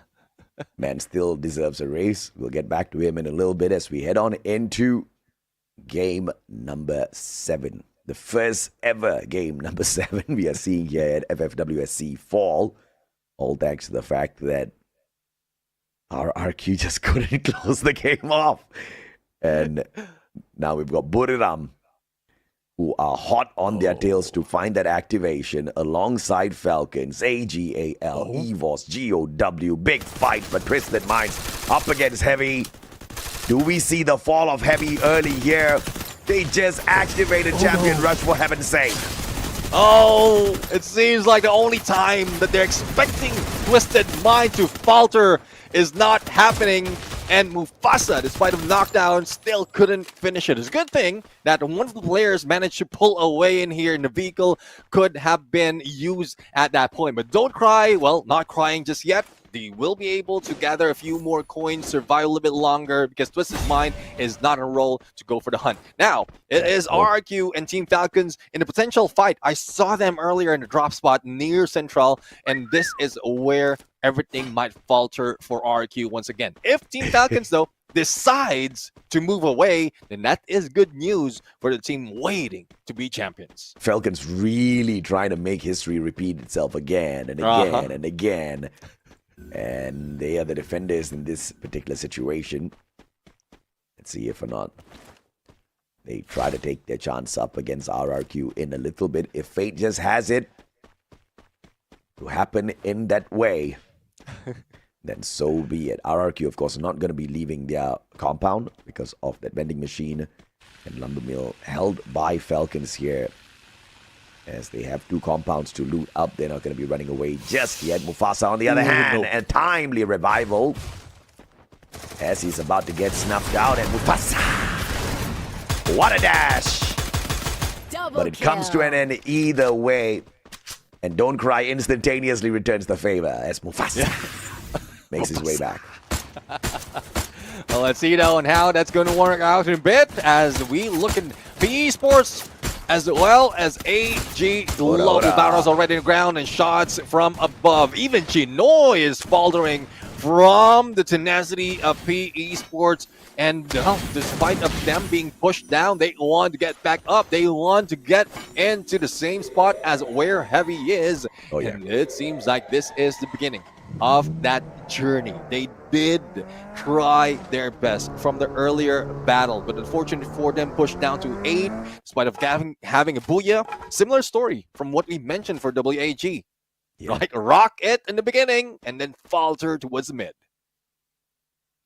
And Heavy still facing a little bit of heavy losses here, this time up against WAG.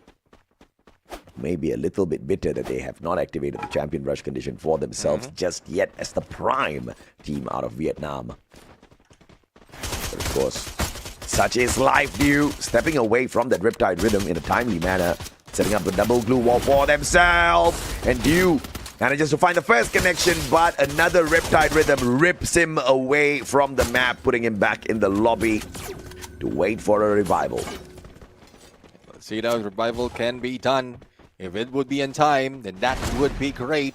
But as we look in some of the players, how they are moving right now, as well as the sidebar of scores that we have. We are seeing the some teams very, very close. Burim United, Team Falcons, I've already pointed out how much point they can bring into the table, but it still is a long way unless they can prevent Heavy and RRQ in doing so. But RRQ seems like they managed to get a few of those numbers already on them. And this time, they're still not going away from their usual ways. They are still going hunting. They are making sure that there's little to no contention on their rotation. But this is where the risk comes. That might cost them that booyah later on. Absolutely, but RRQ also needs to remember that if this goes the distance, I mean, they might not be the only one who can't close off the games. If everybody suffers the same fate, then by the end of Game 10, we will have to look at the points. And they need to collect them either way as these matches continue, unless, of course, they get to the final circle this time. Either them or Heavy, and the booyah is secured. WAG just buying a lot of time here for themselves before they get up to that weapons arsenal that's already been opened. Yeah, let's see though. I mean, Moat House is just in front of them, and you know how it is. Twisted Mind would be within the same area. And after the battle earlier, I think they would be meeting against Evo's Fun. I thought it was a WAG, but the zip line just fast forwards and onto the engagement. A 1-2 trade right now. Twisted Mind is in trouble, and Cougar not so good of a position, and they will be taken out once again. The first team to be eliminated out of the map. Well, Twisted Mind's nowhere close to finding points for themselves, but there's a problem here. Twisted Minds are not going to qualify for global finals if they keep this up, Neptune. They need to be in the top 9. They just got acquired. They were the first team to qualify into the grand finals, giving the brand enough confidence to pick them up. But now they need some sort of miracle to happen for them, because they're just aiming for top 9, my friend. I don't know if that miracle would happen, because from the beginning of this day, it seems like they're running short on energy, running short in points as well. And it's only in those initial engagement, trying to prevent Team Heavy in getting that booyah that is boosting them up. But the moment they meet up with a different team, different story happens, different story unfolds for them, and they are being brought down quite easily. So they're one of the teams who are hoping that this would run or extend a little bit more, but Vietnamese teams definitely are on fire, and all of them have secured the booyah in the grand finals. The only question is, will they be able to get that crucial booyah for the champion? Yeah, I mean, 6 games played, and out of the 6, 4 times the flag of Vietnam was waving up high and proud. And one of them still alive could bring the competition to an end. Will Heavy make history? As Bigatron now finds themselves a little bit of food out there. It's WAG. What a turnaround by Cyrus. With the Drogon, Tikui pulling out the M590, snuffing out Bigatron where they stand. One final survivor managing to back away fairly a distance between themselves as well as WAG, but that does not mean Bigatron gets out of this one easy. EVOS and AGAL, you just need one player to turn around and spot him. Zito, I mean, like, for the final player of Bigatron, there's still a hit list on him, so definitely his position would be on the map. But the battle of EVOS as well as AG Global, it continues, and let's see who's going to win. So it's just great that AG managed to defend themselves against EVOS Divine, Aim God up front, and it seems like the Aim God Cold Shield combination is not working that quick as we expected, but a backup coming from Russia is what works. It seems like this is the follow-through that needs to happen, but it doesn't because of the glue wall plus a quick recovery coming from AG. Both these teams are looking for the activation of Champion Rush by the end of this game. AGAL only needs 8 points. EVOS needs 10 points. Neither one can lose here. Russia still alive. Trying his best to get away, and a interference now as GOW shows up at the right time to allow EVOS to say bye-bye to this engagement, and AGAL will make their exit as well.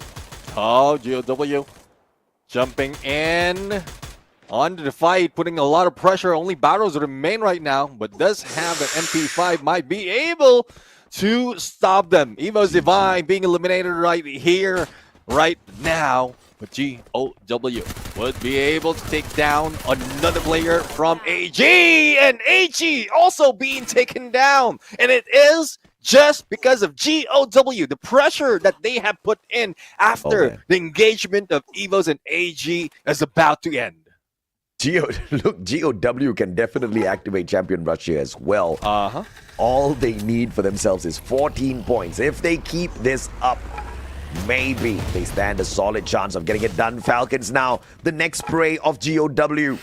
Unbelievable predatory skills here out of the squad. RIP spots out on fire. Double blue wall. And the rest of Falcons are dropping by to give him the backup that he needs. Oh, let's see though. I mean, I think Rip has been the distraction to give an opening for GOW to get in the next phase of the circle. But the only problem is they don't have any vending machine to work with to bring him back. And the full squad of Team Falcons would be a threat. But if in case GOW can take them down from when they step into next phase, then that would be a good trade overall. But PE Sports right now going against WAG, a battle of the teams that hasn't done just enough to activate that Champion Rush condition. And let's see who's going to win, who's going to deny an opportunity from these Vietnamese teams. Buriram and Falcons only need 2 eliminations each to activate Champion Rush. A booyah here means nothing to Buriram and Falcons, but they still cannot let go of it easily in case we have to depend on the overall leaderboard by the end of match 10. If it gets extended that far, they will need these precious points. Buriram Falcons, what will they bet everything on? Just for the 2 points or as maximum as they can squeeze this out? PE, high ground advantage, but just nobody to engage with just yet. Yeah, let's see though. They do have a few stragglers being spotted, but the Blues closing in, and a lot of trouble might be happening. It's a good thing if they can stand in onto the edge, use that zip line just in case needed, and then they can reposition behind Team Heavy. But no, they're choosing a longer route or a slower route with them running down that hill. Team Falcons though flying in, and well, not look at that, man. really putting in those talents against everyone else. It's more of reposition that they are looking for right now. We are talking about the 2 points that Falcons and Buriram needs, but we also have to acknowledge Heavy and RRQ are inside of this next zone, and PE Sports looking to end Falcons right here, right now, stopping them from activating the champion rush. Falcons only need 2 eliminations. Will On Fire be able to deliver that? Well, 80 points already, as a matter of fact, Neptune. 19 Falcons has already achieved that. Even with the current elimination that they have right now, I think that is already enough for them. RRQ being taken down, denied once again of getting that champion condition. But Heavy being quiet, being silent, that could be the threat that would deny RQ on being the champion. All they have to do is stay this way. As WAG is just being dealt with Buriram United, and there's little surprises that might be happening on this side of the map. Yeah, Buriram just needs 1 more elimination here. They've already gotten 1 out of the flank in a double Riptide Rhythm, aiming for the final 1 here. And that's going to secure them. The champion rush condition. Get high, does get return fire here by X-Ball, still standing. Ooh. And the valiant dash through those glue walls. And Buriram activating champion rush for themselves finally. But Heavy is still alive and kicking. Up against Onyx now, they do have a little bit of a vantage area as well. Defense is on the outside. And the blue against Onyx. Oh, let's see on how well Heavy can defend themselves. They've seen this before. They managed to defend themselves against top dogs. Now, Onyx Olympus is one of the team who has been stealthy, but in terms of survivability, they're just trying to get away from all those engagements. So Onyx Olympus slowly moving in ahead of Heavy, and Kabi right now managed to take down Good Day, but unfortunate for Heavy, they lost a few HP from 1, but the pickup is possible, so they're still a full squad. Yeah, absolutely. Now, let's not get too excited about the activation of Champion Rush for Buriram here. Let's not get too excited about the activation of Falcons on the Champion Rush condition. Heavy could end the competition right here, right now. And Vietnam makes that rotation. Is this too early? Buriram gets distracted by Falcons. Heavy does not get shut down. Onyx right behind. Riptide Rhythm sent the way of the Heavy players, but Allen wins that out big time against Putra. Oh, and Buriram mowing down Falcons, eliminating them from the equation. And that's 1 less big team for Heavy to worry about. Yeah, I am 1 down already for the teams of Vietnam. Buriram United. Can they get it done? Wasana looking for 1, but Mufasa dropping back. And Mufasa, desperate attempt, but Moshi strikes down Allen from afar. Kabi ended as well. Buriram single-handedly getting rid of the team that could end it right there. And they take the fight up to Onyx. Yes, they do. Stand a great chance of walking away with a massive booyah here as they activate Champion Rush, but it's not over just yet. As this is the game, they make themselves eligible to walk away with the trophy, but they need 1 more booyah. Definitely 1 more booyah to end this day, to end this grand finals. And there's more teams that would be added to RQ and Team Heavy. And we thought that that could have been it. Heavy could have grabbed that championship. Buriram United says no. They will continue on for another match. And, well, also a few more teams. We mentioned earlier, Buriram United, Team Falcons only needs a few points. Even AG and EVOS, but I don't think EVOS had gathered that much, like 10 points needed, because they were taken down a little bit early. But I might be wrong. But with this, some teams are moving up. The pressure will be building. It's not just RQ and Heavy right now who's depending on the booyah anymore. But I have to say, man, like my good old friend who failed his English test used to tell me, Yes, a win is sweet, but revenge is sweeter. So let's see if or not one of these teams will be able to get the revenge by the end of this, because Buriram, ending Falcons early, but also ending Heavy, who was so close in walking away with the trophy with $100,000. That would have been massive for Vietnam. That would have been massive for the underdog squad. I mean, when they were introducing Heavy, there were no fancy sentences, but Heavy is just getting it done out there all on their own. This is amazing. But one more game and they will have to tussle with 3 other squads. RRQ, Buriram, Falcons, and they are the only underdogs there who have activated the champion rush condition alongside them. Yeah, that's the one thing. I mean, they don't have that element of surprise anymore compared to what we've seen in the previous season. Onyx Olympus had that element of surprise. They are not targeted towards the very end and them grabbing the champion. But this time, Heavy made too much of a flair out of how they activate that champion rush condition, and everyone might be targeting them overall. But with more numbers, with more teams, and we're not talking about like chumps of teams, like everyone on the top is already a top dog together with Heavy. From knockout stage, I think Heavy is also considered as a top dog overall because of how well they have adjusted and really made a difference in this season. And let's not forget that the battle is not just happening at the top end of the leaderboard. The battle is also happening at the bottom side of the leaderboard, because the top 9 teams will qualify to FFWS Global.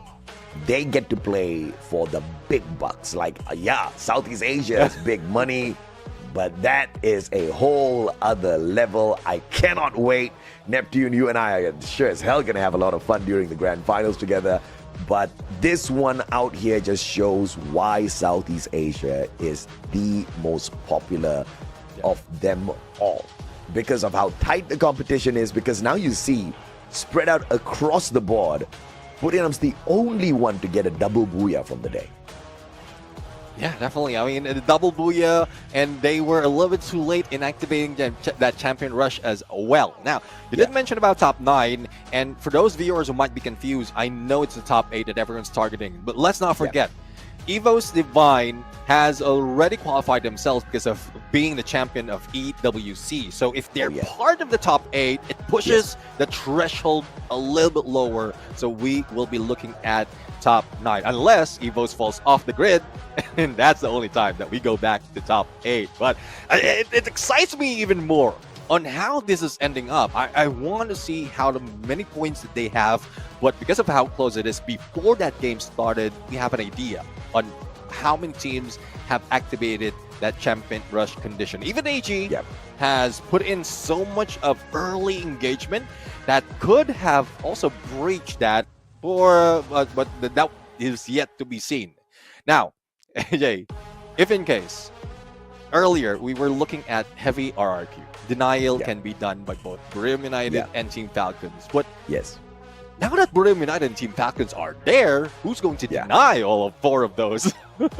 You mean now that Buriram has joined the party, who's going to play chicken, right? Because this has been the trend. Everybody that activates Champion Rush starts to play chicken out there. They just get so jittery, scared to get into engagements. I have never seen a team who goes out there, activates Champion Rush early, and then has the confidence. Onyx did exactly that. They were so mind blown that as the underdogs, they had activated Champion Rush. The following game, they just smashed up the lobby, walked away with a solid booyah. People call that luck, but no. Maybe activating Champion Rush could be luck. But right after that, getting that booyah and running away with the championship, that's not luck. That's just taking some blessings and making it explode in the right direction. But of course, the one guy that has woken up on the side of Buriram was Sana. But as you can see, the damage is high, but the spirit is quite low if you want to compare the usual Wasana, because that's not what he walks away with on the usual case. I mean, the monster Wasana is still not here. Yeah, definitely. I mean, we haven't seen that threat to everyone when Wasana steps into the battlefield. But let's see, though. I mean, we've seen that despite of all that silence in this game, even from Knockout Stage onto the Grand Finals, they're still slowly making their way. They do moves that really matter. It's more of like important action that is being done. And even from that final moment, they don't have to go all in aggressive, chase down everyone else because they know that they're very, very close. And also, if they can stack up all of those points, they will be on the top of the board. So even if they don't get the Booyah after activating that Champion Rush condition, they will still be on number 1 once we end all 10 matches. Yeah, absolutely. And 22 points claimed by the unferocious Buriram. Very tame Buriram. Unaggressive Buriram. But of course, let's see if or not they'll show us all of the positive sides of the quality in the next matchup. Onyx picking up 17 points. Massive comeback game here for Onyx. And this is very important because Onyx needs to make sure they are in the top 9 because they are battling tough for this with WAG, and obviously Vietnam wants to make sure the squad is in, and WAG is currently on that final eligible spot to find the qualifier into global finals, but the battle ain't over just yet. Bigatron, Onyx can make a play for the qualifier. Twisted Minds, on the other hand, they need some sort of, I don't know, pixie dust, some sort of lady luck kissing them. They need something, but they need everything at the same time because they're too far from the 9th spot. Yeah, definitely. I mean, it looks similar to what we've seen in Knockout Stage, them being put down. But, like, I was expecting them to move up because when it really matters from Knockout Stage, the top 6, they were able to get it and even, move up even faster compared to the other teams. They were first on the Grand Finals, but I don't know what happened.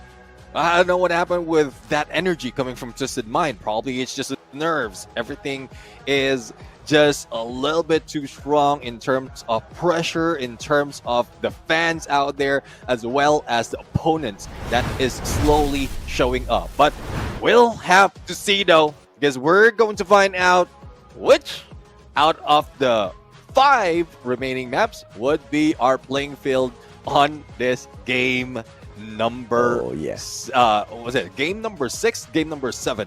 So this is one thing that we want to expect. This is one thing that we want to see, that no one from whoever is getting that Champion Rush condition would be at an advantage. That gives us more of a challenge later on. Game number 8. Here comes the randomizer. Let's see what fate has got in store for us, Neptune. Let's see who rises up to strike at Solara. WAG looking for the activation of their Champion Rush. Could maybe make good use of this. GOW needs 9 more points to activate Champion Rush. Both these Vietnamese squad just got blessed because they are decent at Solara, and WAG once again is fighting for survival, fighting for the qualifier to the global finals, and they need to win big this time no matter what.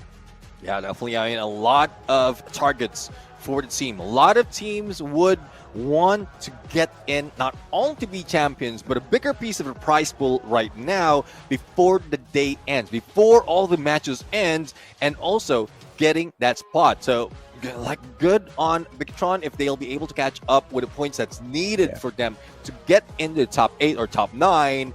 And if they can still maintain their title as the Kings of Solara, that would still deny the 4 teams that is on top waiting to be crowned. But let us not forget, apart from WAG, apart from GOW, there is another monster on Solara called Buriram United Esports. Namto Sunahoga baby. Could this be the final game? Could Buriram use Solara to rise up to the top? Wasana needs to strike, Moshi needs to snipe, Jonah needs to nade everybody out of the way and get high. Just needs to pump some adrenaline through their veins with that electrotherapy. Buriram could just run away with it unless someone ends them early in this next game. Oh, a lot of storyline unfolding. And, well, right now, with the cheer of the crowd, especially as two of their teams is already on the board to be able to get that champion, seems like the pressure is on. Not just for those who are catching up, but also those who are trying their best after, what, 2 maps to be able to grab that booyah. But, well, yes, this is where it might end or it might continue, because there's still hope that some other team will grab it away from Heavy, Buriram United, RQ, and Team Falcons, that would let the story continue for everyone else. Oh, I'm nervous. The players are nervous. Are you guys nervous?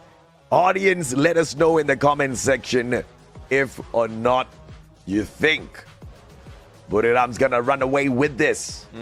Because once again, the top dominators out here on this map, and this is just purely from the previous game.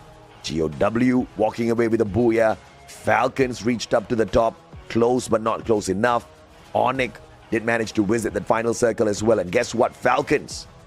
They've activated the champion rush condition already. If they get close enough this time around and they walk away with the booyah, it all ends here, Neb.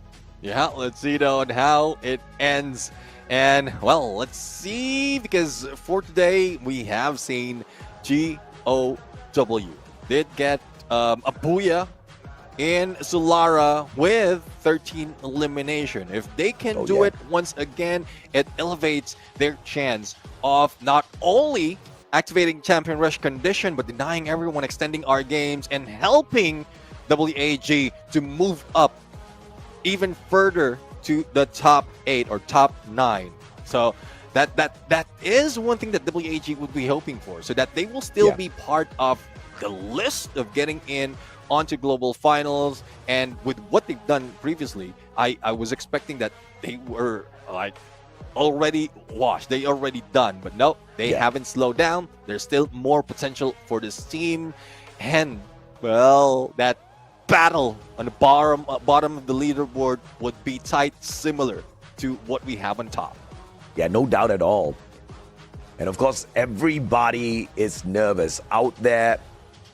And you know, a little bit of fun fact out here for everyone. It seems like Buriram is not performing, right? It seems like Buriram is not doing well.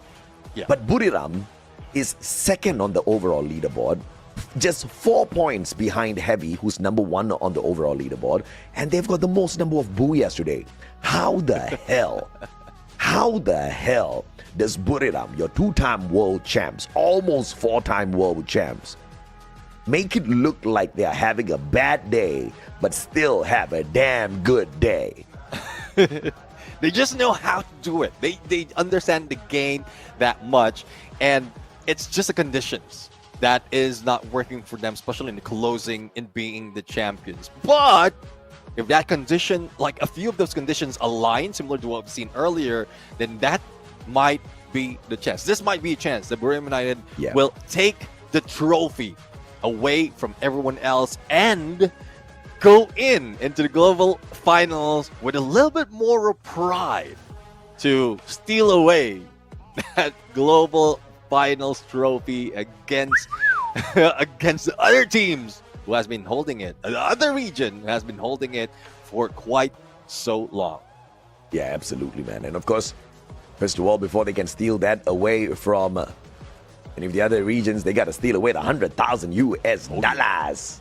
And of course, 4 teams are capable of doing that. Once again, Heavy from Vietnam, Buriram from Thailand, RRQ from Indonesia, as well as Falcons, who are currently one of the only teams to dominate Clash Squad in such a merciless way. Your 2-time Clash Squad champions of 2025, dominating Southeast Asia.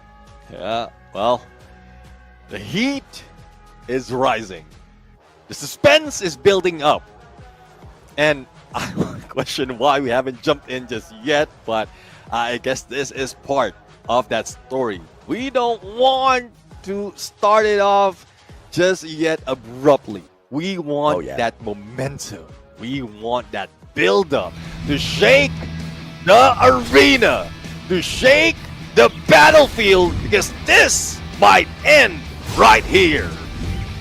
The storylines have all been laid out, ladies and gentlemen, boys and girls, survivors of all ages, as we head on into the latest map added into battle. Solara, will that be the trump card of some of the squads out here who have been secretly trying to master this map, or will it be the same old Buriram? We get to see it right here, right now, Mr. Neptune. Let's see, though. I mean, it would depend on their drop spot, and the hub, I think, is pretty clear out of everyone. But you know there's a few unsuspecting guests at this point that might disrupt their rotation. Onyx Olympus, though, would be on the other side. And, well, most of the time when they jump in Solara, there's a few contention that's happening because of how well they are positioned. But speaking of position, BTR right now, just showing that the dominance in Solara is still in their hands. PE Sports LBT, Rebel Rush right now coming from Nolan, just disrupted that accuracy from one players of BTR, but also pulls in the rest of the team. So, well, all engagement aside, Joel beats Nolan with an AN94 that has been buffed as well, and BTR would be able to survive 2 to their name already, and the battle continues with 12 teams in the first 2 minutes of game. Oh, that's the way you play a little bit of survival out there. Kyong taken down, but Bigatron, again, remember, it's not just about the teams who have activated Champion Rush. It is also about the teams looking for the top 9th spot and beyond for the qualifier into the FFWS Global Finals that does boast a much more heftier prize pool, baby. I mean, I'd rather fail at the Global Finals. Still walk away with something much more decent. And of course, I get to fly around the world as well. So you get a few more from here, could just qualify to Global Finals, and then you get there and you still get a little bit more. Extending your life and getting those prize pools is one good storyline for some of the teams. If you rank higher, then, well, you're going to be rich. You're going to be rolling in cash. But let's see, though, if not only will they be rich, will they be the champion this time? Twisted Mind, though, the building up of the pressure, building up momentum. Hopefully this is what they can put up, or a lot more can be put up by the team, because there's a lot more points. As you can see, 28 points, only 1 elimination from this map, and this is not what we expect from Twisted Mind. Hey, yeah, at this point, you just got to scratch your head and wonder what in the world is happening with Twisted Minds, man. Their minds got twisted too much, right? Yeah. I mean, they definitely twisted themselves inside out on their own. No other teams needed to really dispatch them and dismantle their gameplay. They've just not been feeling it. Oh, what a nade response here. Even tagged up. Hans losing half his life. Don't cry. Walking straight into the clip of a nade, but it's not gonna make him pause at all. Don't cry and Mufasa setting up the ground floor as Alan tries to flush them out from the second floor. Azito, there goes the push, and Demon right now trying to defend himself, managed to survive an onslaught that has been brought in by Heavies, being averted by GOW. And another potential denial of grabbing that Booyah, as well as being the champion, is in store. But if Demon will be going down, Hans might be going down as well, and he does! Alan for that win in that 1v1 CQC. Heavy turning it around. But if I'm not mistaken, on the very edge of the minimap, we saw Falcons heading straight in towards Heavy. Maybe this is what the Falcons need, or maybe this is what Heavy needs. It is the weapons arsenal that is the target of Falcons. And thankfully, that was the target because Heavy using that opportunity will be able to back away far, far away from Fusion. Yeah, I mean, despite of how far, they still have less than a minute to get away so that they will not be spotted. They will not be tracked because of the hit list. Now, we have Heavy already in Archway dealing with GOW. 3 eliminations already. Don't Cry will be coming back. And Demon still firing back. Hands, though, has a higher ground, P90 in hand, but it's not putting that much of pressure. Not even connecting with Demon with that basic therapy that will slow down their movement against Heavy. So it's still a good story for both of the teams. GOW can maintain their role, not really risking that 7th spot. Oh my God, it is about to be a party. And it's not going to be a fun one for the players, but it's going to be hella fun for all of us watching. Because look at this setup, Neptune. Onyx, Twisted Minds, Bigatron, they all have defensive spots. And what makes it complicated is this jump pad. But it allows players to just take their pick as to who they want to fight and waltz on in there. On the landing, RRQ just suffering a couple of tags on them. But that's not going to put a pause onto their stride just yet as they go on in for the shutdown. They take that high ground, tossing in a grenade. That's going to bounce off the wall. Bigatron has a little bit of a lifeline here. Extra time picked up by them. And they use a decent glue wall setup to rotate around far, far away from the ravaging RRQ who wanted a fight. Bro, I mean, looking at the minimap as well, it seems like the how available the hit list is has been spammed all throughout every team. Everyone is marked on the map. Everyone would be like anxious right now, being seen on that minimap. So let's see who will have their nerves broken. Because all that challenge, all of those, like spotting out all those opponents might break someone right here, right now. And, well, no one would be playing Clash Squad at this point. It would be difficult to deal with more than 3, if not more than 4 opponents in one area. Yeah, I think the hit list is mainly to give them information on where the next group of opponents are, and therefore they can more accurately use their binoculars on another side of the map. So, because not a single time have we actually seen these hit lists. Many hit lists out there. Not a single time have we seen this hit list really being taken advantage of aggressively. At least not in Southeast Asia, man. Nobody makes that mistake. Nobody. Because you never know who the hell you've hit on that list. And when you go knocking on some door, that door could just belong to Falcons, RRQ, Buriram, and you get burnt down where you stand. Yeah, well, definitely. I mean, you know for a fact as well that once you have that hit list, it's not just your position being shown. Your opponent's position is being shown as well. So they're expecting you to run into wherever you are. So you can prepare for that battle. And I do agree. No one would be taking advantage of that because of how well they can prepare for the battle at hand. Now, see though, for Evo's Divine, they are just chilling like a villain at this point and might have WHE on their crosshairs, but they're not part of those within this area. And, well, RQ, good position for them. The blue closing in bit from second to the third phase of the circle. And in earlier as well, we've seen a few teams like Team Falcon who was hanging back away from this potential engagement. 12 teams remain, 8 close to 9 minutes of the game, and it's building up, bro. It's building up. Yeah. Have you ever operated a pressure cooker, Neptune? Yes, sir. Yeah, the whistle's about to pop here, bro. I mean, these teams are building it up. And what I know from a pressure cooker is it speeds up the process of cooking, which means the next circle is going to speed up the process of eliminations. Many squads are going to go down depending on who is left out of luck, because this next circle is going to be determining quite a number of rotations, and we just don't know who's going to be the ultimate lucky ones. Buriram staying far, far away from all of that heat. So does Falcons. Smart positioning, and that's why Buriram is one of the best here on Solara.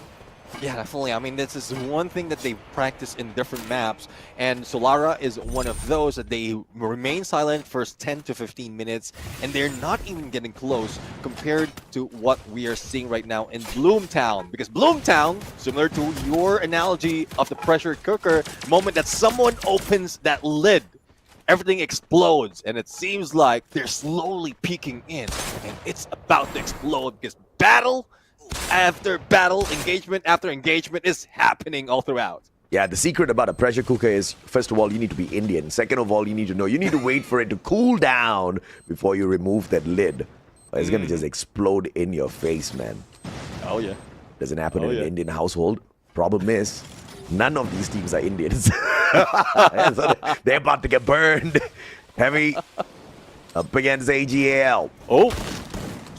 They don't realize that Don't Cry and Mufasa are right down there outside their glue wall. Yeah, let's see though. I mean, Heavy almost being burned because of the FGL, and Sypha trying to go for the chase. Not quite sure if this is a smart move from him. He used up that Valiant Dash as well as that Zane, and I think there's not so much that can be done, but Battle's the first one to go down. Heavy being eliminated, losing the chance of being a champion from this game. 3 more though. We have Brim United, RRQ, and Team Falcons, and we've seen where the 2 are already. Only RRQ is in this mix of teams fighting in the blender. Oh, Heavy missing out a huge opportunity to really rock the whole of Vietnam. But of course, we've got 3 other contenders alive and kicking, like you said, Neptune, Buriram, RRQ, Falcons. And the last we checked, Buriram has joined the chaos. And Twisted Minds beside them just means that Buriram doesn't need to worry about too much, but there's a huge potential of Falcons making that rotation and dropping straight on the heads of the players of Buriram. Now let's see though. I mean, Team Falcons just buying their time, making sure that they will not be spotted. The element of surprise is on them while everyone is busy in Bloomtown. I love this. I mean, it seems like all they have to do right now is wait. Find that final circle and then wait, grab that booyah, and that's it. They will take 2 champions in 1 competition. But easier said than done.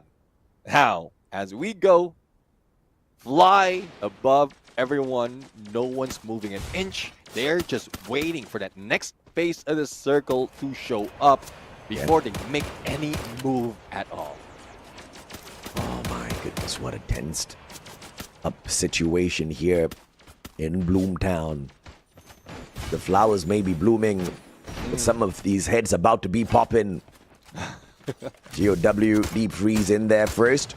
Everybody in here, Falcons.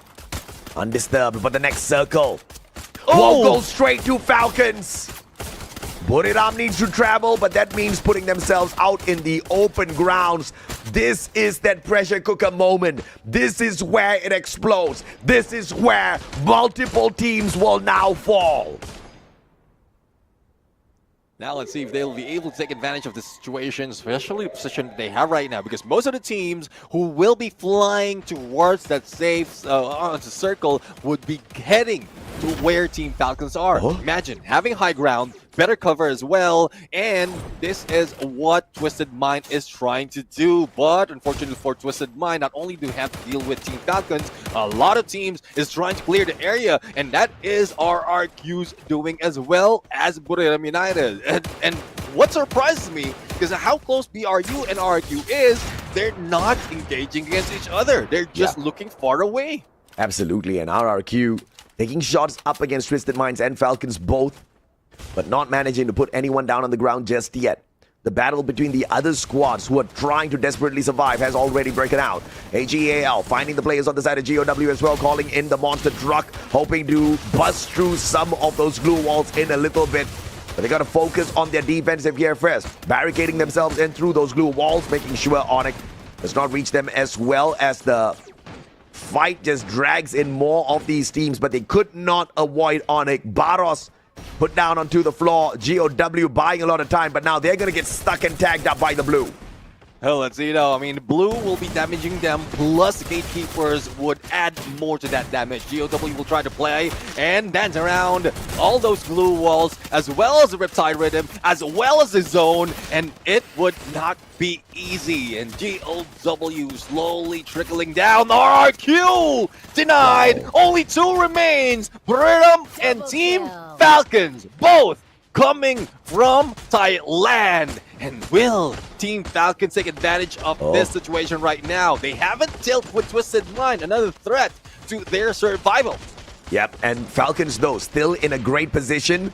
And the circle, the next circle will still be with Falcons, the gods of RNG, Lady Luck, all of them smiling at Falcons, waiting for them to pick it up. But WAG now attacking Buriram from the back. Wasana, the final survivor, will be put down. Jonah picked up by Moshi, dropped back down. And the denial by WAG will make sure Buriram does not get the championship. Falcon though, still alive. Still alive and kicking, and still in the best position to grab this booyah. Now let's see what contention would be done. WAG is already out. Twisted Mind is still alive. GOW with only 1 player, and Evo's Divine down to 3. Not so much of pressure for Team Falcons. All they have to do is wait and see as they are moving with the zone. I can feel the Team Falcons already smiling, but hopefully they don't get too overconfident because of the situation that they still have to go through it. 2024 EWC World Champs versus the 2025 EWC Champs. And the 2025 champs looking to deny the previous ones. EVOS versus Falcons, this is going to be the biggest battle for Falcons. If they survive this, if they hang on, they perhaps stand a good chance. But Twisted Minds needs to assist the right squad here in order to extend the match.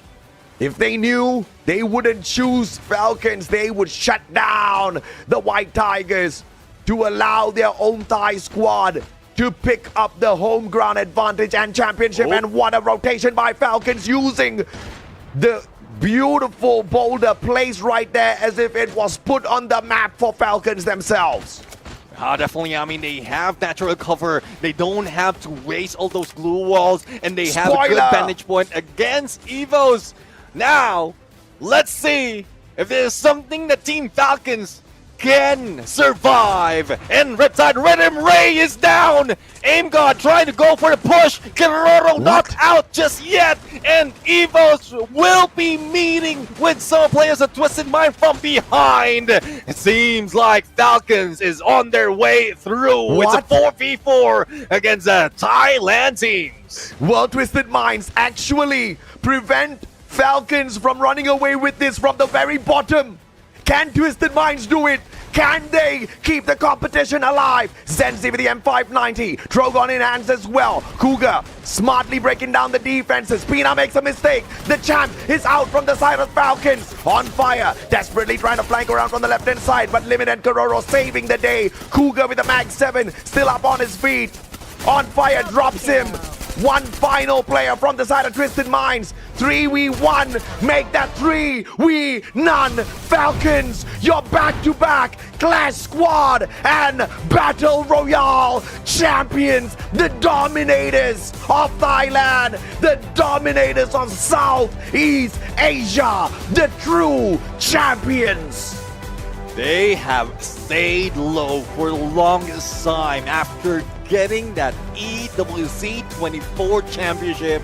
They didn't put themselves on the board. But now, as they rise up, as they fly high, the green Team Falcons is not green anymore. They are red with rage, red with anger, and red to be the next big thing after being silent for so long.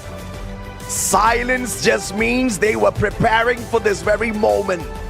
They acquired one of the best snipers in Thailand, Limit X7. And they X7 every single one of their capabilities. The only missing piece in the Falcons lineup was a solid sniper, and they fixed that problem. They called themselves the Kings of Clash Squad, and now they call themselves the Kings of Battle Royale. A question was asked, who do you fear the most? The answer was nobody, and they sure as hell got that right. Fearing no one, showing mercy to no one. Seems like the storyline of Team Falcons is back. And as we crown Southeast Asia's FFWS overall champion from Clash Squad to BR, this is Team Falcons. What a proud moment. A clean sweep for Falcons. Again, Clash Squad yesterday, $30,000 in the bag. Battle Royale today, $100,000 in the bag. MVP bonus yesterday, MVP bonus today. They are rolling in that good solid cash right now, but more than that, the boys are glad to be back. They are back, taking back to back. A lot of prestige, a lot of hope.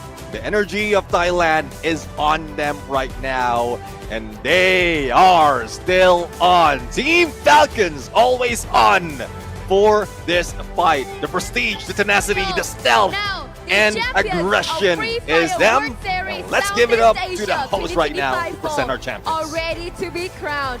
It is time to honor our champion of Free Fire World Series C 2025 for Team Falcons!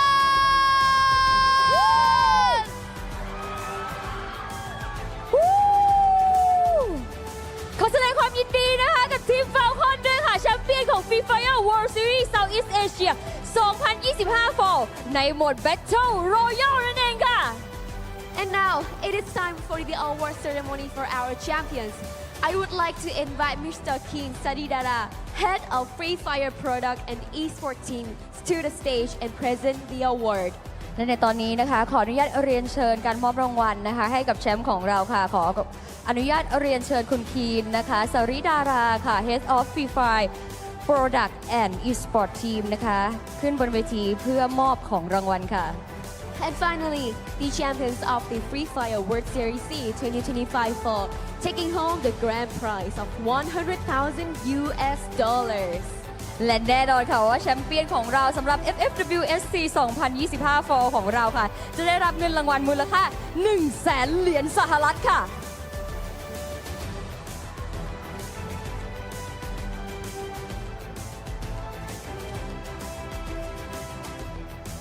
Alright, I think all of us have been prepared for the next สุด part. ยอด Yeah, the FMVP everyone. The player receiving a cash prize of $4,000 is congratulations, Keroro! และแน่นอนค่ะทุกคนค่ะเคโรโลก็คือ FMVP ของเราประจำทัวร์นาเมนต์นี้และจะได้รับเงินรางวัลมูลค่า 4,000 เหรียญจ้าสุดยอดไปเลยไม่ธรรมดาจริงๆสำหรับทีมฟาลคอนเหมือนกับที่พวกเขาได้สัญญากับเราไว้เมื่อวานว่า2ถ้วยและมาจริงๆ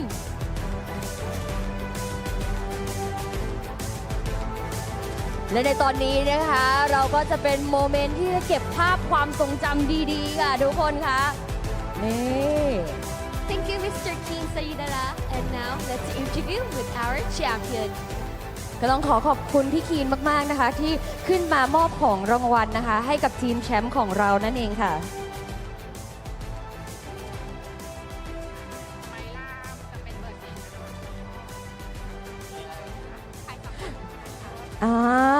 เรียกได้ว่าโอ้โหจังหวะนี้หลายๆคนคงอยากจะพูดคุยแล้วก็ฟังความรู้สึกนะคะของน้องๆกันแล้วค่ะยุน please Congratulations, our champions. How does it feel to be crowned the champions of Free Fire World Series Southeast Asia 2025 Fall?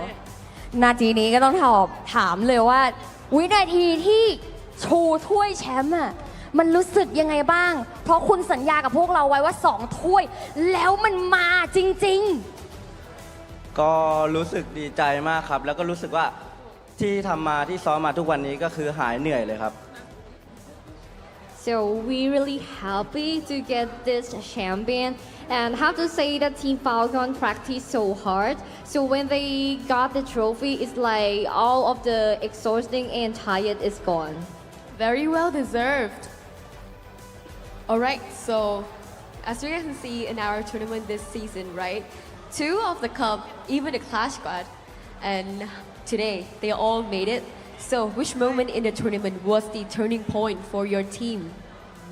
คิดว่าจุดไหนคือจุดที่แบบว่าเป็นจุดเปลี่ยนที่ทำให้เราชนะได้ เพราะเมื่อกี้เอาจริงๆกว่าจะได้แชมป์กว่าจะเก็บ80อ่ะมันก็เหนื่อยเอาเรื่องเลยนะทำยังไงบอกทริคหน่อย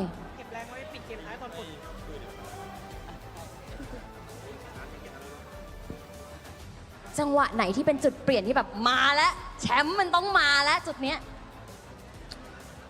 น่าจะตั้งแต่เมื่อวานนะเพราะน่าจะรู้ว่าแชมป์ตั้งแต่เมื่อวานแล้วครับ Wow, so it's not about today, but it's yesterday that Team Falcon already know that we gonna be a champion. Well, the winner is always gonna be a winner, right? He can say anything and everything he say is true. And third questions. So I think this is your time to express your feelings, your love to your supporters, your fans, family or friends or anyone who has always followed after Team Falcons. และแน่นอนค่ะทุกคนตอนนี้นะคะเรียกได้ว่ากำลังส่งแรงใจแรงเชียร์ให้กับพวกคุณมาตลอดทั้งซีซั่นไม่ว่าจะเป็นญาติพี่น้องหรือว่าแฟนคลับทั้งที่อยู่ที่นี่แล้วก็ออนไลน์ด้วยฝากอะไรถึงพวกเขาหน่อยดีกว่าก็ฝากขอบคุณที่เชียร์ฟอลคอนมาถึงทุกวันนี้ครับ ก็ทำเต็มที่แล้วครับ ก็ไม่ผิดหวังหรือเปล่า แล้วก็ป้ามาดูอยู่ใช่ไหมลูกทำได้แล้วนะ Wow. So thank you all the fans which is here and also online that keep supporting Team Falcon. We did our best and got the champion. And also for the parents of Limit, he say that, did you watch me? Because now I did it and I got the champion. Very proud of Limit. So what about one more? แล้ววันมอล่ะคะมีอะไรอยากจะพูดไหม ก็ขอบคุณแม่ครับ ที่แบบเชื่อใจผมตลอด ที่แบบคอยเชียร์ผมตลอด ก็ขอบคุณมากๆครับ Oh, so sweet. น่ารักมากคุณแม่อยู่ที่นี่ด้วยนะคะทุกคนนี่ For one more, he say that his mom is over there. So thank you so much that trust in one more and keep supporting him all the time. Very lovely to hear that. Very touching, right? It's really sweet that when you follow your passions, you always have your parents, your beloved one, follow right after you and support for you everything. What a beautiful scene about esports, right? So touching. Oh my God. So again, congratulations to Team Falcons. You are the champion of Free Fire World Series Southeast Asia 2025 for very well deserved. All right, thank you so much. And with that, the battle. Oh, and actually I think you want to talk with our MVP, right? Our FMVP, right? Yeah. Yes. Okay, Keroro, can you step up first? Is our interview with our FMVP. So let's ask our FMVP how it feels to be the FMVP this time. รู้สึกยังไงบ้างคะเพราะว่าตอนนี้คุณมันไม่ได้เป็นแค่แชมเปี้ยนแล้วอ่ะคุณเป็นแชมป์ยิ่งกว่าแชมป์เพราะว่าคุณเป็น FMVP ด้วยอ่ะ ก็รู้สึกดีใจครับ แล้วก็อยากขอบคุณแฟนคลับทุกคนที่คอยซัพพอร์ตกันมาตลอดครับ แล้วก็ขอบคุณโค้ชด้วยครับที่คอยแนะนำและผลักดันมาตลอดครับ So thank you all the fans. He feels so really happy to get the FM MVP and also the champion. And thank you for all the fans that keep supporting me and keep supporting Team Falcon. And also our coach that give us an advice and make us improve to get this champion. Okay, so for as an MVP, FMVP, so during the game, was there any pressure and in which game did you feel you played your best?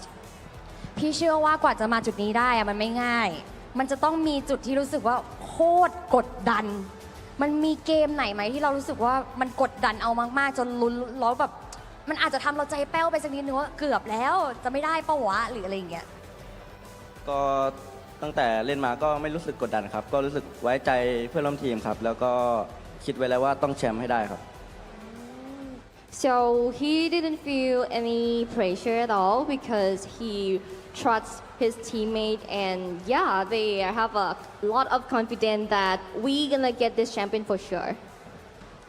So that's why we are all here to witness Team Falcon is our champions today. Thank you so much, Kadoro, and again, congratulations to Team Falcons. You are very well deserved with the thing that you got today.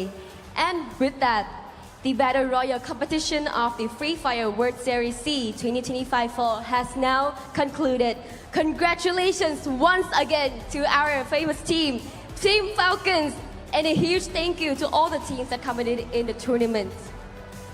และตอนนี้นะคะการแข่งขันของเราค่ะสำหรับ FFWS 2025 Fall รอบ Battle Royale ก็ได้จบลงไปแล้วค่ะขอแสดงความยินดีอีกครั้งหนึ่งสำหรับแชมเปี้ยนของเราทีมฟาวคอนขอเสียงตบมือหน่อยแล้ว